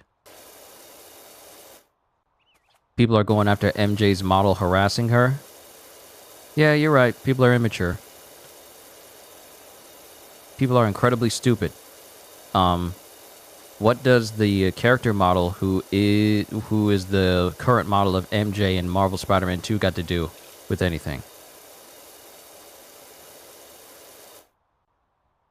Opinions are opinions, but that is what also Ada's voice actor has been through. Exactly. People seem to really take their opinions as fact. And what makes it worse is that there's a platform for them to complain on. Gather a mob of people who think like them, and then think it's their civic duty to harass an individual who doesn't know them whatsoever, nor do these people have anything to offer these face models or voice actresses or whatever. And they think it's their duty and their job, and they're actually doing everyone a favor by harassing these people. What they're doing is just showing everyone, hey, everyone, stupidity has a face, and it has this Twitter handle. All they're really doing is just painting the pictures that automatically get blocked on social media. And it's no wonder actresses and actors, go off of social media because they don't want to deal not just with the negativity of people, but just this sheer stupidity of people. See, platforms like Twitter and TikTok and any place that allows you to see visible comments on stuff have given people, quote-unquote, courage to be complete and utter imbeciles. Platforms like these should be used to encourage and uplift, not take as much time out of your day to make a post, then constantly check back for validation. I know Randy Feltface was making a joke of this on one of his comedy shows, saying like people make posts all the time, and some people just live for people to validate their opinions online. They'll just keep checking back to see, like, did anyone agree with me? Did anyone agree with me? Did anyone agree with me? And the worst examples of these people are the ones who go that extra mile to showcase, hey, the worst types of humans in the world have a place. So it's just stupid to me. If you don't like the way MJ's face model looks, or the way her model looks, ain't nothing you can do about it. It's already been decided, so get over it. But people like this don't want to grow up. Because there's plenty of people out there that think that the only women that should matter in video games are the women who look perfect, super attractive at all times. They can't have like a difference in facial structure. They can't look like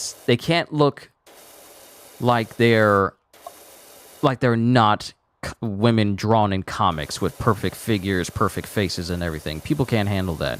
People can't handle that there are some people who look just, not overly feminine to the point of insanity.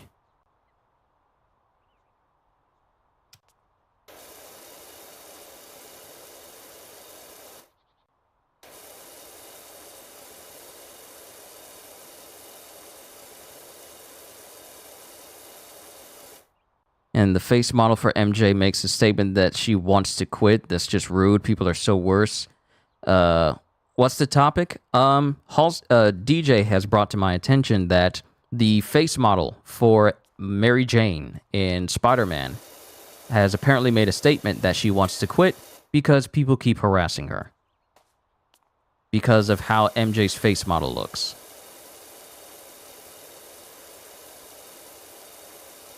These people, of course, should not be heated at all because they're just people who have a problem. I honestly feel like the people who complain for the sake of complaining, because people are finding things to complain about in Spider-Man 2 now, more than they did when the game launched. Now that the game has been out, now they suddenly want to...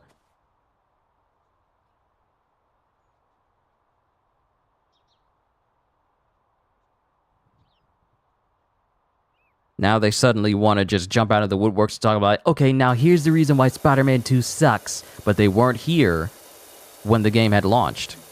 What actress? It's it's not the actress. It's not like Laura Bailey. It's the face model used to make Mary Jane's model for Spider-Man 2. Her face model, not the voice actress, but the face model. Saw it on Twitter that MJ was getting harassed. It's stupid. It's insane. And then, because here's the thing. This isn't the first incident of this happening. We've seen it before. But it's just so messed up how people who have nothing better to do will harass people online because they don't like something. Instead of moving on like an adult would, they behave like children and continue to let everyone know, I don't like this, I don't like this, I don't like this, I don't like this, and keep saying it over and over until the person says, you know what, you said it so many times, I'm going to agree with you. These idiots just exist online, and I don't know if they get a high from harassing people and think that they're doing the world a favor by bringing it, quote unquote, bringing it to everyone's attention that I don't like this, so I'm going to tell you how much I don't like it. And I'm going to see, hopefully some people will agree with me so we can all do something about it, which includes harassing people online.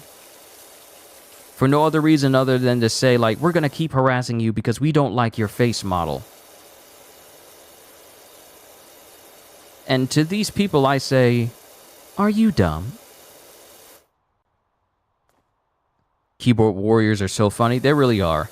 I don't go on Twitter and I don't go to the defense of, I don't go on the offensive for people saying like, you shouldn't be doing this, you shouldn't be doing that. I mean, I will clown companies who do dumb stuff like Unity and their dumb ideas. Especially them trying to monetize people just simply using the Unity engine every single time a game is installed. Even if a game is uninstalled and reinstalled multiple times, companies are going to be charged for that. That's dumb, and that needs to be made fun of. Seeing crypto failing is something to be made fun of. Seeing NFTs failing is something to be made fun of. But a face model for a video game, that's small. That's insignificant. That's not worth getting all tizzied up for. That's why it's better to not have any social media like Instagram or Twitter. The actors, it's probably best for them not to. There are some people who have it, and there are some people who are respectable on social media towards these actors. But then there's others on Twitter who decide for themselves that it's probably best if I just wake up with fresh hatred and decide to harass an individual who not only doesn't know me, but I just want to make their day worse by telling them how horrible they are at this or horrible they are at that, or make them feel worse, make them feel like the worst piece of human being you could ever think of. And of course, we used to criticize the Avengers game. Here's the difference between criticism and just being a harasser. When you criticize something, is because there is something to it. If I criticize Avengers, I am criticizing the game and and judging it on its merits.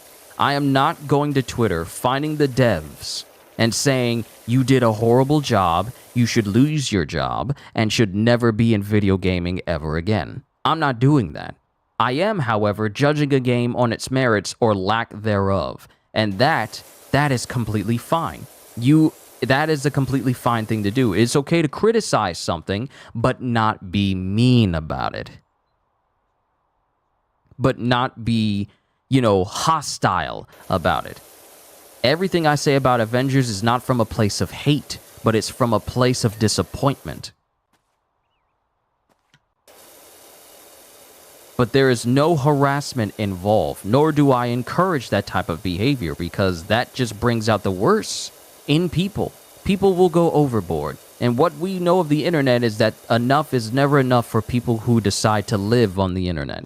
Instead of going outside and touching grass, they decide, you know what, I'm just going to be mean to this individual over and over and over again. And not everyone's countenance is the same where they can just handle this stuff and shrug it off.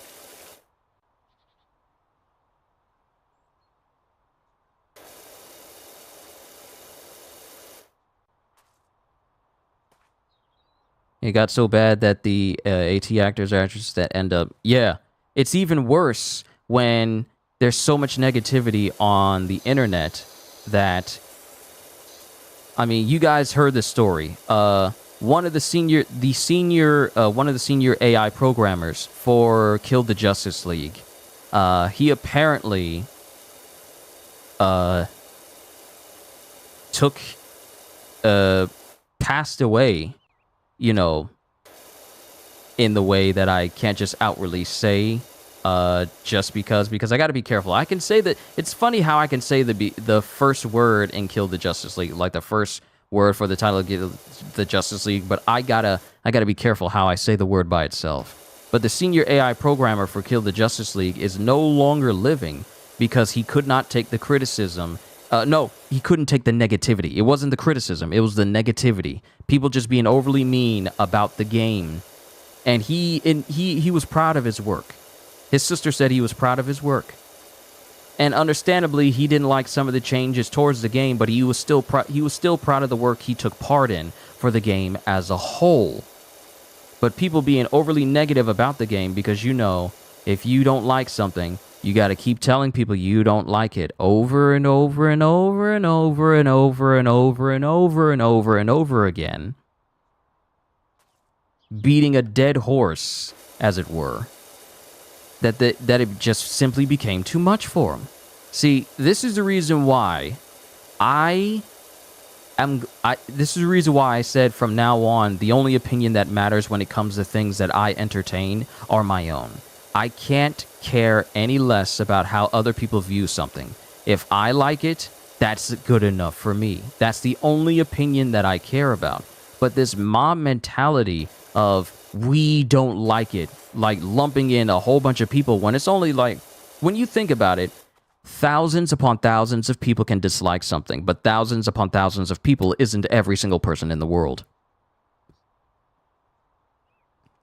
But to these people, it is. It's insane. Man, today kids and people would not handle Bernie Mac. He would shape these folks. He really would. But now we live in a day and age where everyone has to watch what they say, otherwise little Timmy's feelings will get hurt. Then he'll tell everyone how he was hurt on social media, and then everyone who knows little Timmy will find this person and then harass them, try to cancel them, or make this person's life extremely hard because he hurt the feelings of little Timmy. Shut up and get a backbone.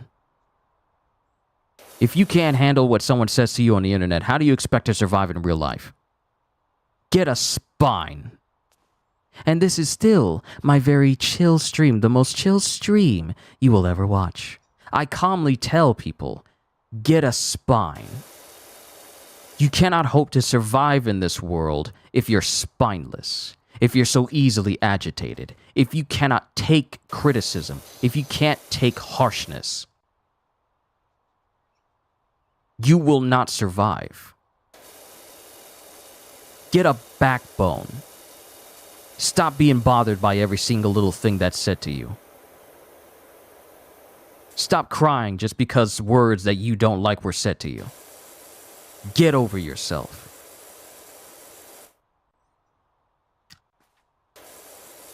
The world isn't fair.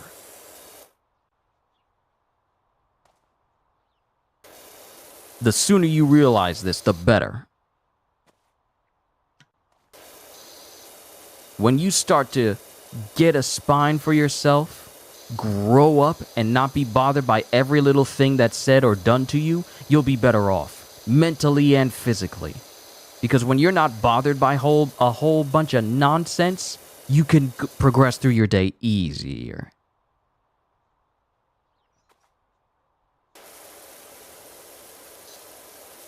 There is nothing more stupid than people who look at mean stuff being done to them and decide that it's best to cry about it rather than grow from it. You can either, it's just like Rafiki said in The Lion King, and I can use this sort of, and I'm going to paraphrase, that change is good, the past can hurt, but you can either run from it or learn from it. You can either learn from your experience and grow, or you could just continue to run from it and just be a bunch of nonsense.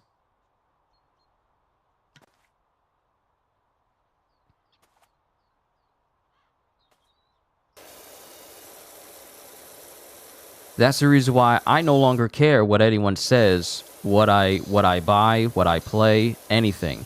People were up in arms about Hogwarts Legacy. So like, oh, it supports this, oh, it supports that.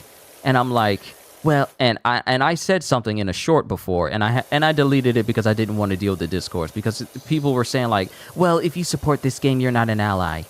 You're not an ally to trans people. And I'm like, you can bet I'm not an ally of people who encourage harassment on the internet. Gotta go, nice stream as expected. Bye. Till next time, Julian. But yeah, you can guarantee I'm not an ally if you're going to encourage bullying people online to the point where some people even just, like Pikami. Pikami was getting harassed because she was playing Hogwarts Legacy. She couldn't do it because people kept harassing her during the live stream. She was all like, yeah, I can't do this anymore. I don't know the entire full story, but the harassment for Pikami, the VTuber, was so substantial that it was covered in news. And I'm like, you expect people to be your ally, but you encourage this type of behavior? Stop it. That's not how that works. You can't force change, nor can you force people to like you. So get over yourself and deal with it. Because trying to force change isn't going to make beneficial change. Trying to force things against people's will is not going to make things better. It has to be, I wouldn't say earned, but done in a way that is not intrusive and forceful. Forceful change is never like good change. When you try to force things against people's will and expect them to just go along with it, you know of Pikami? I know of a ton of different VTubers, from Zentreya all the way down to, from Gura to Iron Mouse. I know a whole bunch of VTubers. I just don't talk about them all that much.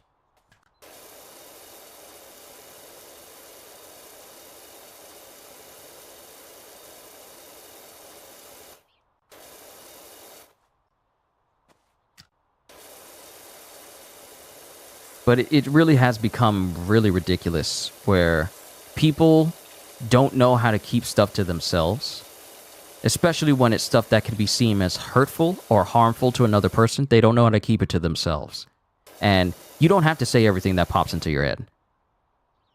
It's best to be quiet and thought the fool than open your mouth and prove otherwise. Those are wise words. It's better to be silent and thought the fool than to open your mouth and be known otherwise.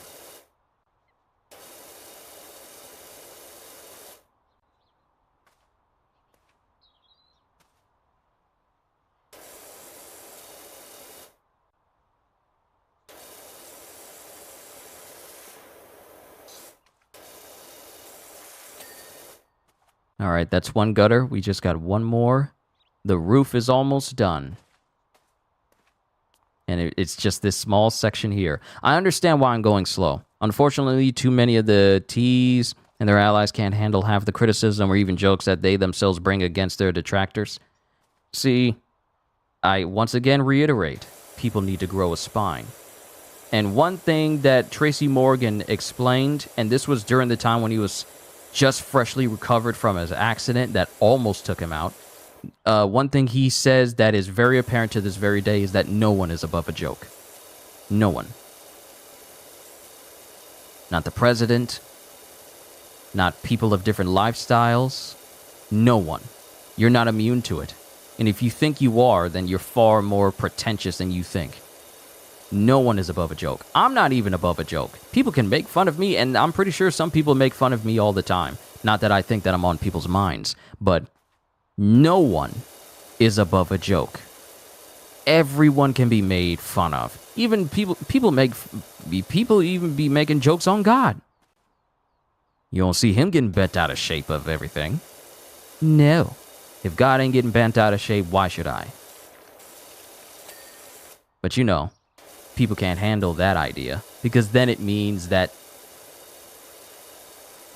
that they can't exact consequences on people. Luckily, it's not all of them, and luckily, it's not all of them are like that. Just the more vocal ones. Yeah, just the more vocal ones.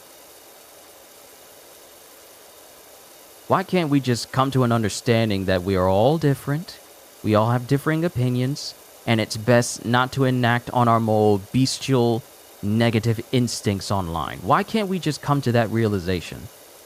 Why can't we just make this a welcome place to be on the internet? Is it because people don't go outside and touch grass? The water sound is so satisfying, ASMR. It kind of is, isn't it? Man, this took me how long? About an hour and a half? Over an hour and a half to clean?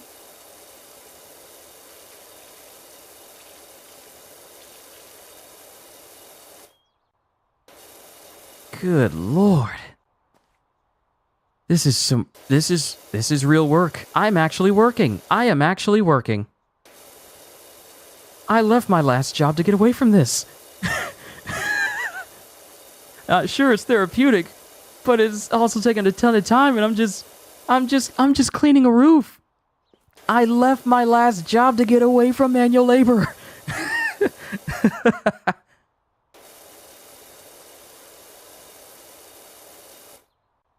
Yeah, why don't we just chill? People need to chill at least once. People are so bent on being immature. They're kids, all kids. It really is something, though. It really is something, though.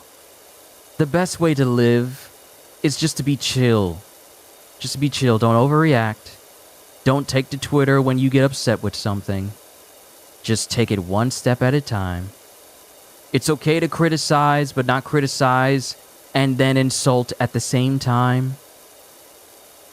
It's okay to have an opinion. Just don't try to force your opinion on other people. It's okay to like what you like.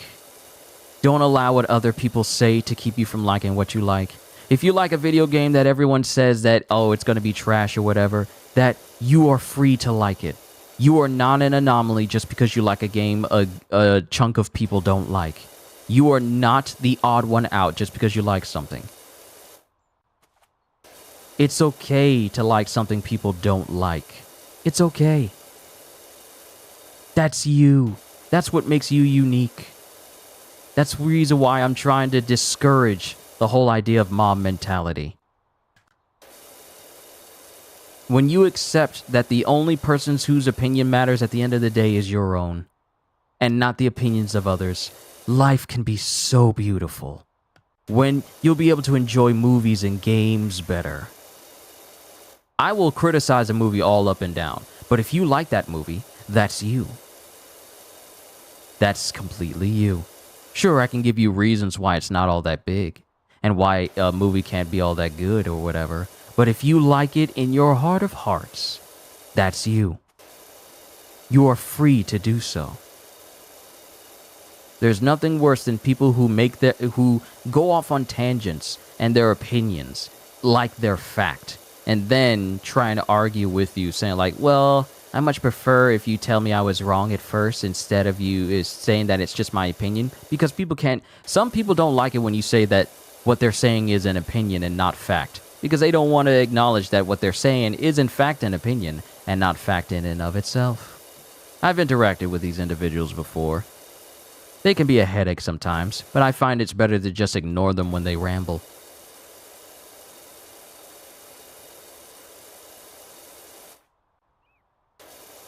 There's so much to enjoy in this world that doesn't stem from you, okay, this person said I shouldn't like this, so maybe I shouldn't like it either. Because what they're saying, it sounds nice. It sounds nice. Big YouTubers also have opinions, but they're good people, you know. They don't harass people. Maybe some YouTubers, but yeah. You got to be careful with some YouTubers, though. Some YouTubers will subtly try to change your disposition on something because they really think that what they have to say is so because some things some YouTubers can say can be incredibly influential. And they know they're influential due to how successful their videos are. So they know they got a hold on someone with their honeyed words, if you will. And they'll make multiple videos on the subject saying, I don't like this, I don't like that, they need to do this, they need to do that. knowing good and well that they are tricking people into watching what they're doing. And they know they got them. They know the audience that they can cater to. They can cater to the people that likes negativity. They can cater to the people that likes the drama and the discourse. You got to be very careful who you entertain online, especially here on YouTube. I can say I do all these things and everything, but my actions will always tell the truth for me. I could say I don't do this, I don't do that, but my actions will always be the truth of my actions. The truth of my words, if you will. I work best just you guys just watching me for the person I am and how I am as an individual. That is the best evidence you can have from me of how I am as a person. Because the way I am doing these streams, I'm just chilling day to day, enjoying what I'm doing, trying to live my best life, working this job, making it more and more secure financially in different types of ways. This is just me chilling. Even off camera here, I'm just relaxing, I'm chilling. But I'm always thinking about how I can entertain all of you. You got to be careful with YouTubers nowadays and people on social media platforms, not just YouTubers, but people on social media platforms that really like to hear themselves talk. You got to be very careful of these people. Some people want GTA 6 to be canceled because the main protagonist is a woman. What is the problem with female protagonists? There's nothing wrong with them. It's a problem if they're written poorly. But there's nothing wrong with a female protagonist. Oh, we did it. We're done. Oh, boy. I can call it a session. Oh, we did it. We cleaned the whole house. Oh, boy. Now let's see how much progress I made cleaning this whole house. Begin the time lapse.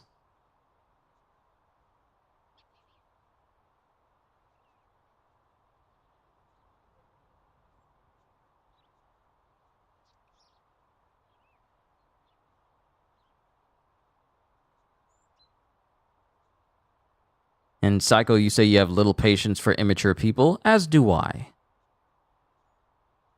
I have very little patience for immature people. Sure, here on this channel we joke around a lot. We joke around so much. But at the end of the day, the people who watch my stuff tend to be mature enough to understand how I do things here and don't disrupt anything. Because I myself don't have time to be dealing with a whole bunch of immature people. It's just, as a whole, we as individuals need to be mindful of what we do, but also know that we can't just entertain in and everything that we see, because in and everything that we see is not meant for us. There's so only, and I say this to my family a lot, there's only so much brain space I have up here, and I would rather dedicate it to things that I like or know is going to do me some good, rather than a whole bunch of foolishness. That's why I never watch reality TV shows or watch, like Karen videos or anything of that nature on YouTube, because I don't like drama. I don't like drama at all. It's distracting, and it keeps me from doing what I like to do, which is just having fun and entertaining all the people on YouTube. I don't have time for that. I would rather spend my time just entertaining tons and tons of people, day in and day out. That's how I would rather spend my day than dealing with a whole bunch of mess. That's actually the reason why that if I'm ever on Twitter, I only have the following tab up. Because for me, it's just filled with a whole bunch of fluff and randomness and stuff that I don't want to see, and stuff that is incredibly distracting. So I only have the following tab up. So the things that I'm following is a thing that displays. And I have to say, ever since I switched over to that tab, I've kept it there and I've never switched it back. It's been so much more peaceful just to see the people that I'm following and what they're posting, which tends to be a lot of, a lot of good people on there, some good-natured people who don't deal with a whole bunch of drama. It's far more peaceful for me to see from time to time. And that's the environment I would rather be in. But let's go back. I've already cleaned the garden, level complete. Let's go to the shop. All right, we can go ahead and get...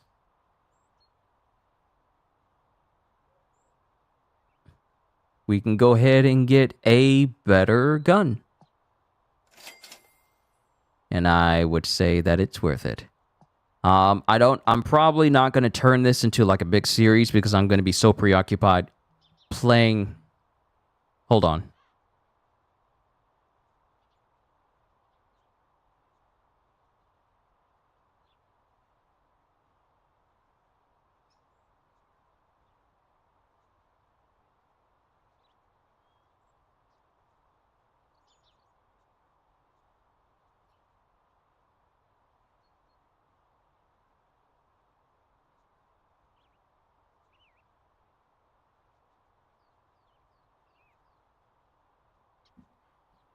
Family was just double checking with me. Imagine washing a whole mall inside. I would give up, DJ. I would give up. It took me an hour and a half just to do this whole house. And that includes me talking about all sorts of different things and then having to step away for a moment. I give up at washing an entire mall. I give up. I'm just imagining cleaning an entire mall. Imagine if you're the only custodian in a whole mall and you got to clean it when everyone's gone. And it's a whole mall with multiple floors. Imagine. I don't want to, because my heart goes out to custodians and janitors who have to work these big locations. Nah, I would give up. I would give up.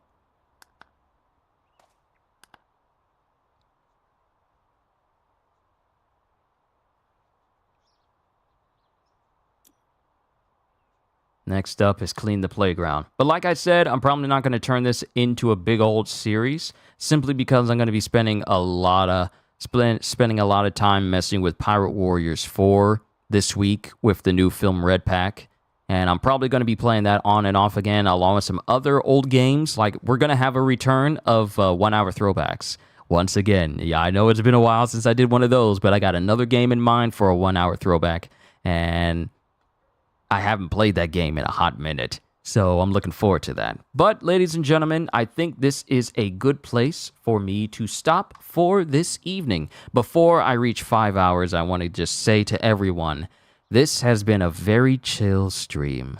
I enjoyed myself, and I'm looking forward to the next stream I do for you guys, gaming-wise, which will more than likely be Pirate Warriors on Thursday. Yakuza? No, not Yakuza. It's another game that I haven't played since 2021.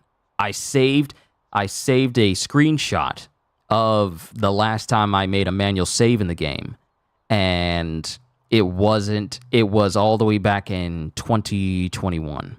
That's how long ago it was when I last played this game. But you guys will see it once I put the stream up for tomorrow. Because it's going to be a game I play after I'm done reading the next volume for Fire Force. So I'm looking forward to messing with it for all you guys. I really am. You couldn't possibly guess what it is. You couldn't possibly guess. Unless you were here at the beginning and you saw a couple of games on my feed. Then you could probably try and guess which one it is. But yeah. But I'm done, ladies and gentlemen. If I have some newcomers to the channel, I really do hope you enjoyed this chill stream. Here on this channel, we tend to not only just chill, but we tend to have a lot of insightful discussions as well, because I like to talk to you guys on a more intellectual level than me simply, screaming and ranting whenever I'm really getting into a video game. I like having these intellectual talks because it just helps me get to know you guys better, and you guys get to know me better and my way of thinking. But I look forward to the next time where I get to entertain you. So yeah, with that being said, hope you all enjoyed. Can't wait to see you all in my next video. Like, comment, subscribe, even become a member, because I am always looking forward to entertaining you. So have a fantastic day, and once again, as always,